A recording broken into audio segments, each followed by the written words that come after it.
It was at this downtown Spokane Starbucks. A local man says he gave a note to what he called a flirty barista. Women, stop being hypocrites! So, I mean, if you're a chick and you can't even do as good as my mom, what good are you? You know what I mean? Why won't you go with me? I don't need that question answered. I need it right now, right now, right now, right now, right now, right now, right now, right now. If you want to be my girlfriend, call me daddy. If you don't want to be my girlfriend, don't fucking talk to me. There's no single shred of verifiable evidence that the universe was created by elves or hobgoblins. So it has to be true also that God doesn't exist. You know, if the dudes under 40 that you fuck, when you marry them and you have kids, those kids are gonna have telomere attrition. That's why I have a Patreon, because I have evidence. I need a little, yeah. Don't talk to me unless you hook me up with a chick. I'm serious. Because when I go to bars, I get cockblocked and friend zoned by you idiots. And I'm not here for it. I've had girlfriends. But you're just the same, Gen Z. Hook it up!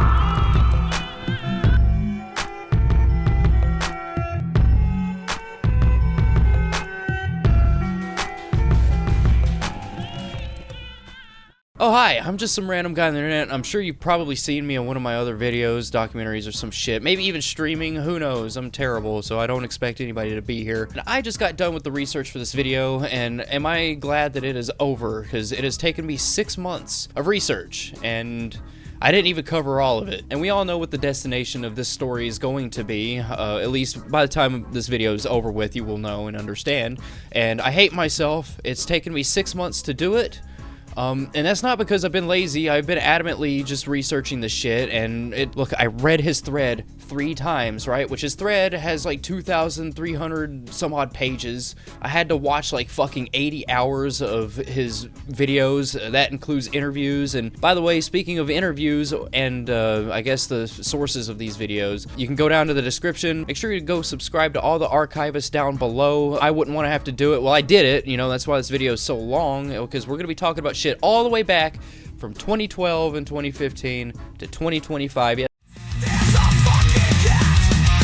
Of repetitive shit, which is why I'm not going to be posting up everything. I'm not reading everything he's ever posted. I've taken what was important, all the funny shit that I thought was interesting, all the stuff that everybody else thought was interesting, and I have compiled it into a linear timeline for you, and it took me 6 months to do it, and all I want to do is fucking sleep. Shout out to my editor. He's gonna have to be editing all this shit. Trigger warning, because we're gonna be talking about some pretty PDF stuff. It'll be a lot of emotions. It's gonna be a roller coaster. We're gonna be talking about, like, you know, him getting banned from Starbucks. Why? Well, you're gonna figure it out in a few minutes. Anyways, trigger warning. Enjoy the video. Hit like and subscribe if you enjoy it. And yeah, let's get into the endless cycle of Lucas Werner. In all my years on the internet, I've become well acquainted with the many antics of weirdos like Daniel Larson or even Cyrax, who are both despicable on their own, and they've gained somewhat of a reputation for being infamous for their freakouts and their beliefs. But one has been documented far more than any other, and that person would be Chris Chan. Now, why do I bring up Chris Chan? Because there is going to be a lot of similarities to the person I'm talking about today to Chris Chan. And when I make these videos, I usually like to do these comparisons to Chris Chan because, one, Chris Chan was just the worst, and two, he was one of the first ones, the ones that pioneered the lolcowdoms. And usually I'll opt to find my own or just cover the ones that nobody really knows about, the more obscure ones anyways. I mean, have you ever heard of Seminoles? He collects piss. You ever heard of Anderson Henderson? He's a predator that, you know, stalked a 13-year-old and he wants to remake 24. Because I make comparisons to these obscure lolcows to broaden the context of how these people act and why. Now, I compare Nick Bate to Chris because of his stress size or his sexual tendencies, but it's not as good of a comparison as the person that I'm about to talk about. From being catfished to even having a love quest with signs included, the comparisons, they're just too specific for me to not look at the info and just feel like I just need to cover the man. And trust me, this is going to be a roller coaster. We're going to laugh together. You know, we're going to watch a man cry. There's going to be a bunch of anger. And there's just going to be a non-stop cycle of madness. Come on, let's go into the fucking wormhole and talk about Spokane's most desperate man, Lucas Werner, aka The Wern. Now this is Lucas Werner, and if I were to tell you a TLDR on who he is and why I'm talking about him, I would tell you this. I want an adult hottie in my lap right now, under 26 right now, no frills, no excuse, big titties and intelligence. I don't care if she's a hood, rap, punk rock, or any kind of anything. As long as she's hot and here right now on my 37-year-old dick right now. For 5 years of never having anything as everybody else gets laid. The gray hair beards use the research on telomerase that I put out 8 months ago, and then you just go with that hoe. Why won't you go with me? I don't need that question answered. I need it right now. He's a sociopathic schizophrenic who is at the same time diagnosed with bipolar disorder. He is 45 years old and will only date women ages 18 to 26, though he was ill-informed of the age laws and used to seek 16-year-olds as well. And telomerase. I know, the last one's kind of a head-scratcher, right? But trust me, all the pieces, they will come together very soon. Alright, I promise you that. I actually want to go all the way back in time and delve into his beginnings before we get into the telomerase. What are telomerase? Well, you're gonna have to wait. Lucas Werner was born November 27th, 1979 at specifically 6:29 a.m. I couldn't necessarily find any information on where he was born, but I do know that he went to Montesano. Yes, Montesano High School. So there's that. I usually try to make it a point to go as far back as I can into the lore, and for the love of God, I could not officially confirm his birthplace, so somebody in the comments, maybe you can give me a little more insight on that. I know there will be somebody. But what I did find was that he was born 7 pounds and 21 inches long, so there's that. As explained in his mother's blog, Lucas was born and absolutely adored, in her own words. So we're gonna take a look at his mom's blog. Yeah, she wrote a whole blog. There's a lot of really good information here, so I'm gonna read a couple paragraphs, the most important ones anyways. When I heard my then husband say, "We have a son," I knew instinctually that I was gonna love this little thing like I had never loved anything in my life. He was perfect. He was the most beautiful thing I ever laid my eyes on. When the doctor laid him on my chest, I knew the stars were aligned. There was a pot of gold at the end of the rainbow, and that this child would never ever want for anything. Now, these statements are heartwarming to me and an extremely rare thing to see in the Law Cows live. As we've seen in my Kyle Perez video, it got taken down. It's probably up by now. It's been edited, but go subscribe to my archive channel. It's up on that one. His mom and dad genuinely did love him. He was just too fucking stupid to love him back, you know, because of his beliefs. By the way, go watch that if you want to know more. I'm just making it a point. It's just really nice to see somebody as despicable as Lucas have a loving mom. That's all I'm saying. Now, this isn't to say that she's completely innocent in the way that Lucas is grown up to be. His mom isn't completely innocent. She does have a hand in coddling him, but we'll talk about that later. But here we are. As I stated before, Lucas has suffered from some sort of schizophrenia and also has a bipolar disorder. But the interesting thing about it is his mother actually has a few theories as to how and why he has these disabilities, due to Lucas being somewhat sick and running extremely high fevers, as stated here. When Lucas was 10 months old, he got a rash on his body. It was the strangest looking thing you can imagine. I called the doctor and was told to bring him in. Before I could get him there, the rash exploded. When the dark purple rings touched each other, they dissipated, but it quickly went into looking like someone had thrown hot oatmeal all over his body. I got him to the doctor's office in record time. He was looked at and immediately told he needed to be airlifted to Children's Hospital in Seattle, or we could make the drive and get him there as quickly as we could. We chose to drive him, and when we arrived, he was met with a team of doctors that quickly put him in intensive isolation care. Long story short, he was there a week and no conclusion ever came about. We took him home and tried to get back to the business of raising our son. Shortly thereafter, Lucas started to run high fevers. When I say high, I mean 107, 109, 110. We made many trips to the ER and the doctors were always amazed that he did not ever go into convulsions. We spent hours trying to cool him down in ice baths. They poked and prodded and did spinal taps on his tiny body. He endured all of this and managed to smile now and then. I look back and wonder, did this cause his mental illness? To backtrack a little, when I didn't know I was pregnant, I suffered debilitating migraine. The doctor, I use that word lightly by the way, put me on Demerol, hydrocodone, and a drug called Synalgos. It wasn't until later that I asked for a pregnancy test, and then when it showed positive, all the drugs were stopped. I look back and wonder, was this what causes mental illness? I had a very long 28 hours and hard labor, and forceps were used to bring him into this world. I look back and wonder, Did this cause his mental illness? Now, just for information and time's sake, I'm not going to delve into his early childhood. If you want to know more about that, I encourage you to go check out her blog. It's in the description. You just go do that. But I will say that 2 years after Lucas was born, the Werner family actually welcomed a younger brother, Seth. And shortly after this, Lucas's mom would suffer some pretty bad postpartum depression, and this seemed to cause a discourse in her marriage. According to her, she chose to leave the marriage around 1984, when Seth was 3 and Lucas was 5, and both the parents attempted to co-parent the best that they could. This, along with Lucas's debilitating mental issues, in my opinion, is probably what caused some of his childhood problems, that even carried over into his high school years. Like in an instance where he'd have a crush on a girl in the 4th grade. This would probably mark the first instance of his obsessive traits to women, and trust me, we'll get into that. That is a whole other ordeal. Like, it's more than an obsession. I don't know what could go above obsession, but it's way more than an obsession.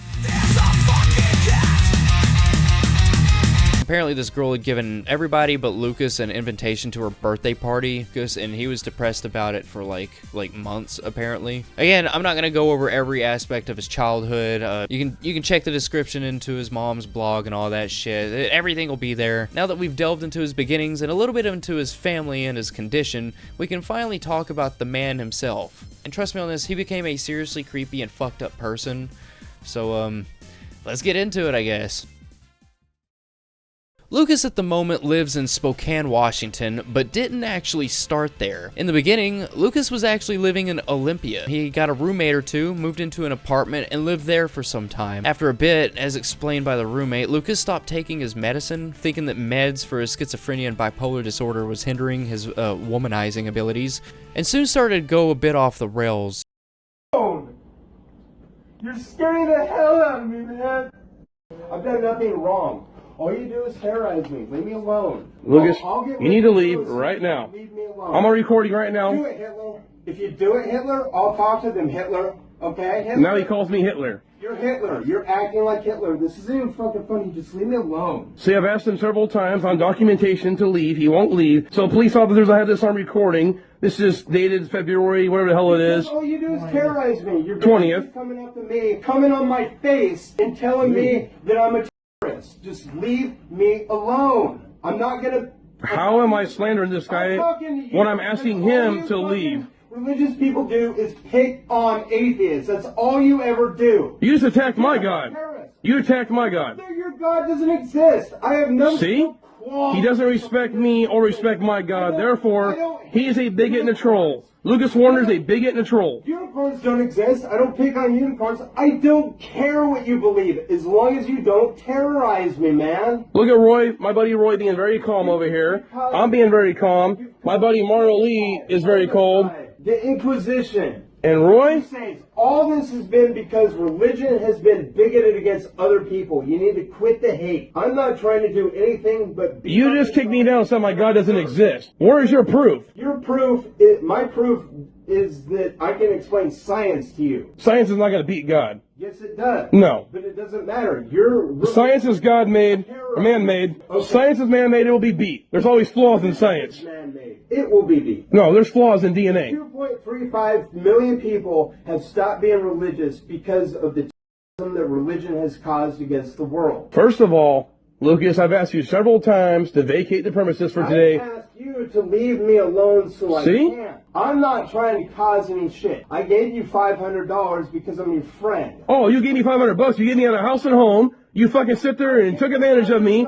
You don't clean up to yourself. You put cigarette butts all over the fucking counter. You don't sleep. You don't do dishes. I do. You wake up in the middle of the night and start eating all our fucking food. You offered it. You said that I could have hot dogs. The next day you start bitching. You eat 4 slices of pizza in the middle of the night. I ate the hot dogs. Oh yeah, you fucking raided the pizza that you didn't pay for, you bigot. Tony's obviously sarcastic. No, you're a bigot. No, you're a bigot and you're mirroring me trying to gaslight. You know what? We'll solve this. Because of this, the roommates decided to end their association with Lucas, and yet again, he was homeless. Lucas would spend a bit of his time frequenting local Starbucks for the Wi-Fi, taking whatever money he could scrape by and binging on Red Robin, which is one of his favorite places to eat. That and Clinker Dinkers, or whatever the fuck it's called. I'm probably not getting that right. I just don't give a shit. And not only was he binging on Red Robins and Clinker Dinkers, he was living under an overpass, only coming out to be a creep. Like I mentioned before, Lucas has an obsession with women ages 18 to 26, though he has went after 16-year-olds in his past. But he has dated a woman by the name of Suzanne, which was about his age. She has or had, I believe, still in place a restraining order against him. Apparently, he was at a restaurant with her, probably Red Robin, and threw a glass against the wall because he saw another couple or some shit having a happy time, which that's going to be another aspect that we have to talk about. He's a complete incel. Anyway, she has a restraining on him because he's insane. Actually, here's a photo of her shaving him because he's so fucking incompetent at everything. So he was going after 16-year-olds because he was pretty uneducated about the age of consent, and then quickly changed the age that he was hunting for from 16 to 18, which would be like the 18 to 24. That's a very specific number. We'll get into that. I know I keep saying we'll get into that. Fuck, I'm sorry. I'll stop. You see, at the time, the age of consent was 16, but it was 16 for minors, not adults. For adults, it was 18. Lucas took the age of consent being 16 and just kind of ran with it, and that was his excuse. But he, again, he changed it because the internet kept calling him a PDF. While living in Olympia, he'd already kind of gained an online presence as much as he had a real life one, under the account name Olympia Atheist. Yes, Olympia Atheist on Facebook. And at the time, he was also going by Broke Atheist on YouTube. He's from Olympia, he's an atheist, put the two together, and what you got? You got Lucas. Which he also uses as a crutch to act smart, believing that atheists are far more superior to anyone else. Now, a lot of his freakouts are on Facebook. Now, I'm just going to do you guys a solid and read off a couple of his Facebook posts. They're just extremely fucked up. Editor, do the thing, please. I've never dated younger women. I want to try that. The youngest women. There's nothing wrong with that. However, go on a dating site and try to get a message through to 18 to 22-year-olds. As a 37-year-old male, you'll never get a message through to them unless you lie about your age, which will eventually catch up to you. If you're looking for more than just sex, anyways. Women born in the 1990s are the most gorgeous women on earth. They're also very liberal and intelligent. They're not racist, sexist, homophobic, or xenophobic. Let's talk about ageism. And then there's a conversation rage at Weebly.com. That's gone. Though I believe it is archived. If it is, it will be down in the description. We all laugh at inbred rednecks. Brother has sex with sister, creates offspring. Offspring has sex with cousin, creates offspring. Offspring has sex with grandmother, creates offspring. But look at the bigger picture. Baby boomer has sex with baby boomer, creates Generation X. Generation X has sex with Generation X, creates millennials. Millennials has sex with millennial, creates Generation Z. Inbreeding. I need to create a child. I was born in 1979, male. I need someone born in 1998. Female. Intragenerational inbreeding is too close to incest for my personal comfort. I happen to have designed a warp communicator. And yes, the warp communicator is something that we'll be talking about. It will eventually turn into a warp drive. Yes, Lucas actually believes that he has blueprints or has created blueprints to a warp drive. It's all bullshit, but we'll cover that later. God, I said it again. Fuck. Alright, and down in the comments, tell me how many times I've already said we'll get to that in the future or some shit. Just tell me in the comments, please. I need the interaction. So as you can see, he's an absolute incel that believes that he's just entitled to sex. Which isn't necessarily the most pleasant thing for anybody, as Lucas has a condition called MRSA, or let me read this here. Methicillin-resistant Staphylococcus aureus. That. And it's on his penis. Which, as the name implies, is basically a staph infection that comes and goes. But you know how Lucas is. He doesn't want to take his fucking meds. He's off his rocker. So why would he take meds for something as, simple as staph infection on your penis? Anyways, from time to time it flares up, and I couldn't imagine having to come into contact with any part of his body, much less an infected penis. And the theory behind his incel behavior and the age gap obsession is the fact that in his early 30s, he actually had a relationship with a woman. She was about 30 years older than him, and of course, Lucas being as crazy as he is, the relationship didn't last. And we all have some theories that this event may have created this strange obsession with younger people. Anyways, what's even weirder than that is his mindset and the mental gymnastics that he pulls to have his reasoning make any sort of sense. And the key to his entitlement is simple and scientific. Telomerase. I'm not a scientist, and I have a very basic knowledge of this, so I'm not even going to try to get into the specifics, but the short definition is this. A telomere is a region of repetitive DNA sequences at the end of a chromosome. Telomerase protect the ends of the chromosomes from being frayed and tangled. Each time a cell divides, the telomerase becomes slightly shorter. Now, his belief is that at a certain age, typically ages 30 to 45, a man's telomerase are at its peak, its strongest, and that's the time that a man is to have a child. And in his head, the stronger the telomerase, or the longer, whatever, the telomerase have to be bigger in some sort, and that makes the kids be more healthier when they come out, which he's not entirely wrong, but he's also not right at all, especially the fact that he uses this to try to get young women. So take that information as you will. I have a very basic knowledge of even how to pronounce it, so what better way for us to understand what the fuck is going through Lucas's mind than to just have Lucas explain it to us himself. So editor, why don't you do the thing, please? What are telomeres? Well, telomeres are the ends of a chromosome that shrink as a cell ages. In other words, the older you get, the less telomerase is on the end of the chromosome, and the telomeres shrink. There's like 100 million base pairs on DNA and about 50,000 on the telomeres, which is pretty small, but it's large enough on the microbiology. You get approximately 89 replications of your DNA within your lifetime. Now, I said that within all cells, the telomeres shrink. Well, except in male sperm cells, where they grow. This means that the body's energy towards telomerase cuts down on the rest of the body while focusing on the primary purpose, reproduction. That means that older men give their children longer telomeres in their sperm, which adds to greater intelligence, and also their white blood cells, which gives them greater health. Because the longer the telomere, the healthier you are, because you have more to cut down on as you age, which means that you can go to Google and search longer telomeres, sperm, older men, telomeres, that complete gobbledygook sentence that I said, and hit search. And you'll find research on the elongation of telomeres in the male sperm. You'll also be able to find older males give their kids autism and mental illness. That doesn't make any sense because older males give longer telomeres, and you can search short telomeres autism, the secondary gobbledygook sentence, short telomeres autism, or short telomeres bipolar, short telomeres diabetes, or short telomeres cystic fibrosis, or short telomeres fibromyalgia, short telomeres any disease you want, low intelligence, short telomeres low intelligence, and it'll have a link about short telomeres leading to that conclusion of sickness. So what I'm saying to you is that you need an older man. I'm 38. That's of no consequence. Yeah, he's fucking dumb. The idiocracy doesn't end there, as Lucas is so dumb that he enjoys stalking teenagers and Gen Z women. Yes, this is the thing that he does. Now, with this obsession for a woman, his love quest would end up coming to a head, and Lucas would be finding himself 319 miles from home, in the lovely city of Spokane.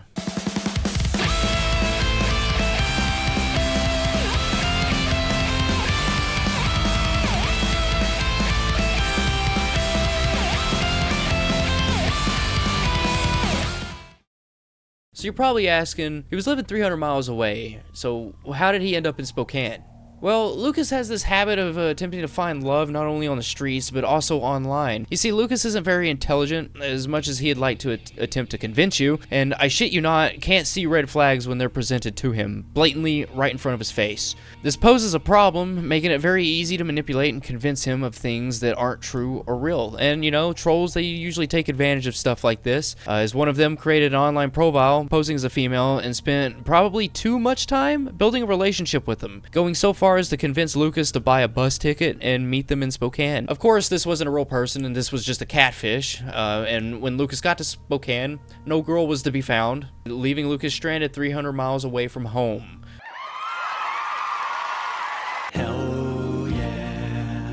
Lucas, being the innovative genius that he is, thought, hey, I wasn't doing anything back home. I was just living under an overpass being a fucking creep to teenagers. Why don't I just do that, but here instead? Now, this decision would mark Spokane as his new home, and him as Spokane's newest creepy citizen. You're welcome. Now that we know Lucas's backstory and how he ended up in Spokane in the first place, we can talk about his adventures and how he went about completing his love quest. If a chick calls you bro or dude, don't fucking talk to her.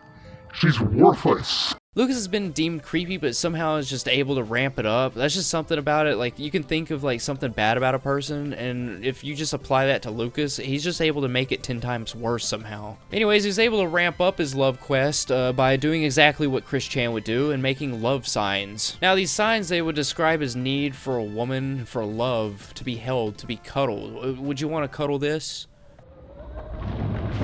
But these signs, they would often include his bullshit, like, you know, his spilling on about telomerase. He would go to the local college and just kind of hang out, holding a sign, hoping that a Gen Z honey would, you know, stop by and talk to him. You know, why don't we read a couple of them, editor? Now, this is really hard to read, but I'm trying my hardest here. Note to age-phobic women, alcohol, cheese, and bread area, result of the aging process. I hope you're not a classist because I'm poor as fuck, but I will buy you dinner once a month and keep you fed. Wow, what a gentleman. 18 to 24-year-olds have more in common with me politically, and you're gorgeous. Open to marriage, etc. I'm 4D.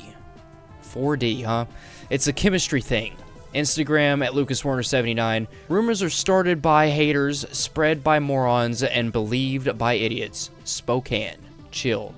Now, if you don't know who Chris Chan is, I recommend going and watching one of the mini documentaries on him. More than likely, you should just go look at Geno Samuels. It's a very in-depth. There's so many fucking videos. But in short, Chris is an internet personality that was also on a love quest and would often make signs and hang out in malls wearing it. Anyways, it's a cool comparison to see two lolcows doing the same exact thing in search for love. Now, not only would he be a creep and post these things on light poles and shit, he would also leave out, like, you know, little tiny treats for the Gen Z girls, you know, and canned food out for the homeless. Because, you know, the one thing about Lucas Werner is that he's not greedy.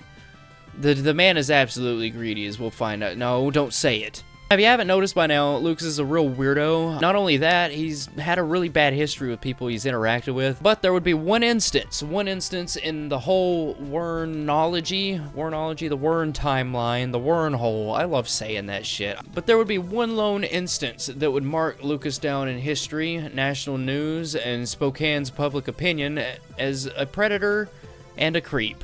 And that incident was when he got banned from Starbucks. Now, as you might have seen, I don't know how the editor is going to do it, but you might have seen some clips in the intro. Lucas went viral around December of 2016 when he went to his local Starbucks, decided to write a note to one of the girls, one of the baristas anyways. But the most notable thing about this was the girl was more than likely a minor. I think it was speculated that she was 16. Now, this girl got so upset at him that she went to her manager, and he called the police, which, you know, Lucas was promptly trespassed and was also blasted online and also on national television. So there was a big fuck you to Lucas. Because of this, the dumbass threatened to sue Starbucks for ageism, which, by the way, he just has no fucking money, so how are you gonna sue? You gotta have money for that shit, man. But his main gripe was that they were claiming ageism on him because he was in 30s and he was trying to talk to a minor. So that's basically what landed him in the spotlight as a lolcow. what's also a mystery, I don't think it's been confirmed yet, but I don't believe that we've ever gotten our hands on that note. I don't believe that, and trust me, look at the time of this video, everything has been documented about this man. His love signs, his Facebook posts, just about fucking everything has been documented.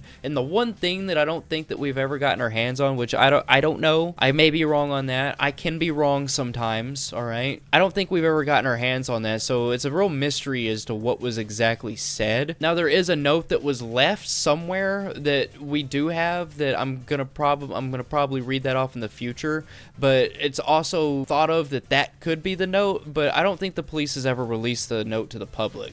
You know what, fuck it, let's just go over the note now. Why not? There's this chemical in my body, telomerase. All men past 35 automatically become ideal fathers and husbands. It leads to offspring, stronger DNA. It's been a year, it's been 5 years since I've had sex. Why do I feel this need to be inside you? Since he was banned from the Starbucks, as you would expect, Lucas took to the internet attempting to incite rage amongst the citizens, and guess what? It didn't turn out right. Everyone pointed and laughed at him and called him a creep, pedo, and all this shit. Everyone got mad at him and praised Starbucks for how swift they were at kicking his ass out of the doors. There was so much concern and commotion over all this that it's starting to get picked up by local news outlets, and then he actually made national news. There were quite a few reports made in the UK as well as the USA. Eder, if you don't mind playing the newsreel for us, please.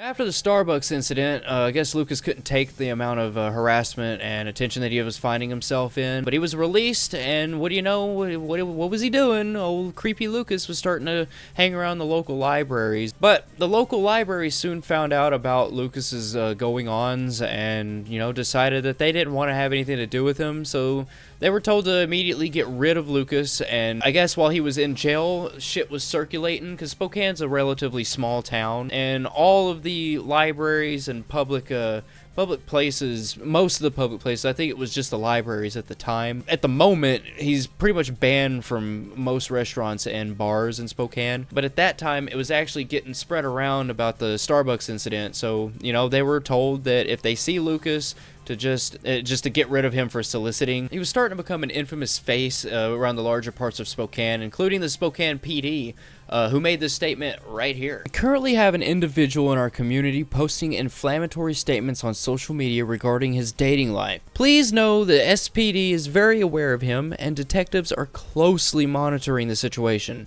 as we would with any potential criminal activity. We are most committed to the safety of our citizens. Please help us by not providing the attention that folks like this desire. We will keep you informed as we work to keep Spokane safe. SP. P.S. If you have concerns or crime, please call Crime Check at 546-2233. So after the Starbucks incident in 2016 and proceeding to be an even creepier man, he was contacted by a troll under a fake name, Joy Baker. Of course, Lucas, being as smart as he is, fell head over heels with Joy, and after a month or so was convinced yet again to buy another bus ticket all the way to Idaho. Of course, when he got to the meeting location, there was nobody there, forcing him to be stranded out there until he had enough money to buy another ticket back. One would think that you would learn from the first time that you get catfished, but guess what? This isn't even the last time that he gets catfished. He would also be contacted by yet another troll who would send his love quest all the way to California, and yes, when he got there he would get ghosted, but we'll talk about that. Oh, I'm not saying it.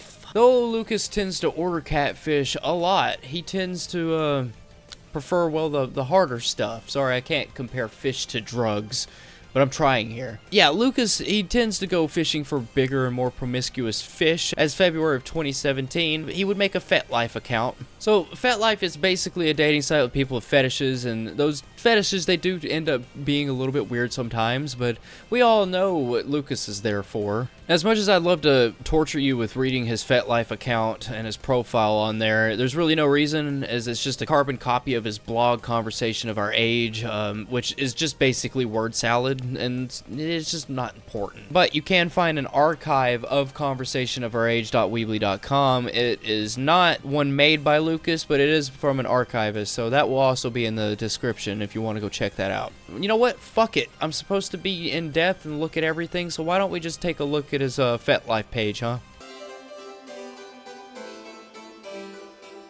So we got this beautiful profile picture. He named himself Daddy Telomere. This is gonna be cringe. His latest activity was in 2017, of course. Daddy Telomere is into giving daddy. Daddy Telomere updated his writing titled Conversation of Our Age. Daddy Telomere posted a journal entry on his profile titled Conversation of Our Age, and then, yeah, it's just his fucking word salad. But yeah, that's basically it. I mean, there was a couple of photos. Lucas spent a lot of time being in between homeless shelters and overpasses, but things seem to be getting slightly better for him due to him getting an apartment. Simply stating that no men were ever allowed in his apartment, and that if any, and I mean any women, were to enter his apartment, they basically owed him sex. I believe we have a video on that one. Eder, you mind playing it? Yeah, I'm just going to do a quick walkthrough of my apartment. I just got an apartment today. If this doesn't give me a girlfriend, well, you're really just pushing it now. So yeah, I'm improving myself or whatever. He's got a fan. I got a big window. This is my bed. I'm gonna get a blanket tomorrow because that's just like a bathroom thing. I'm keeping it simple. I need to get a pillow and probably a pot and a pan. You know, just the garbage of making the videos and stuff today. So it's very simple now. I'm gonna get like, you know, I have a small stove oven. So as proof that this is an actual apartment. It's a little studio. I like it. It's costing me $250 a month. I'm gonna live here for 6 months and move to a bigger place that will probably be about $300 to $600. But this is $250 a month. This is transitional from the homeless shelters where I was staying for a year. So now I'm no longer homeless. I have an apartment. Nothing in the freezer, fridge yet. I get my food card money tomorrow, so I'll probably load up the fridge, which has nothing in it. I have a plastic plate.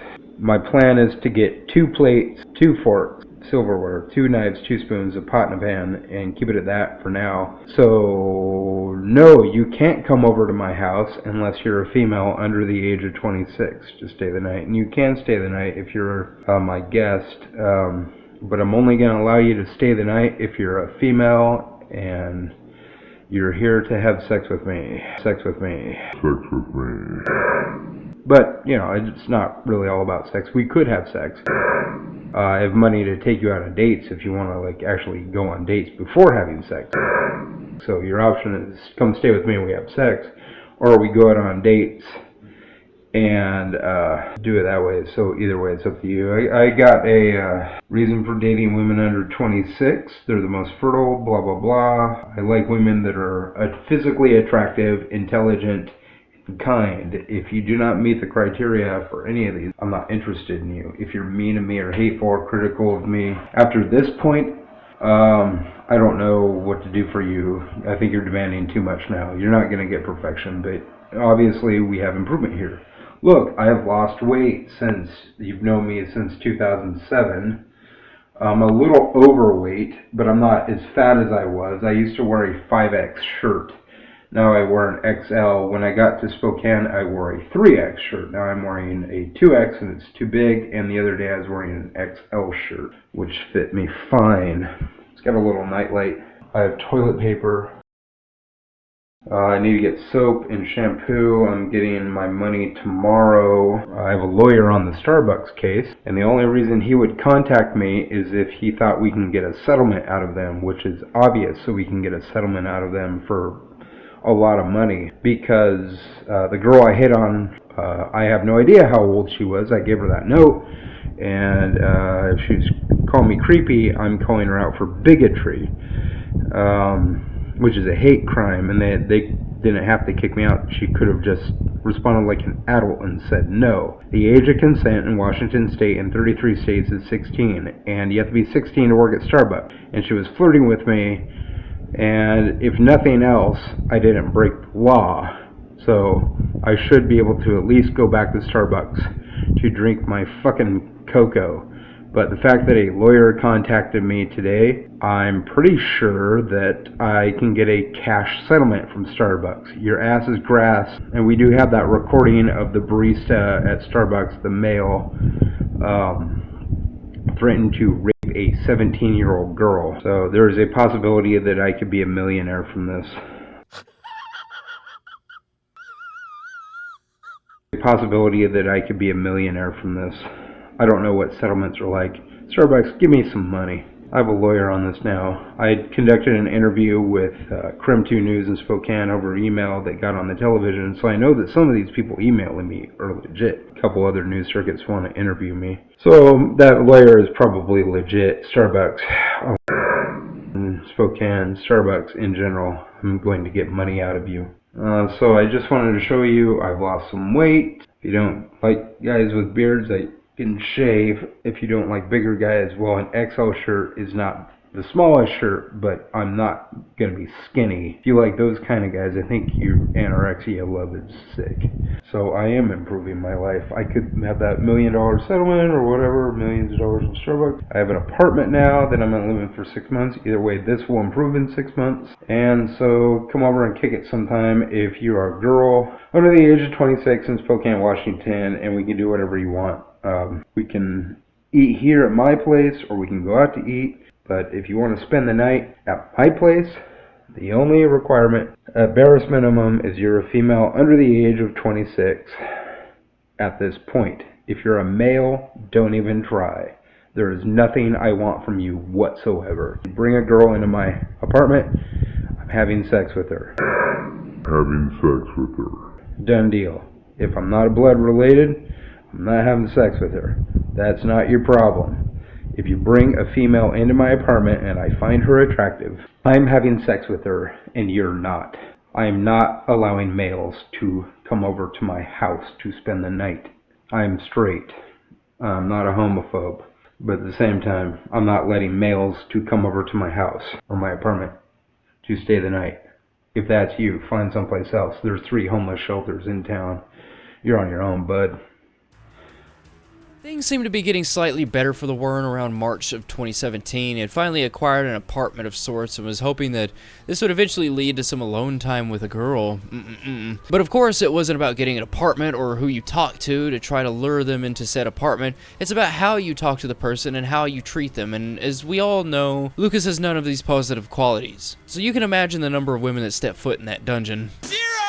And as you can probably guess, after a few months of paying about $250, it would seem that Lucas would be up to his old shenanigans again, because he would apparently be evicted from his apartment. One can only imagine it was probably for harassing women in the area, but actually this time it was basically just a broken agreement between him and management that helped find him this apartment. You know, and that agreement was for him to not upload videos because, you know, uploading the videos, he oftentimes doxed himself, so he would upload a video, and then the trolls would call the place or knock on doors, and it would just incite all kinds of harassment to the management. So they told him, no more videos, you get evicted. And guess what? He had to just do it and uploaded a video, and they got evicted. Not only was he evicted from the apartment, he was also taking a hiatus on Facebook and YouTube, and nobody was finding him on the streets. With Lucas, it's one of those things that you will, if you live in Spokane, you will see him. Like, you can't miss the man. He's like fucking Bigfoot out in the woods. Nobody was really seeing him on the streets, and with Lucas, he always schizo posts, and he's one of those people that if you see him, if you live in Spokane, you're gonna see him. So the theory is whenever he doesn't schizo post, that he either doesn't have Wi-Fi, has broken his phone, got it stolen, or is, you know, a lot of the times, because he's gonna go on these hiatuses like a bunch. Trust me, he's gonna go on a hiatus probably like 100 times in this video, and each and every single time there's always a bunch of people thinking that he's died. We don't know, his health conditions now in 2025 aren't too bad, so, you know, maybe it'll happen, who knows. A lot of people thought he was dead or all this other shit, but actually what had happened was that he was committed to a psych ward, which is another common thing that's gonna happen. But he was in there from like March of whatever to July 12th of 2017. So 2 whole months in the loony bin, and guess what? This was his first post when he came back to Facebook. I want to get married and have kids someday. I'm 37. I'm only willing to start seeing someone between the very legal ages of 16 and 25. Whom does not already have children? I know the haters will hate. Ignore them. I will give the next woman to have dinner with me $1,000. I'm gonna need video proof of your age, residency in Spokane, and statement declaring your feelings about me. I have to trust you are not going to take the money and depart the scene. This sounds like it's written by fucking ChatGPT. I'm thinking I'm meeting at Churchill. I'm thinking a meeting, okay, at Churchill's. This is a lot of money. Oh yeah, I forgot Churchill's is actually another one of the places he got banned, but he also loves Churchill's and Red Robin. So, of course, his return wouldn't come with flowers. He was getting flooded with comments from the locals, pretty much calling him a pedophile and condemning him for his past actions, which is something that needs to happen. It's well deserved. Yet, through all this trial and tribulation, the Wern managed to push forward, arguing with everyone, praising the telomeres. It didn't take very long for his stay at the loony bin to start wearing off, because about 5 days later, he was back to his old self, posting now deleted videos and playing victim on Facebook. Say, here's an example. Thanks for ruining my place to live, haters. I'm going to either Foothills or Kalispell because you won't drop it. Friends blow up their phones with a show of support. I can take visitors at Kalispell and Foothills. Come see me. Try both. I don't know where I'm going yet. Call them today and tomorrow. Between July 12th and July 20th, the Wern would go on these rants and arguments, and he would keep posting YouTube videos, one in particular being about 18 minutes long, and 90% of it being just the same shit that he does on Facebook. You know, it's just the basic shit, just reading off troll account names, telling them to fuck off. But around July 21st, he had disappeared yet again, with him apparently being put back into the system, and went back to the Eastern State Psych Ward for once again breaking his no uploading videos rule at the Beth House, where he was living at the time. He was even seen around October 1st in a plain white shirt which read, "Got telomeres" on it. My god, I wish that whoever had seen him had taken a photo. It would have just been so fucking funny seeing Lucas just act like Lucas in the psych ward. That's just irony on a whole nother level. Or satire? No! January 22nd, 2018, Lucas would immediately go to Facebook and he would post this. Want a free steak dinner? Hook me up with a choice 18 to 22-year-old female, someone worth marrying someday. Bring your guy or girl. We'll go out on a double date on me to Churchill's Steakhouse in Spokane. It's spendy, so dress nice. So everyone's saying the Wern is back. God bless. This makes my damn day. Hell yeah. Now that year would mark a turning point in the Lucas lore, as it would be the year that he would go from wanting a 16-year-old Gen Z girl, though we all know that he'd still go for it, to an 18-year-old. The reasoning for the change would be because the major backlash he'd gotten from people due to the Starbucks incident, and the trolls constantly commenting on his Facebook post. Around the time of his release, he would be uncommonly absent from Facebook, and on January 31st, he would post these Facebook posts, one claiming that he wanted to lose about 60 pounds and confirmed that he was back to taking his medicine. And he would post a photo of some pretty nasty looking salad, followed by a photo of his face. The photo of his face did in fact confirm that he was eating pretty well in the loony bin. Editor, would you mind putting up the photo of him claiming that he was back on his meds? I'd love to read it together. I do have a beautiful 22-year-old I'm trying to woo. Met her during my 10-month break. I'm also taking antipsychotic medication again. I feel great, but I need to lose 60 pounds to get where I was on February 7th, 2017. Not going to reveal that edible gift because it may get to her what I got her. Okay, very. I'm going to send her a birthday present. Hell yeah. Yeah, you heard that right. He was trying to woo a 22-year-old apparently, allegedly, whatever, but the problem was that it was most likely a troll. And within the week, he was back to Facebook begging Gen Z girls to go to Red Robin with him. Typical Lucas fashion. What was pretty typical of most people on meds designed to calm you down, Lucas was starting to be less manic and in turn would be extremely boring, often just begging online and bitching about women. Though he was boring, he would go the extra mile on February 6th and create an official Lucas Werner page on Facebook. That within the day would garner about 1.5 thousand likes and would prompt him to post this.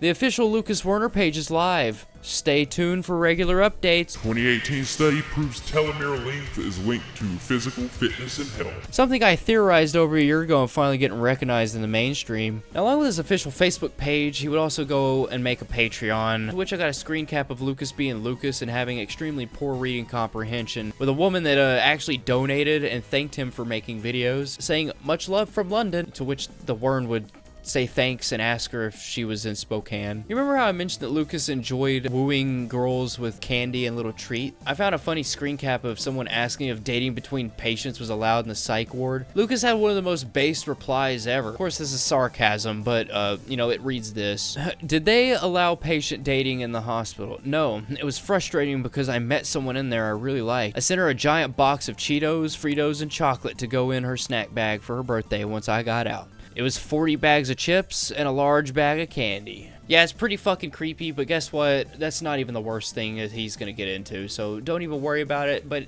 just take note, is that was an extra example that he likes to lure girls. February 9th, Lucas would once again get catfished, claiming he was making dinner for a woman. Of course, the woman wouldn't show, and he would once again be utterly devastated, eating his Caesar salad all depressed and whatnot. Even to this day, Lucas hasn't learned from his past and will forever be an easy person to catfish. March 1st, the Wern would probably post the worst dinner photo that I've ever seen. It 100% looks like it's undigested noodles and diarrhea. But what it really was just corn spaghetti with sriracha mayo. And I'm probably gonna get some backlash for this, but I will never understand anybody that eats mayonnaise. Mayonnaise is disgusting, and I think people that eat it need to rethink their lives. Thank you. Of course, March 12th, though, Lucas would be back to square one, you know, getting pretty upset at the trolls talking about his past. You know, he would go about making these posts on Facebook. Of course, this is nothing but admission that he only stopped because of the illegality of talking to a minor, not because he is legitimately attracted to them. I don't care if you have screenshots of me trying to sext a 16-year-old in Virginia.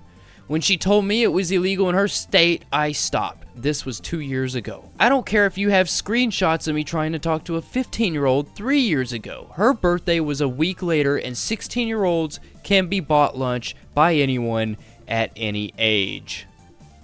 That's just fucked up. Like, he said this and was like absolutely 100% serious. Yeah, we're not even an hour into the video, and guess what? I had to chop my hair off. This shit is driving me insane. Alright, let's continue. Now, the last thing that we're going to talk about in March is his suicide threat. As of March 15th, poor Lucas stated that if he didn't find a girl in the next 7 years, that he was going to off himself, which, by the way, that would have been a year after the post had been made, so there's that. I don't mean to do like a play-by-play of everything that Lucas has been doing, but I just absolutely love showing off what kind of a creep that Lucas is. Lucas would again make it onto mainstream media around April 10th when he would make a cameo on a comedy show Tosh.0, which this would actually make the second lolcow that I've covered on my channel to be on Tosh.0, which is kind of insane, which I'll also be making an update video on him, but I also digress.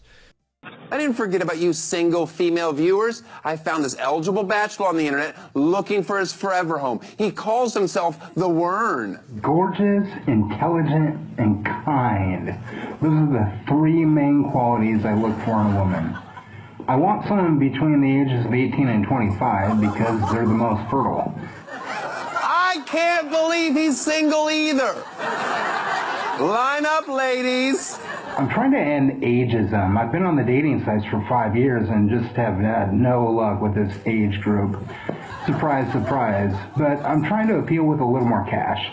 I got a little more saved, and I think that going to eat a $65 porterhouse steak might up the ante a little bit. Yes, it will. The unspeakable things that come into play if you buy me a $65 porterhouse.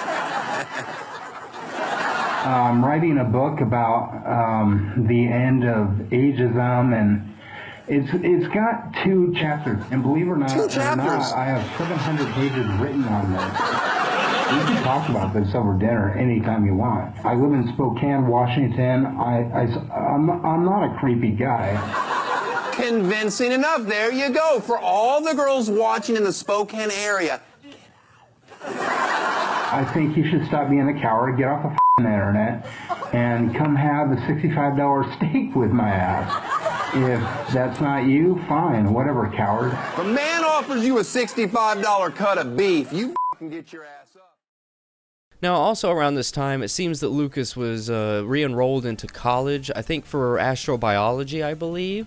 But even though he was enrolled in college, he didn't actually sign up for any classes because he didn't know how to work the website. Yes, he is that stupid. You're probably wondering yourself why he tried to go for astrobiology and not eugenics, you know, something that is actually in the DNA field. But the answer to that is that he wanted to reach out to the heavens and communicate with aliens. But his biggest reason was actually because he believed that he had blueprints for a warp drive, you know, the thing that just physically can't exist right now, or probably ever. But what he wanted to do with this warp drive is actually travel back in time and win the Powerball, become rich and eat all of the red robin that he could muster up. But of course he had other motives, you know, like trying to get that prize Generation Z lady, as shown right here. They?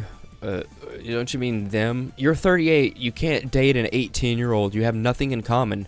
Me, We're both freshmen in college. Yep, alright, that's some awful cringe. And guess what? There's gonna be so much more of that shit, so buckle up, Buttercup.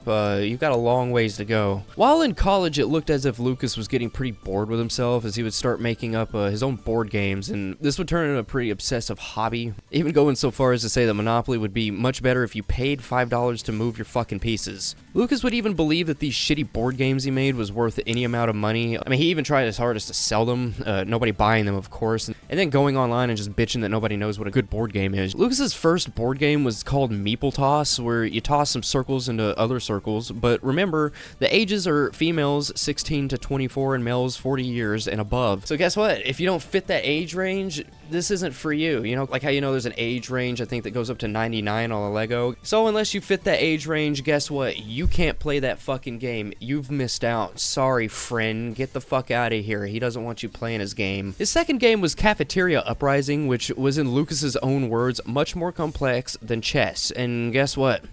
You could purchase this game for the hefty price of only $100. What makes this game complex is the fact that it has over 500 pieces and it was actually just made by Lucas. But I'll have you know that those board games that Lucas designed, they weren't designed very well, and they were very flawed to the point where you couldn't really beat them. They were unplayable. I mean, before you even get halfway through the game, you're about ready to just take a bullet to the brain just so you don't have to play another second of it. Oh yeah, I have an example, and let's read it.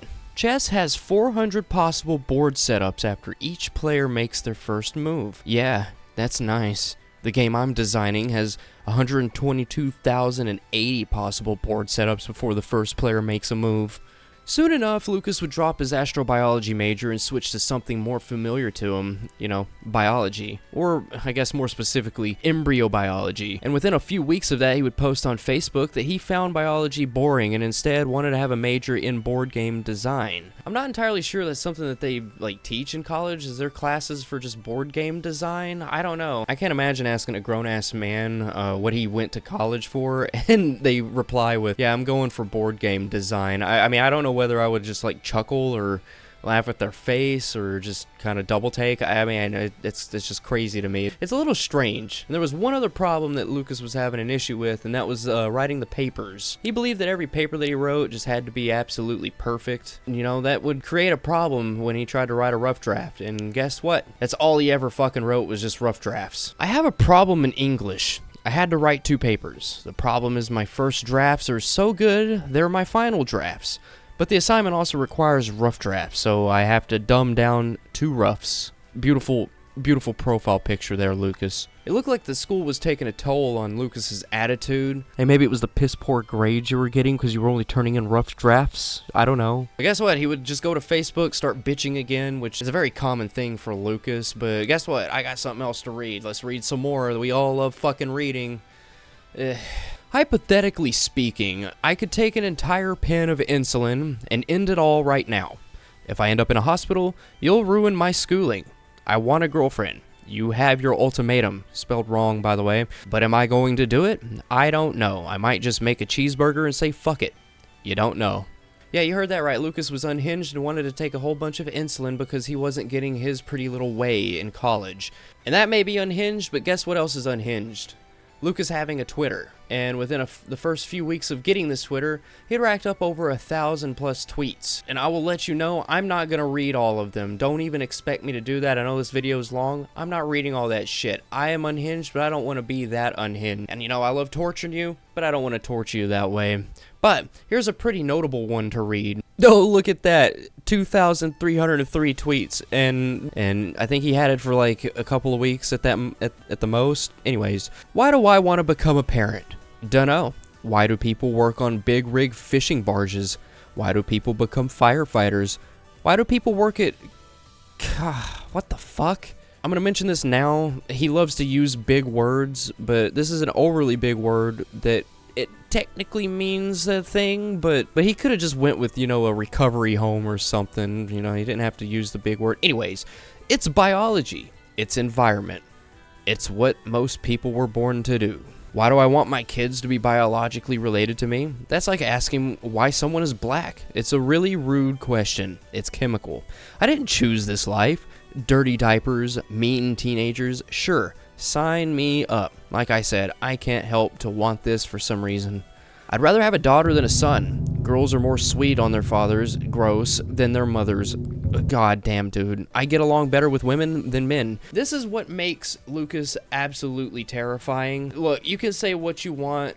You know, maybe he's going after the 18-year-olds now, but the man wanted a 16-year-old. I showed proof he was texting, like, younger people. This man doesn't need a daughter. That's fucking scary. Look, he's not ever gonna have a daughter. I don't think there's a single person on the planet that's ever gonna fuck him. I mean, man, he's went through a dry spell of almost, like, over a decade, so I don't think he's ever gonna have kids. But it's still a scary thought, you know? Lucas was so desperate to impregnate a woman that on July 16th, he would post a very disturbing photo of a vial and a tube of cream, saying he did his part for the world, seemingly donating sperm in a clinic, and of course the trolls were appalled, leaving mainly sad and angry reacts to the Facebook post. As this was 2018, I genuinely hope that no woman was given his sperm. We don't need any more Werns roaming around the world. If nothing else in this video convinces you of what kind of desperate piece of shit that Lucas is, this should. Now, what really makes Lucas a piece of work is that he believes that his genes are far more superior compared to every other man's, and that's due to his age. But my question is this: if Lucas has such strong telomeres, then why the fuck is he balding so rapidly? I mean, look at this shit. I mean, if you're attempting to pull a Cyrax and just take the few wisps that you have and just wrap it around your head Donald Trump style, I think that it's time to just shave it the fuck off. Bald Lucas, we need that. We need bald Lucas. I mean, fuck, this is just bad. I just needed a second to rip on him in my own time. I mean, making this video is just taking me so long. I'm just so tired. For the most part of August of 2018, Lucas would just be Lucas and post stupid shit to his Twitter. The same old stuff, you know, so we're not going to cover the majority of that, as Lucas had nothing but a smartphone and his board games. It was just simply waiting on college to officially start. I believe he was enrolled, but wasn't going until the fall courses around September 18th. And September 9th, he would get his Facebook back. I didn't even mention that. The whole reason that he even got the Twitter in the first place was because he was banned from Facebook, probably because of some dumb shit that he says. He says it all the time, so I wouldn't put it past him. But with his Facebook return, he would go and just post one of the most out-of-pocket things that I think you could ever post. What a way to return to Facebook, Lucas. Let's read it. Many of you could be my children. I wish you were so I could hold you in my arms. Also, love the profile picture, man. September 18th would roll around and Lucas would eventually go to class, you know, making some posts in between, showing an incredible amount of displeasure to seeing how many men were just hanging around with their, you know, their other halves. He was showing an incredible amount of insecurity and displeasure, you know, with all the flat-billed men running around. That's another thing I don't think I've even mentioned. Lucas calls Gen Z guys flat bills because apparently he's got something against people that wear flat bill hats. Apparently people with flat bill hats are fuckboys, so I don't know if you're wearing a flat bill hat right now watching this. I mean, I didn't say it, but Lucas did. Know what I'm saying? But yeah, seeing all these men hanging around, it was starting to affect his attitude, and even going so far to say that hanging sounds like a good idea, you know, just being an emo Wern. And on top of that, it seems that people that were aware of his creepiness would walk up to him because, you know, he would post this. I just love how little boys around the age of 22 come up like they know everything about me and my situation. Do me a favor and fuck off, please. Hashtag youth entitlement. Why is it necessary to flash your relationship pics all over Facebook? Fuck you. Agree with me or be blocked. It also seemed that Lucas finally got his financial aid. You know, he was getting a lot of his schooling paid for, but despite the amount of money that he got, he was still bitching that he wanted more. And the reason that he wanted more was so he could get a new keyboard and a computer. What is funny about all this is that he hates being called greedy. It's one of his triggers. And if the amount of food that he consumes from restaurants and the entitlement to sex thought process isn't enough to convince you that he is in fact one of the greediest people on the planet, then his financial decisions should do the job. And Lucas's first day of college apparently went well. I mean, he got on Twitter and said this: "Now we conclude the first school day." And then someone replied, "How did it go?" Which he replied, "Look at this fucking profile picture. What is going on?" Anyways, pretty good. Spent almost $200 on books, but had over $1,900 left on my financial aid on debit. All I need to buy now is a backpack. Mine is shoddy. I think I can do my computer coursework on my phone or school computers.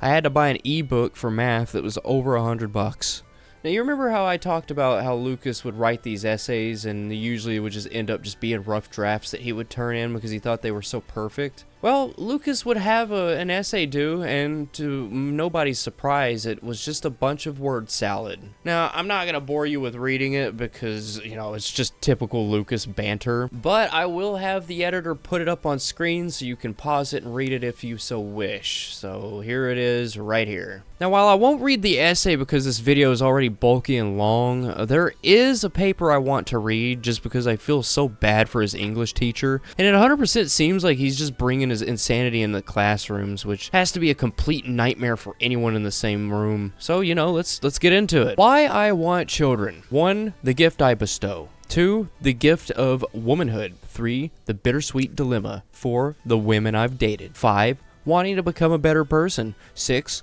self-destructive ageist patriarchy. Dun dun dun. 7, bipolar and diabetes. 8, psychotic breaks in 2 years. 9, what the Fibonacci sequence says. Yes, what the Fibonacci sequence says. He said that. Going down an existential rabbit hole. 11, maybe I can live longer / the ancient world. 12, the decision to become a husband and father. 13, dating site woes. 14, thoughts on silverbacks. Okay, 15, the Starbucks incident. 16, back on meds, Eastern State Hospital. 17, $1,000 of desperation. 18, the SEER program, Eastern State Hospital visit 2. 19, coping with board games. And 20, the little zygote looks to embryology. What he actually said, the little zygote looks to embryology. Okay. And as a side note, Lucas would be going on food binges once again, and he was posting some pretty hilarious food selfies. My question is why the fuck can't he just smile like a normal person? I mean, he always looks like he's trying to read your mind and tell you that he's about to fuck you relentlessly. I don't know. Here's some Hispanic food, and yet here's another one where his angle is pretty fucking hilarious to me. Please, Lucas, for the love of God, keep doing selfies. I think that's like the best content that you've ever done in your entire life. Jesus fucking Christ, you're scary. Now, around November of 2018, somebody was going to class with Lucas and decided to spill the beans and claim that he was failing math, describing that he couldn't even finish a 10-question extra credit assignment. So, we're gonna read them. Oh my god, there's just so much fucking reading. Alright, let's get into it. Someone, of course, this was a response to somebody calling him a sicko. But anyways, Telomerase Collector says he failed out of his math class. To which Midnight Raven would say, he's failing his math. Yep, that's Lucas. Midnight Raven, he couldn't finish a 10-question extra credit assignment. He doesn't have it for math, but I think he can do it for physics equations. Thanks for the info. He's on academic probation if he doesn't finish 3 assignments by 2 p.m. Friday. Also, he's been wearing dirty pajama pants and button-down shirts at school.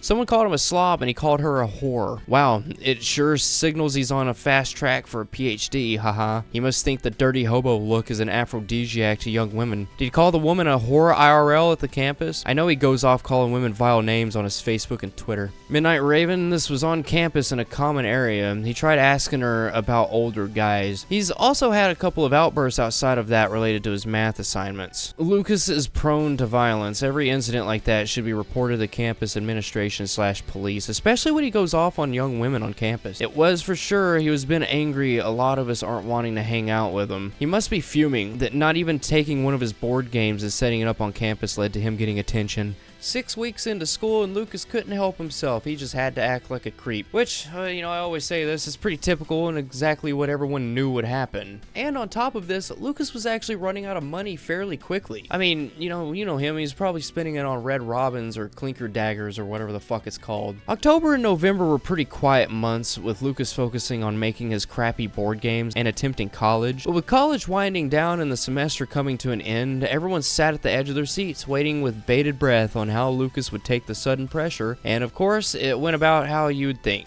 with Lucas spamming Facebook and even started attempting to do a fundraiser for his birthday. You remember how I said that Lucas was pretty greedy, though he openly begs for money all the time? Even now, not just back then, even now, like he still gets his tugboat money, his free money from the government, and just constantly wants more. He's a greedy little guy.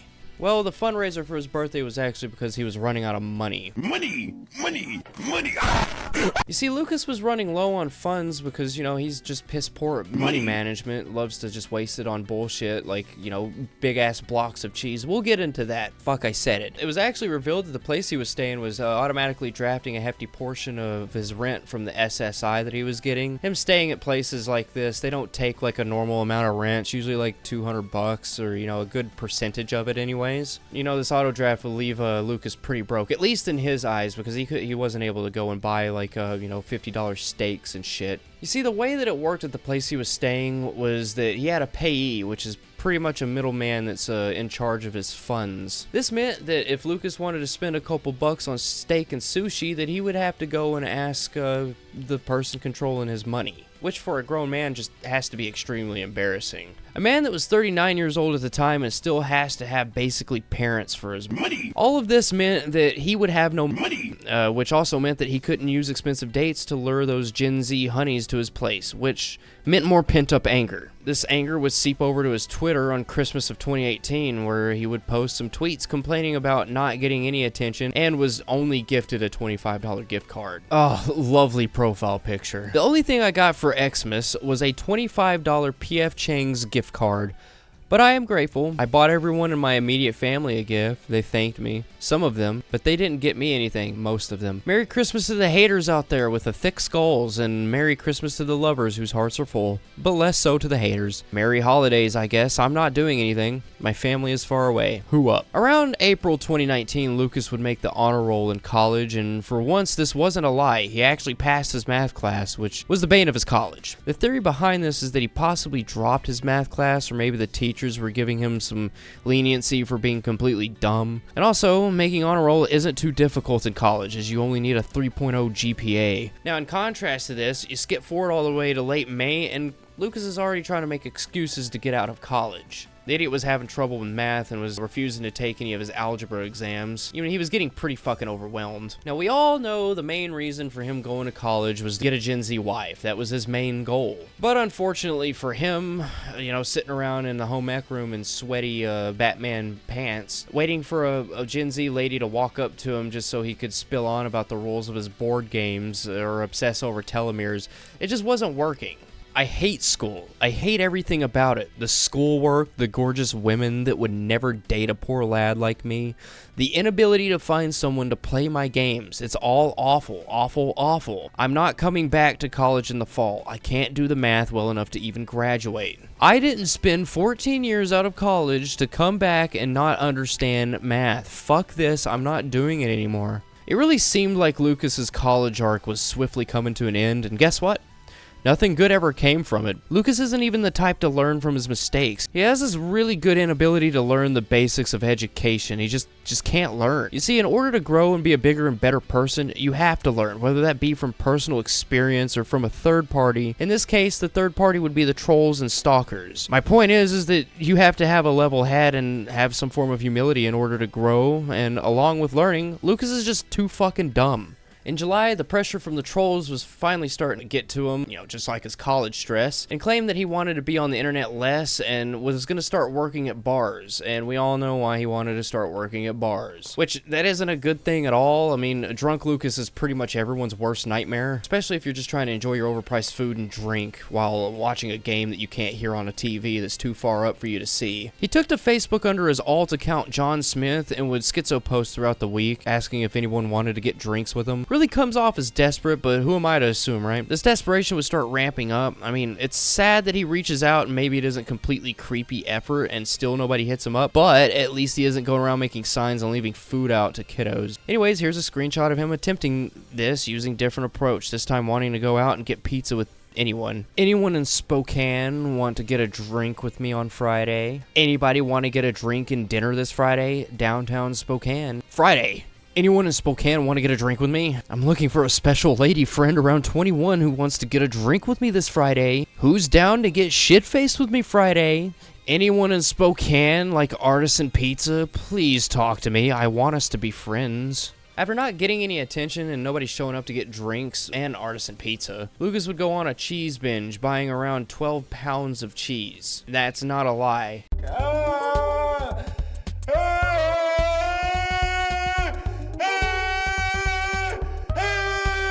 It really does seem like one consistent thing with these lolcows is some strange fascination with cheese. I mean, look at King Cobra JFS. Dude puts abhorrent amounts of cheese on literally every single one of his food hacks, and Lucas isn't any better at it. In fact, I believe Lucas has Cobb's beat on making some of the grossest looking food ever consumed by a human. And during all this going on in his life, it looked like Lucas had finally met someone under the name of Lacey. And guess what? He absolutely fell head over heels for her. And of course, this Lacey person was just another person from another troll group. And you know, Lucas is Lucas. He can't tell the difference between a real person and a catfish. There's never going to be a real person. It's always going to be just catfish for Lucas. He genuinely just can't tell whether or not he's getting trolled. So he started posting some extremely sappy shit like this. Lucas says up here, but you can share it now. Lacey says, bruh, I love you. I will fight anyone that crosses you. Dead ass. Lucas says, the world versus us. And Lacey says, on God. This is one of those moments where it's like, on God, bro. Like, just, Lucas is just so dumb. There's obvious red flags here. World versus us, huh? Lucas had only met this person like one time, and he was already getting this fucking sappy.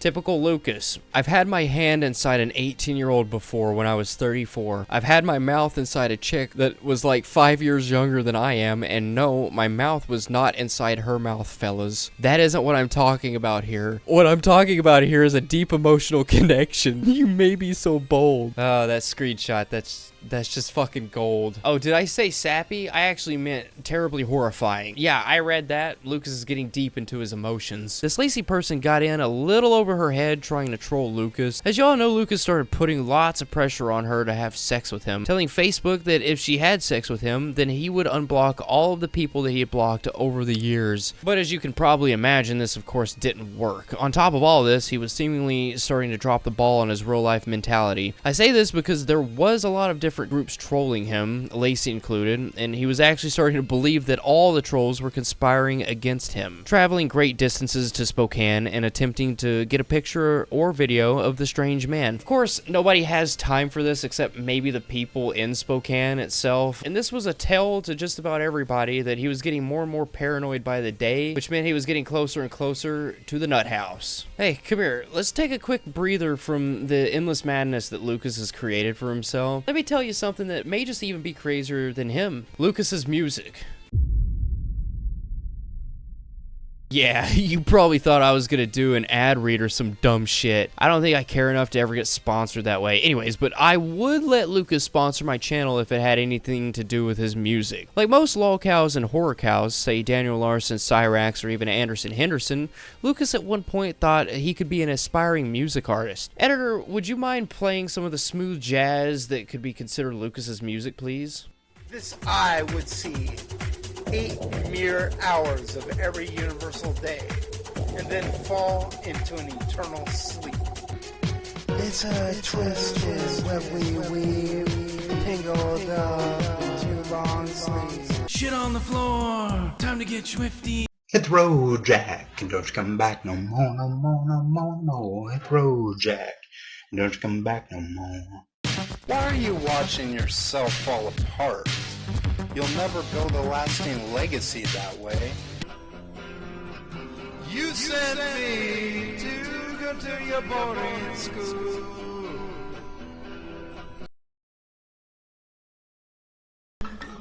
Psychoanalyst Carl Jung postulated that men and women have respective internal natures, which are reflections of the opposite sex. Joyous, calm, potential, high, alert, heavy, stupid, pink, nude, rocky, wormy.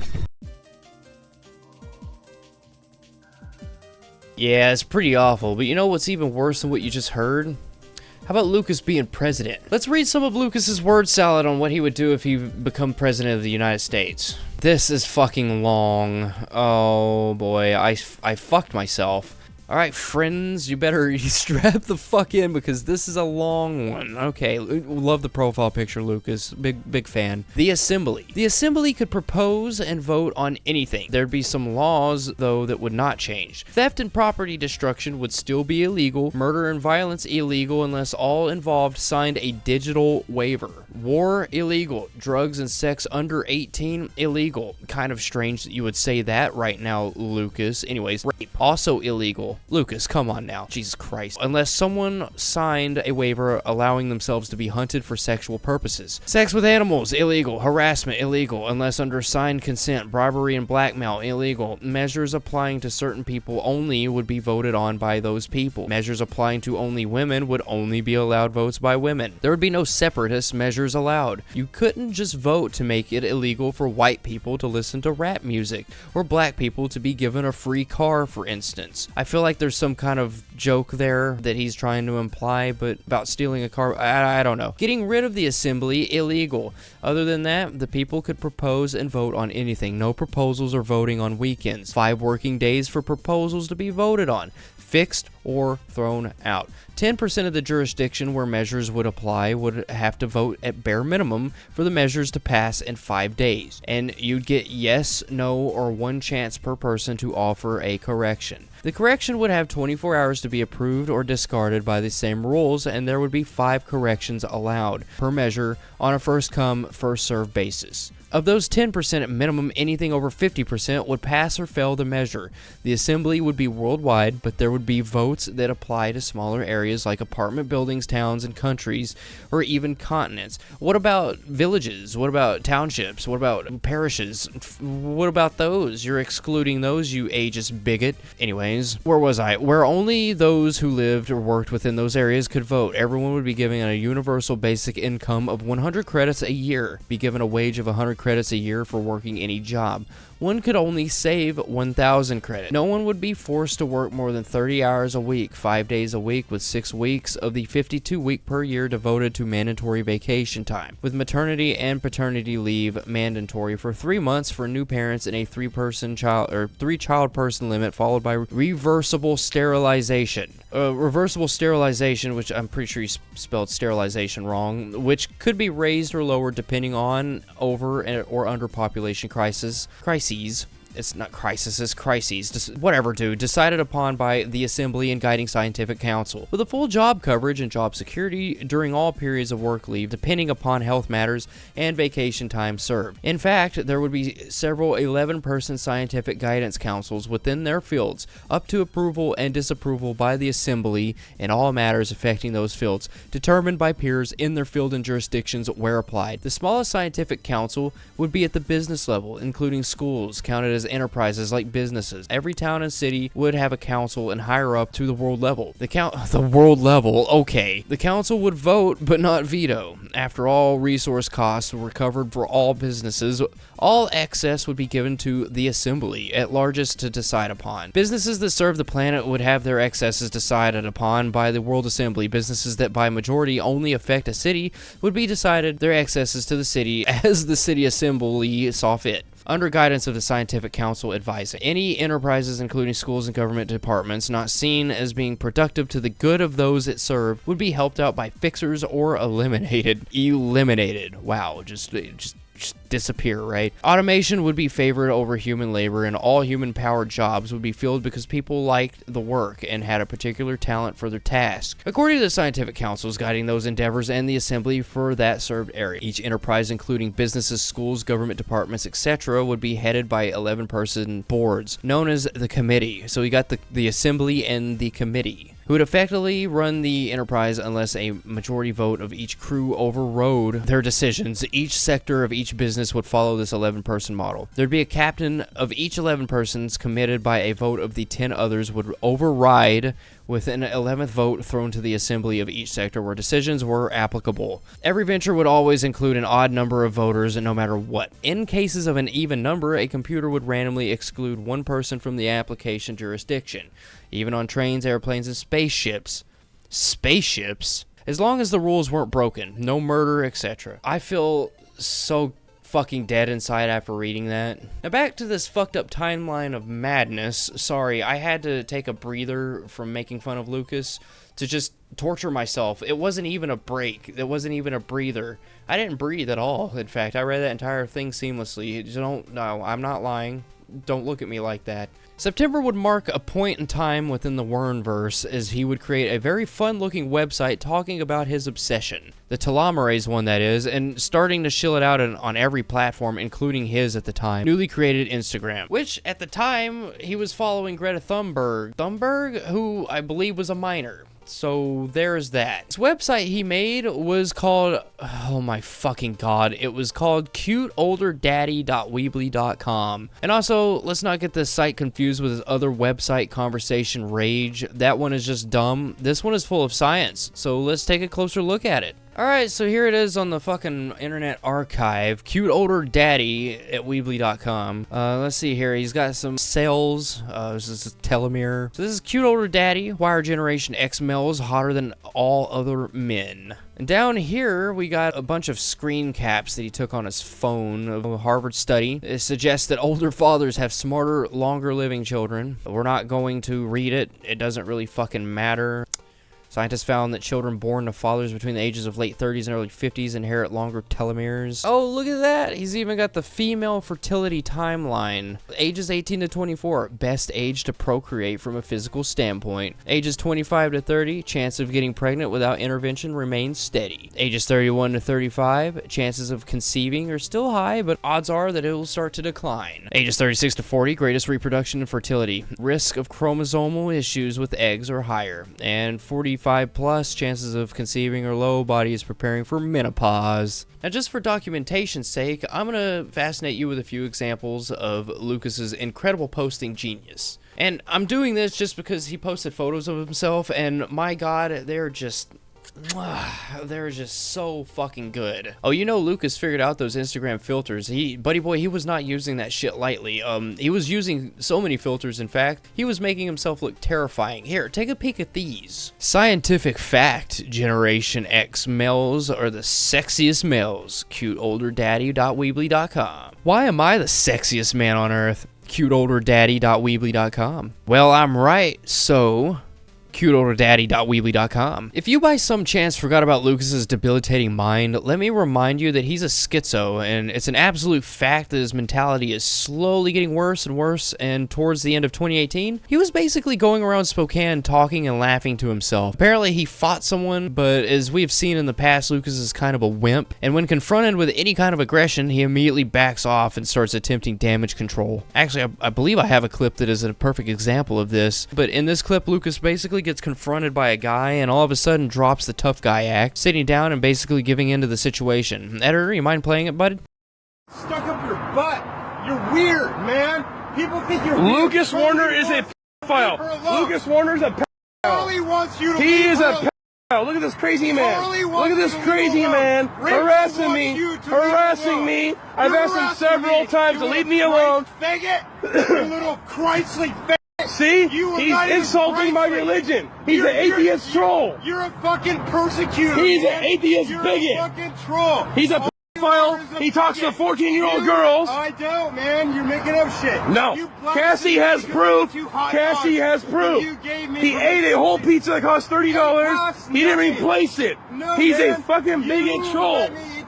No, I did not. You're a little gay boy. Hey, he sucked Jason Purva off at his old apartment. I have proof. Lucas Werner is a druggie. He shoots up heroin in the bathroom. He's a fucking druggie. You're just thinking of lies about me. And his whole back is full of blood. He has MRSA. I asked him to go to the hospital several times on documentation. No, this guy is a fucking ageist piece of shit who said he goes for Bernie Sanders when really he loves money like Donald Trump. Leave me alone. This guy won't stop harassing me. I've called the police on him 3 times. No. This guy is harassing me, and he's saying that I'm harassing him. I have proof by Roy, my roommate. He threatened to kill me. That's felony harassment. Harassing me and saying that I'm harassing him. No, he's threatened to kill me. He's threatened to kill me several times. $500 in food. And you know what? He sit there and inject my heater bill up. He ate all my food. He took advantage of me. And now he wants to go cry to DHR and threaten the police on me. I've contacted officers 3 times. I have a car. This guy is he needs to leave. He needs to leave my presence. This police officer. You know what? I'm going down to Thurston County Courthouse, get a no trespass order and a no contact order on Lucas Werner. He talks to 14-year-old girls. He's a I have proof. I have proof. Let's just try to calm down now. This guy's a fucking Hey, he's a weirdo. nothing to do with me. You tried to gun me to fight you because you're a little caught. See? He's trying to attack me. He's trying to attack me. He's trying to attack me. He's trying to attack me. You fucking little bigot, huh? You're saying that I'm a bigot? I don't fucking care if you're gay, you little fag. You're a fucking weirdo. Lucas Werner's a weirdo. Away from me. He's a You're weirdo. trying me to fight you because you're a little You gay. fight me, I'm gonna whoop your ass. I'm gonna fucking fight you. Go ahead, fight me, bitch. I don't want to because Fight me. I'm your fucking friend. You ain't my friend. You're an atheist piece of shit. I have a video says my God does not exist. He attacks my God. He's an atheist hypocrite. Bigot against atheists, you little queer. He's a queer homosexual. All he's doing is doing psychological You know what? manipulation. You know what? I'm going to the police to get a no contact order, no trespassing. He will get banned if he comes talk to me once.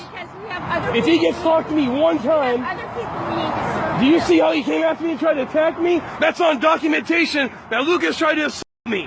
No, you're trying. He's trying to assault me. It's on videotape. It's on videotape. It's on videotape. He's not mentally right. He's insane. He is mentally insane. He is mentally insane. He is mentally insane. He's a criminal. He's an atheist piece of shit criminal. Lucas Werner is a criminal. Lucas Werner is a criminal. There's nothing wrong with you except you harass people. Oh, now he attacks gays. He attacks gays and slanders Christians. He slanders Christians because he's a fucking fake troll who has no life. You only provoked me into it. I didn't provoke you shit. You attacked me. You attacked me. Leave me alone. You attacked me several times. Lucas Werner attacked me several times. All lies. Get the fuck away from me. No, you get away from me. I was here first. You fucking came to fucking... You were on that side of the building, troll. I have the cops on my side. Good. Call the police. You tried to attack me. You tried to attack me on videotape. On videotape, Roy. Hey, Roy Barron. Did you not see Lucas run at me and try to throw his fist up? Yes. Do you not see that? Yes. Roy Barron, tell him that he's a very violent man. He's a very unstable man. Yes. Did you not hear him at the apartment say he was going to kill me and he called me Hitler and said I was a terrorist? Tell him that, Roy, on video. Yes, he said all those things. Yes, that's felony harassment threatening my life. Lucas Werner threatened to kill me. That's on videotape. That's felony harassment. Somebody get this. That is felony harassment. Felony harassment. Bullshit, man. Cops right here. Call the police. You tried to attack me. You know what? You came at me. You chased me around the parking lot. I have it on videotape. You moron. You said I was at the mall, fearing for your safety. We weren't even. Women. You hang out with men all the time, and all you do. You haven't got laid in 4 years. You haven't got laid in 4 years. Hypocrite. Hypocrite. You haven't got laid in 4 years. Because of you. Because you're a hypocrite. You can't get put. You. In the way. You can't get laid. Therefore, he's mad at the world. Lucas is in love with Carly, which is a heroin addict. Leave me alone. Leave me alone. I was here first. He was on the other side of the building. Lucas Werner was over there. Daniel Campbell's tracking me all over town. Yep. He's a closeted He's a queer. He sucked Jason Pervoff in his fucking apartment. He admitted it to me on the conversation. That's documented. He said he was laying down. He said he was laying down and Pervoff rubbed his arm. And Lucas is a gay homosexual. He loves men. He's an atheist bigot and a troll. He's a troll. Lucas Werner is a fucking gay ass. That's why he hasn't got laid in 4 years. And I blocked him from both his profiles, and he continues to harass me. Look at this weirdo. Look at this troll. Look at this sex offender, bigot troll. Lucas is a fucking weirdo. He's not mentally stable. He's insane. He's threatened that the police are after me, which they never are. They would have called me if they were after me. Without my permission. You got my shit and started getting my shit without my permission. I asked Lucas Werner to clean his pile up full of blood, which is not sanitary, several times. I asked Luke to clean up his damn blood. He failed to honor that.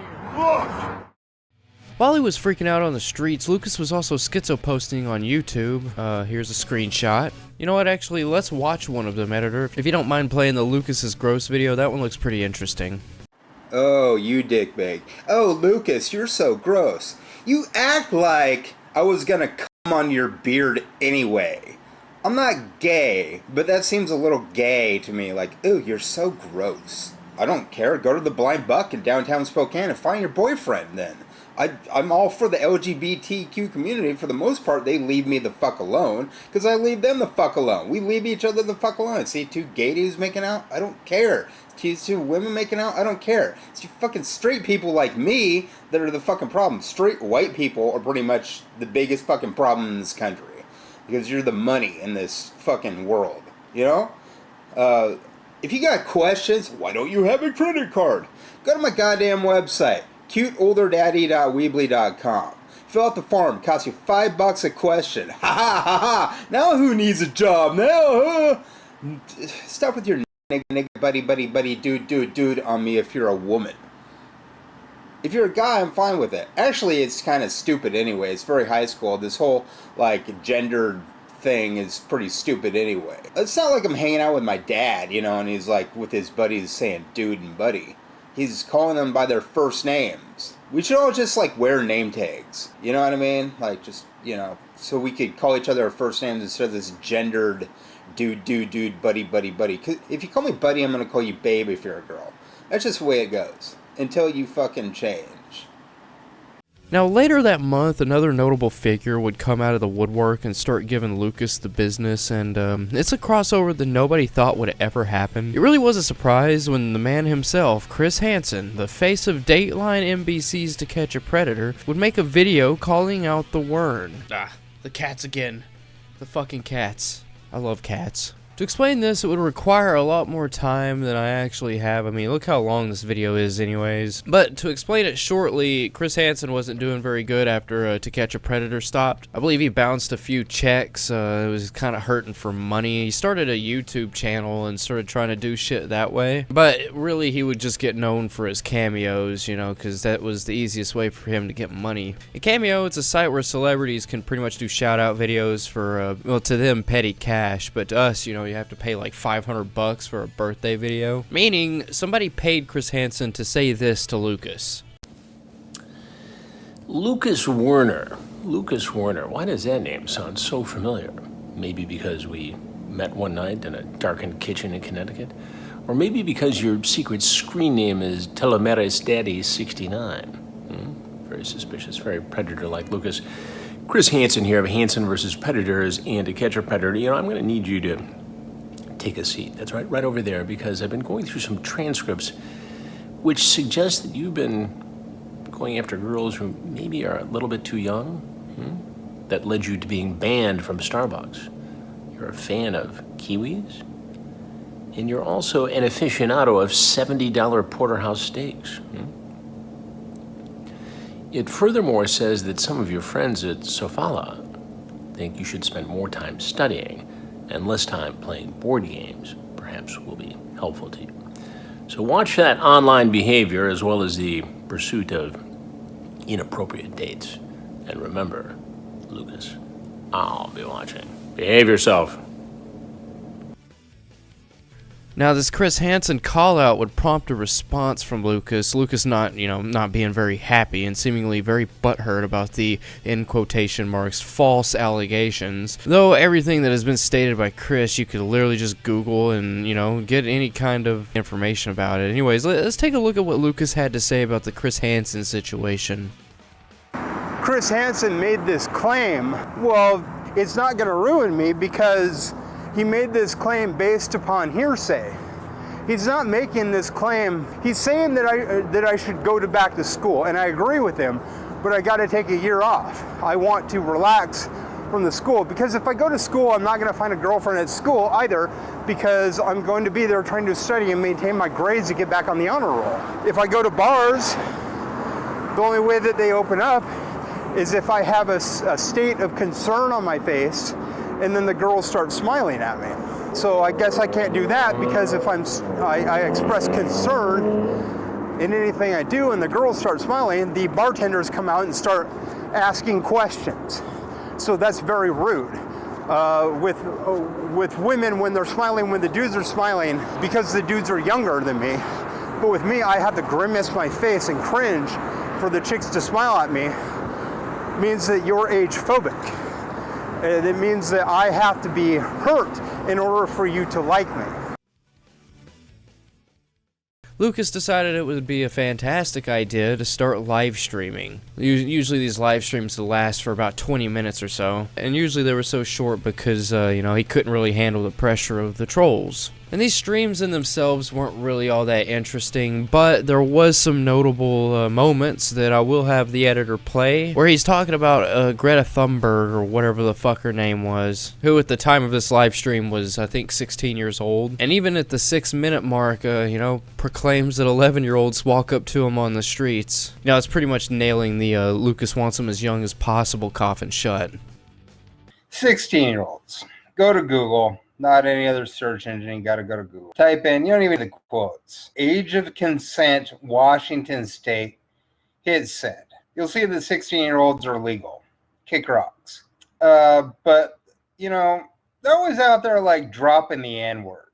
And I hardly ever see a 16-year-old with a black person. Greta, she's 16. She's cute and smart and sweet, sophisticated, get you to cry. In a hypothetical situation, if Greta was like wanting to date me, would I date her? Yeah. It's Washington State. Go fuck yourself. It's like 14 in Sweden. So when I'm in public, it's kind of like being when I go to the mall and I'm around young women and girls, it is kind of like, because like little 11-year-old kids will like try to approach me, and I just kind of like, why is 11-year-old approaching me? I'll walk away. Me in town is a bit like when Weezer or the Beatles visit Tokyo. These giddy little schoolgirls like go like hee all the time around me. You don't see it. You prove that. Go out, you get pictures of me walking around out there, and when I pass these women that are just like so young that it would upset the status quo. So I just 18-year-olds and 21-year-olds are hot enough. I'm just gonna ignore the 16-year-olds. But if you saw me at the mall and got enough footage of me at the mall for like a month, you would see me just walking past these girls. And I go to the mall because it's cold outside. And when I go on my walks, it's like a brief point of being warm. And I walk around, and sometimes I'll pick up a mint at one of the shops and like go to the library and go to the bathroom and sit there on my phone a little bit. I don't expect you to believe this, and I can't prove this, because if I proved this, I would be taking pictures of them or I would be showing you chat dialogue of them, which would cause you to dox them over the internet and to expose them and to stalk them like you stalk me. And I don't want to put that out there, but they do live in Spokane. And as a matter of fact, one of them started following me the other day. I'm not going to say her name, but she knows who she is. And she's 16 and she's following me online. I don't know why she doesn't just thumbs react my post, because I know that she might be in love with me, because I have met her in public. She came up to me and wanted to know why I blocked everybody in Spokane. So I have like tons of 16-year-old fans in Spokane that I refuse to talk to in public, because you stalkers stalk me everywhere. I could probably say that I would get away with it because it's not illegal. And if they were more out there saying things to my face and making eye contact with me, it would be something to really think about. But I would probably say, I would rather you wait till you're 18 just so it doesn't piss off all the conservatives in town, because Spokane is still a conservative-led town, even though you see a lot of like Democrats and liberals out there professing things like non-hate. Speaking of young, Lucas did a live stream and decided to start typing a URL on Google, and his, we'll just say explicit video habits were revealed. Though it comes to no surprise to anyone. Of course, I can't show the photos on YouTube, which is utter bullshit because it's just words. But let's just say that it was, of course, legal teen stuff. What was surprising is that in between these explicit video sessions, we'll just call it that, there was also some searches on Chris Hansen, which seems like old Lucas was attempting opportunity to get some dirt on old Chris. Of course, by this time, it was well covered that Chris had run out of money and allegedly cheated on his wife, and things weren't necessarily going that well for him. But I guess that wouldn't stop Lucas from trying to get back at the man. Let me ask you a simple question. Do you know the "How do you do, fellow kids" meme? Well, I found a screen cap of Lucas trying to be hip and rad like the young people. I'm 29 years old. I don't really consider myself young. As with most lol cows or horror cows, they have absolutely no self-awareness, and most tend to think that they aren't weird or creepy, and in some cases will even compare themselves to someone they consider worse off than them. And in Lucas's case, he got another Chris involved. He called out the legendary Chris Chan, claimed that he didn't need the fame, unlike Chris, which isn't the case at all. You see, whether you think the trolls are right or wrong in the attention that they give Lucas would never admit that he actually enjoyed the attention, whether it be good or a bad interaction. Editor, would you mind playing the Chris Chan video? The difference between myself and Chris Chan is an easy one to point out.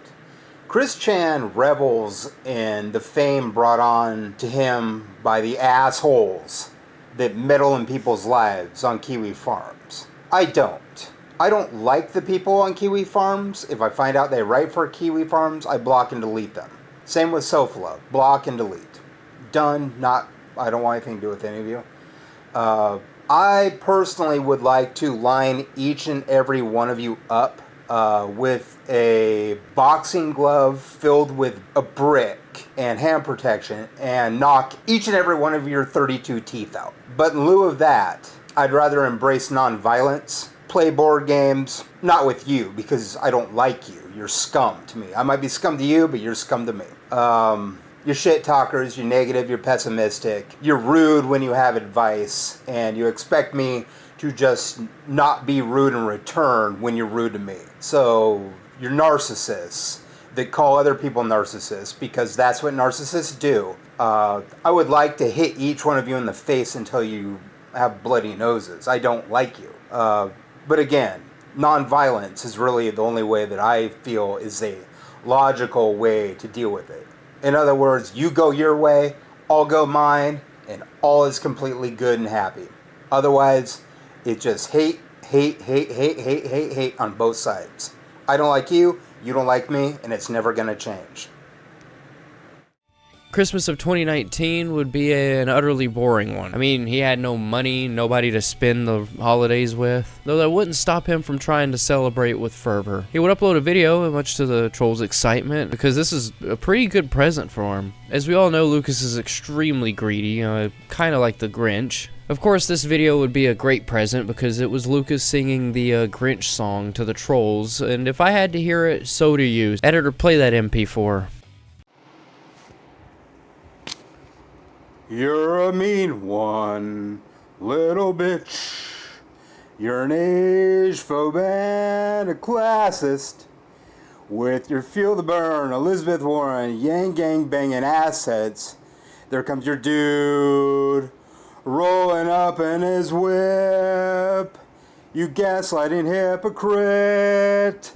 You like to troll me, little bitch. You catfish and you ghost me. You leave me on red. You're not a real homie. You deny me for my age when alcoholic fermentation is all the rage. You throw me out because I'm poor. You call yourself a socialist. But if I had a hot tub, you'd be my little whore. You remind me of Donald Trump. You lie and you lie and you lie. You want an honest man. But when I give you the truth, you hold your nose like I'm a garbage can. I embrace non-violent solutions. You compare me to a murderous privileged little boy. Generation Z hoes. My heart is not a toy.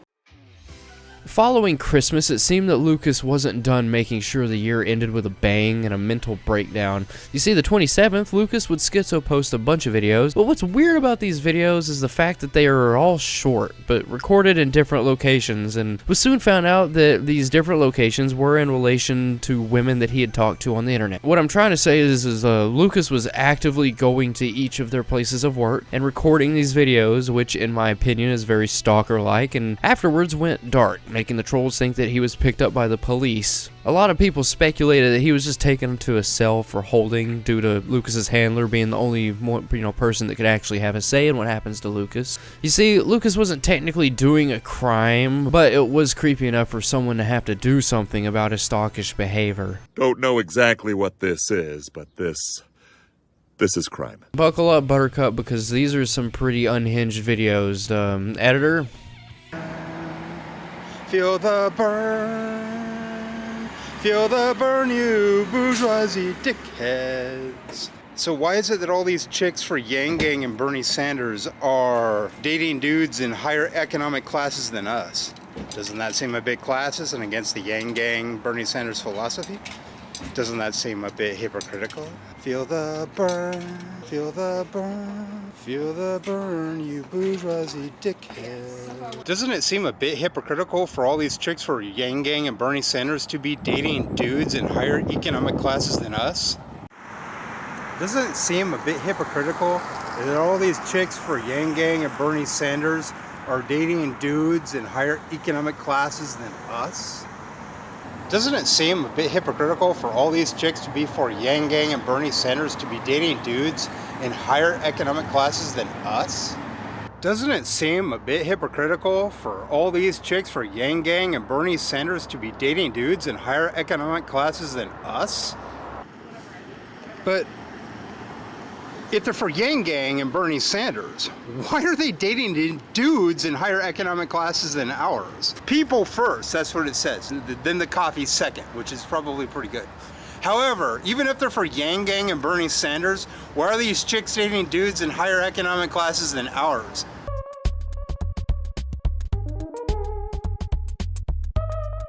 Fuck, fuckity, fuck. Are all these chicks for Bernie Sanders and Yang Gang dating dudes in higher economic classes than us?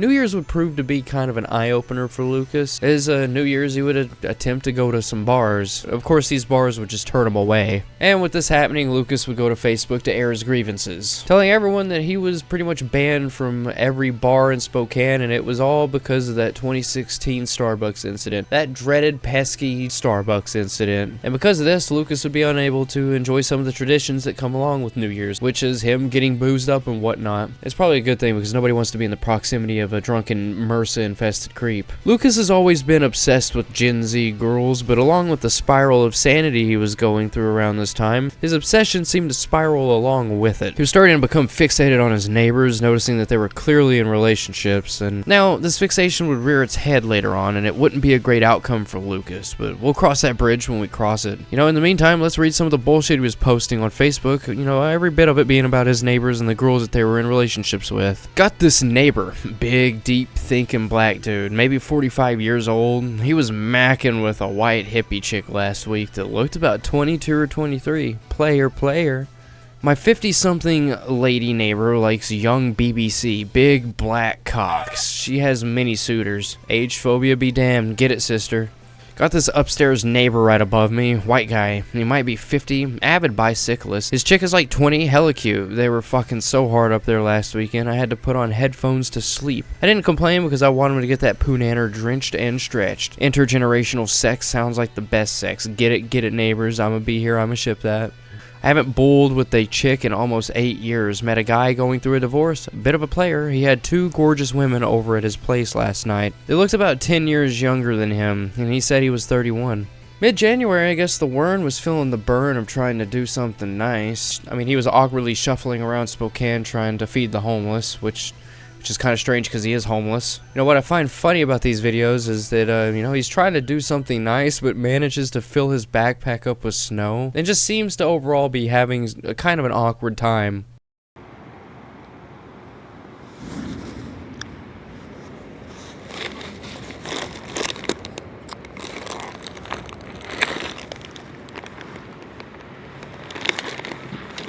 goddamn moment alone.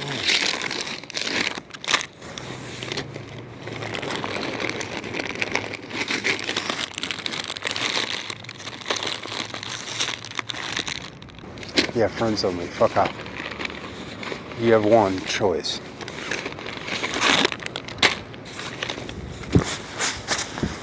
Shut up, Republican.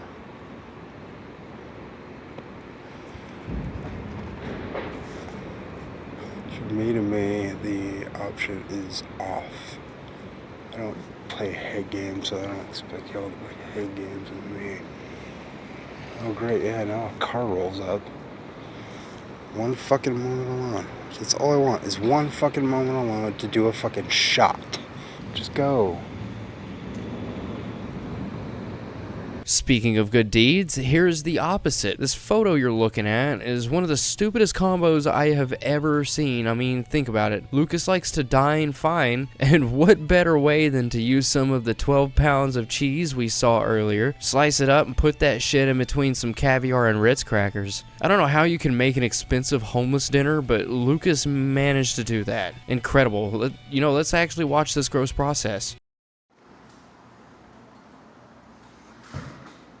$10 on sale for 2.5. I had it once. Not this kind, like a more expensive kind when my parents had millionaire Republican friends. Don't ask. They're not friends anymore. It's $1.99, $2.50, so $2.99, something like that. Ground pepper, 99 cents. This is my favorite cheese. I hardly ever get it because I never see it, but I started shopping at a new place. This is $3.50. Usually like $7. So I got 2.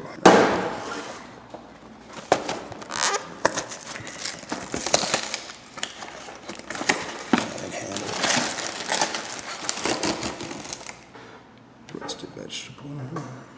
Open this.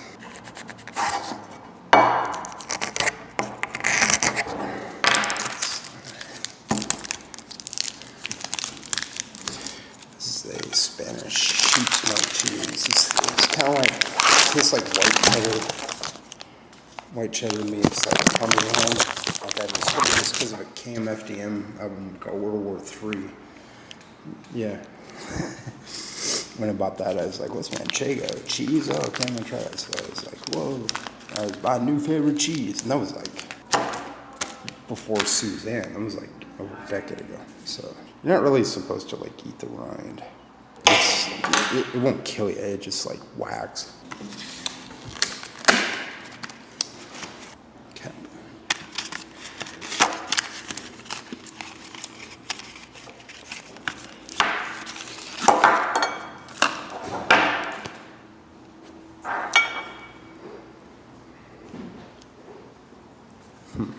Fishy.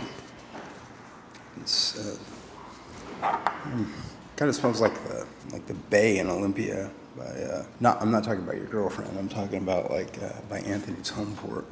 To me, it just kind of tastes like salmon.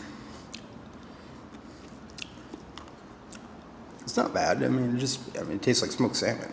It's pretty good. I'm not sure how much you're supposed to put on a freaking cracker, but we're gonna that much. Keep in mind I have an EBT card and you can experience manchego on a caviar, Ritz thingy, black pepper with the EBT card.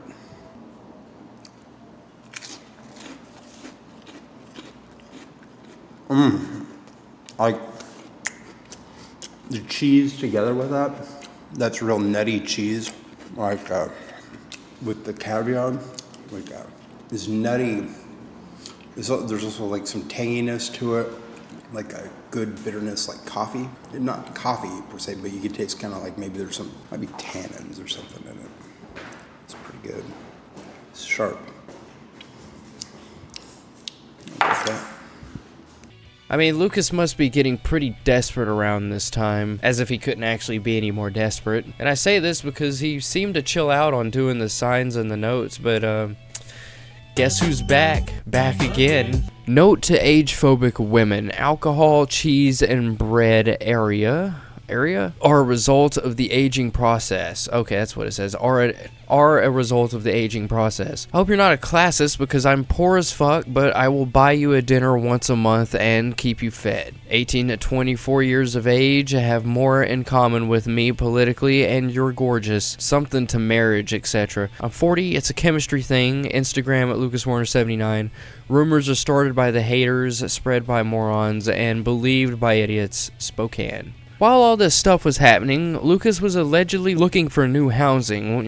You know, we'll talk about why he had to find said housing in a minute. But, you know, he was looking for new housing, and he had seemingly found it, though it was still governmental housing. You know, he was actually looking for not governmental housing, but he found governmental housing. You remember when I talked about him starting to obsess more and more over his neighbors and whatnot? Well, it had been about a month since that happened, and guess what? Lucas would post this on his Facebook, it reading, apparently a lot of and hot chicks are coming into the building. I'm gonna stay clean, bounce the staircase, and get some punanner for my silence. After that, weed and food, and then it's none of my business. If I don't get a chick, I'll blackmail you if I feel you know the honeys and aren't disclosing that information. I don't give a fuck. Talk. Later that week, Lucas would claim that he was given HIV. And not just any strain of HIV. This particular HIV could only be, you know, passed on between him and men. What the fuck? Yes, only men, not women, just men. You know, still have to leave some room in there for him to get sex, even if it isn't a chick. He even went a step further and started begging men on Facebook. Extremely unhinged, especially all the begging, but, you know, this is Lucas that we're talking about. So mid-May, Lucas would finally reveal in a video why exactly he was kicked out and why he ended up going back to the homeless shelters once again. Like I had mentioned before, Lucas had become slightly obsessed with his neighbors a few months ago, as he had seemed to be getting more and more paranoid of things that weren't really happening. You see, he had noticed that a lot of people were going in and out of the building, and I guess a few of them were college girls or something, because he'd soon started to put some puzzle pieces where they don't fit. Thinking that, you know, some of those people that live there were dealing out heroin and giving it to the Gen Z girls so they could get down and dirty with them. And I'm gonna ask you a simple question. What logical thing do you think Lucas would do with these delusions? A, ignore it and move on. B, stop someone on their way out and actually ask what's going on. C, sit outside and stop the Gen Z girls and guys and tell them that he's gonna tell the apartment manager and police about the heroin dealers if they didn't have sex or give him girls for sex. Or D, none of the above. I think you know the answer. Yes, Lucas would hold these delusions of heroin dealings and sexual exploitation as real and would start to sit outside on the steps, stopping his neighbors, telling them that if he wasn't given girls to fuck, that he would basically blackmail the dealers, and of course this wouldn't sit well with the apartment manager, as he was soon evicted for being creepy. Editor, would you mind doing your job and show us the video of him explaining it all? Because Christians are the biggest goddamn hypocrites you're ever gonna meet. Here's an example. I live at a homeless shelter. I do this for another number of reasons. I got kicked out of my apartment for reporting heroin users. I harassed them. I said, if you don't hook me up with a chick, I'm gonna call the cops. And then they turned around and told the management, and instead of investigating the heroin users, they got rid of me. And there's like 5 or 6 guys at Pioneer Pathway House and some women that knew about the heroin and the meth in this Spokane apartment complex that I lived in, and hated it, and constantly complained to the management about the throng of young people coming into this apartment to do heroin with the people that lived there, or to smoke meth. But no, we are the problem. I said, give me a girlfriend or I'm gonna report you. Don't act like you're not doing hard drugs. Because 5-0, you tell me any of your bullshit and you have girls, 5-0 will be called. 911. Zoomers, you really need to stop putting your shit on blast. Keep your shit private, because guys like me will say, oh, give me a girlfriend or I'm calling the cops. If you don't like it, don't fucking talk. Because any criminal activity that I know about that you do and you have chicks, I want a chick or I'm calling the police. I don't give a fuck. But that's the problem. Christianity worships material possessions and money. Oh, it doesn't? What about the fact that I live in a homeless shelter? I actually prefer living in the homeless shelter because at least there's company there and I'm surrounded by people. Alone in isolation felt like But around other people, even if they're Christians, even if there are a lot of right-wing Christians, even if some are mean-spirited, at least if I go there, I keep to myself, I'll have company, and I won't have to deal with the isolation that you Christians put me through by not being Christ-like towards me. Where are the women at, greedmongers? Matthew 6:24, greedmongers. Luke 12:15, greedmongers. Oh, but you're left wing, but your dude has to have more money than a dude that lives in a homeless shelter. Greedmongers, fuck you, hypocrite. Mark 23 talks about how much Jesus hated religion and hypocrisy, and yet you continue to practice it? This is why there's so many atheists now. Greedmongers, runaway capitalism, greedmongers. You worship money and not God shit, where atheists are like, you know what? You're a bunch of hypocrites. But atheists, where are you at? Hypocrites? You worship money? Is that your God? Oh, you can't kick it with me because I'm 20 years older than you. Around people, I'm pretty much the calmest, most quiet dude in the room. Do you have any evidence that I'm not? Or are you just gonna be a shit talker against Ephesians 4:29 against gossip? Oh, so you're an atheist. Greedmongers, but you're still gonna be worse than the Christians? Or the same level as the Christians that do nothing but talk shit? This is why people are hating capitalism now. This is why people are hating Christianity now. It is your fault. Do you get me yet? And one would think that this could be the peak of creepiness for old Lucas, but it's not. You see, Lucas is the king of kickouts, and because of his actions at a homeless shelter, he was evicted from there and not allowed to come back. And Lucas, being homeless and fuming, not at himself, of course, he was just mad at everyone else that was in relationships and decided that he was done with his dry spell and that he was going to travel all the way to Denmark to try to get some. In a certain video, he claims that he has enough money to go to Denmark and, have a good time with a hooker there. And it was claimed that this trip to Denmark was just a way to vent his frustrations and get it out of his system. But that's not the point that I'm trying to make here. What I'm trying to make is the age of consent in Denmark. That is the concern. But before I bring up my point, Eder, you mind playing the Denmark video?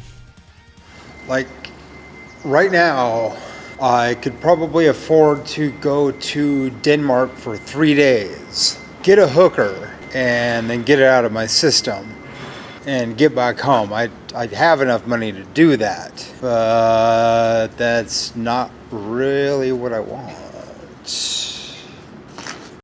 Speaking of his love of younger people, it has been mentioned before that he has some kind of weird fantasy about his family. In fact, it's been speculated that he is sort of weird about his mom, ultimately disliking her, possibly because of the blog that she was stating that he was regarded and schizophrenic. But on the other hand, he's also been heard talking about finding her sort of attractive. I've noted that he is also into redheads, and guess who else is a redhead?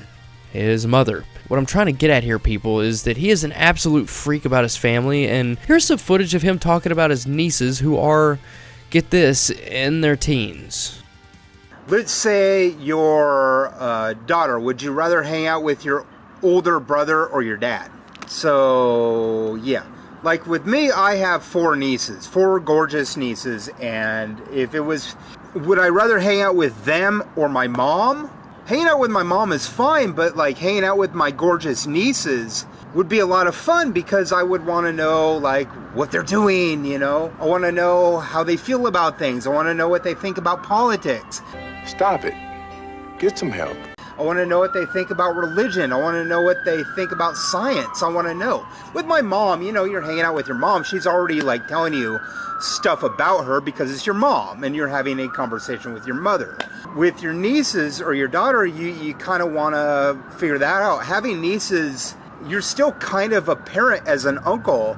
Like I've held those little girls in my arms. This is not okay. This needs to stop now. And fed them with a bottle and changed their diapers before they were the size of house cats. You know what I mean? Like, I would like to know how they are as adults, and I don't know them very well as grown-ups. I know them as they were as little kids.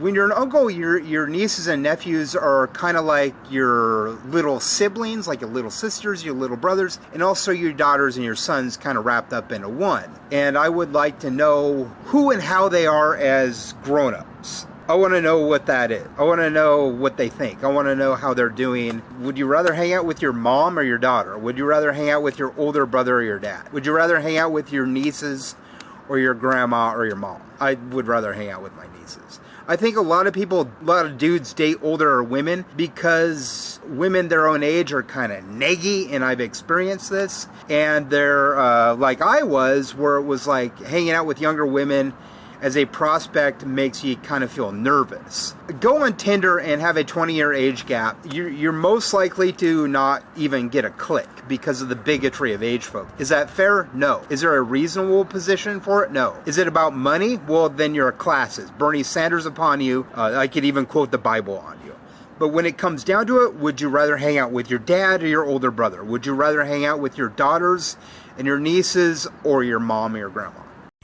Oh, do you need more evidence? Fine, I'm gonna assume that you don't, but I'm gonna give it anyways. Here's some screen caps of an interaction where he's talking about his niece that's actually a 16-year-old at the time. Trust me, they are extremely cringe, so beware.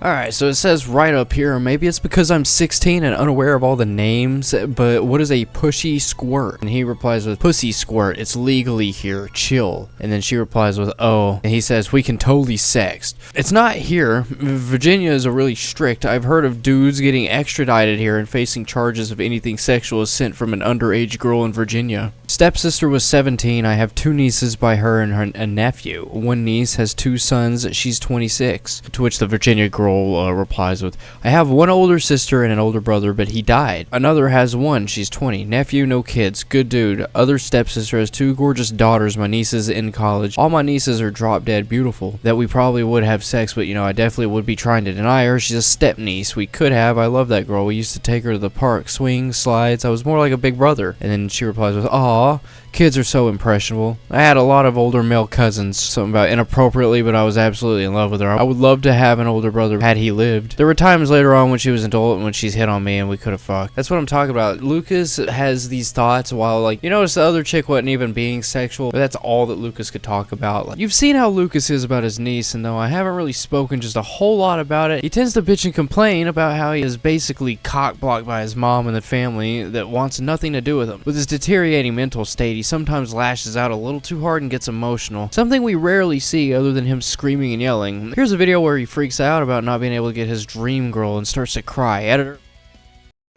You know, I go out into public like for 2 to 4 hours a day, every day. I'm seeing guys with gray beards hook up with Gen Z women. I'm seeing black guys hook up with Gen Z women. I'm seeing Gen Z and millennials hook up with Gen Z women. I'm seeing all of the 90% of the Democrats right now that are pro-socialism hooking up with all these women. But whenever I go down there, I can look around for hours. And they're not pro-money because they're Democrats. And I look around, and everywhere I go, they're never single. I can't find my girl. It's common that every girl that Lucas ever has an interaction with ends up either being a troll or a catfish, or just ignores him, chops up their disdain to him being a smelly freak. You see, Lucas has tried everything, as you've witnessed in the very beginning of this video. I mean, he went as far as signing up for college just to, you know, be able to hang around people that were much younger than him. I mean, what he's tried so far has probably been the most unhinged and manic things that I've ever seen a man possibly do to try to get a hold of a woman. I mean, the desperation that fumes off of Lucas is thick and rife with odor. I don't think that a single person, let alone a woman, would give Lucas the time of day, though now that I think of it, there really are some really deplorable women out there. I mean, even Chris Chan had an opportunity. What I'm getting at here is that Lucas tried a brand new thing that wasn't just hanging around with a love sign or, you know, trying to put some food on the ground, little treats for people. He was hanging out at the park, or the track area of the park to be more specific, and he was waiting for old Gen Z honeys to jog on by. Yeah, his new plan was to basically stalk women at the park. I do love having women friends because my friend Gina, she's like, you know, you should go out into public and try to fetch a chick. Yeah, they're like 18 to 24. You know what I'm into. You know my fetish, even though I want to marry it. Your bigotry makes me want to punch you in the cunt. But my friend Gina is the friend, she's just like, go out in the park, you know, or go out in the public and try to like fetch. kind of is what she said. I'm like right in the dick. I want to punch you, little bigots. Anyway, at the park watching, I'm at a park. This is the jogging, walking trail. I'm waiting for them to walk by. But so far it's just been chicks with boyfriends because your God doesn't exist and the universe seemingly hates me. Now, when it's Gen Z college age chicks alone, what I'm gonna need is a good goddamn line, because you know they're fucking bigots. Like the age phobia and the classism, despite the Bernie Sandersism. Millennials are snotty. The Gen Z. Where's your God? See, what I need is a really good line for the Gen Z, because they're the most fertile. You know I love women. You know I love their companionship. You know most of my friends are women. And I call dudes bitches all the time because they're cockblocks and they hoard. If they didn't hoard, what I need is a really good line to run on the Gen Z. Wait. You tell me you're a Christian, and yet you're not forgiving, not understanding, not compassionate. You're rude as fuck. You worship money.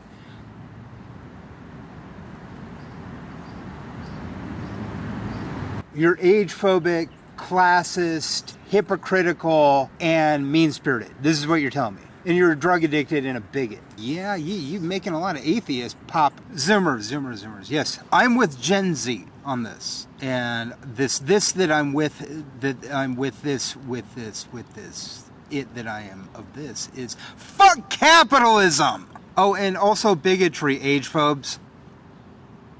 This new way of coming on to women would also mark a new saga for the Wern. One still of stupid memes and ranting about politics, but something in the man had changed. He wanted his voice heard and decided to do so by going on to a podcast you can still view here on YouTube. I'll link it in the description if it's still up, and also if it seems like something you'd like to take a look at. It's pretty informative in a way, and I quite enjoyed it. Now, the thing about this podcast arc is that the host of the podcast would generally try to give advice to Lucas, and all it would do is go in one ear and out the other, making Lucas spill some extremely hypocritical shit. This McDonald's Happy Meal of a podcast arc would also come with the toy. It was actually a Nintendo DS. And along with the Nintendo DS, this dumbass post. You see, the thing about this Nintendo DS is Lucas actually believed that now that he's had this DS, he's basically just like the young people, you know, hanging around watching, I don't know, Shrek off of your Nintendo DS. Why the fuck would you do that? But anyways, he had a DS and he wanted to use this DS to catch women. And I use the word catch because this is basically him trying to lure women. Oh yeah, here's a little nugget of gold. It's a photo of Lucas taking a shit and playing the DS. Note the nasty ass floor. Lucas loved the Nintendo DS, but little did Lucas know that it was 2020 and the DS was incredibly obsolete. Of course, this DS wouldn't help. No lady would ever want to talk to him, and he got no replies on his Instagram post or Facebook. I don't really remember, nor do I care. He made a post. He got no replies. You know, nobody wanted to Netflix and DS, I guess. And with this news of nobody wanting to hang out with him, you know what he did? He started roaming the streets, and let me tell you, look, here's a video, and it's one that shows you just how dangerous that he is.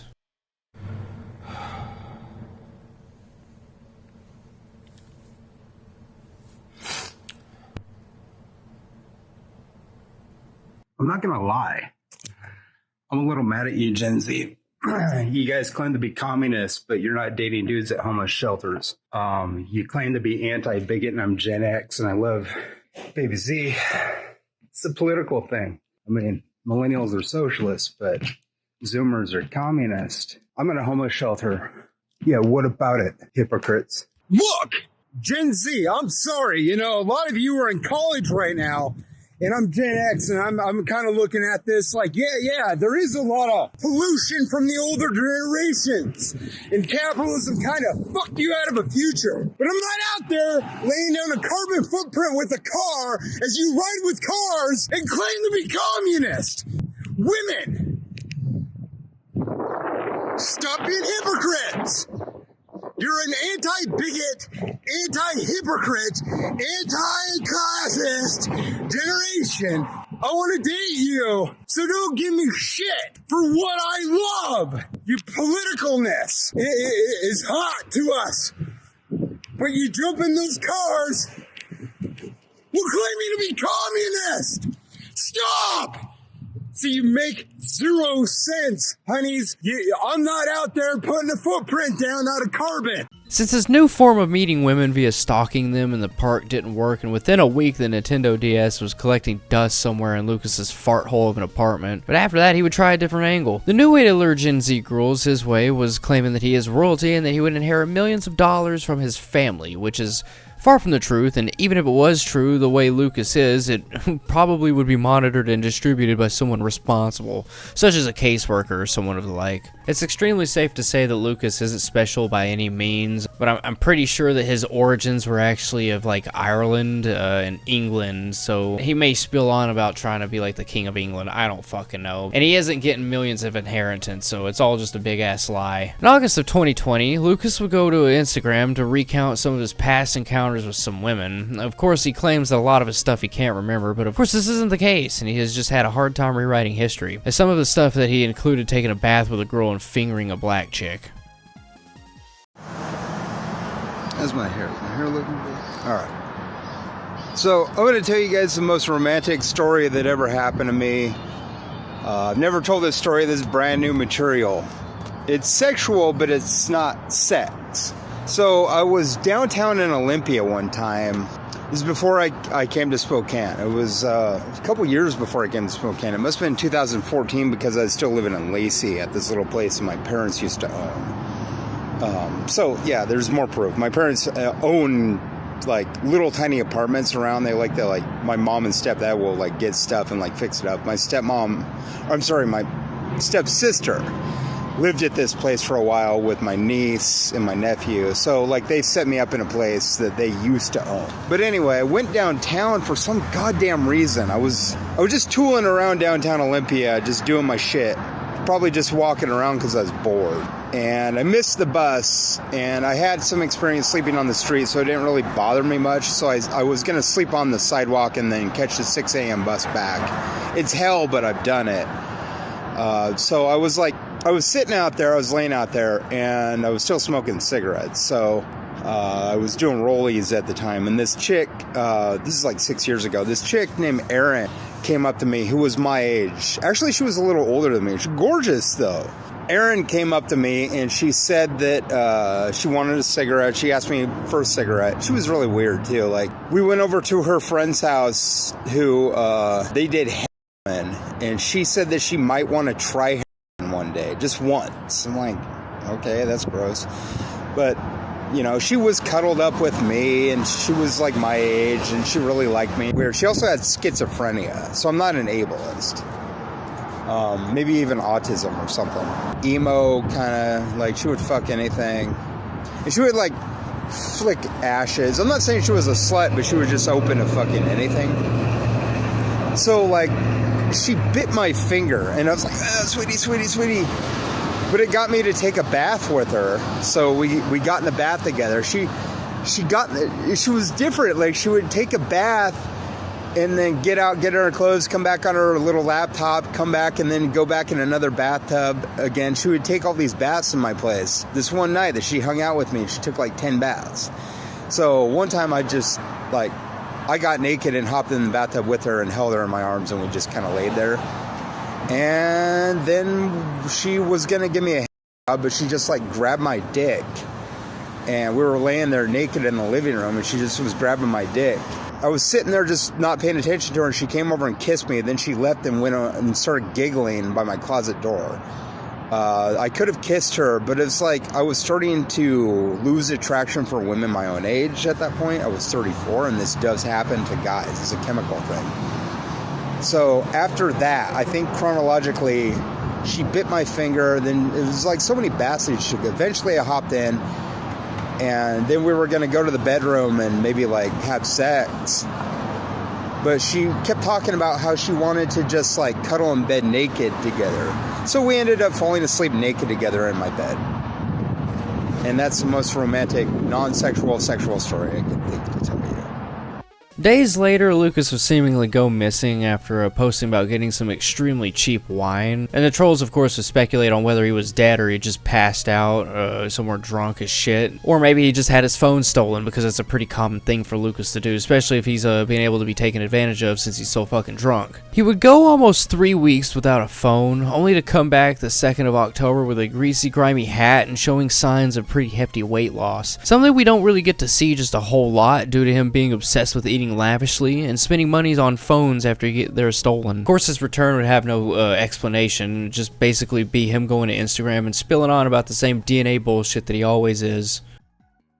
Yeah, dude, you're just gonna be a bitch to me because I have a beard. Oh, okay, but you hate misogyny because bigotry sucks. You're gonna sit and drink your little Pabst Blue Ribbon swill, you little millennial age-phobic bigot ass, as you hate on dudes with beards or dudes that might like a nice beer like a No-Lee in Spokane.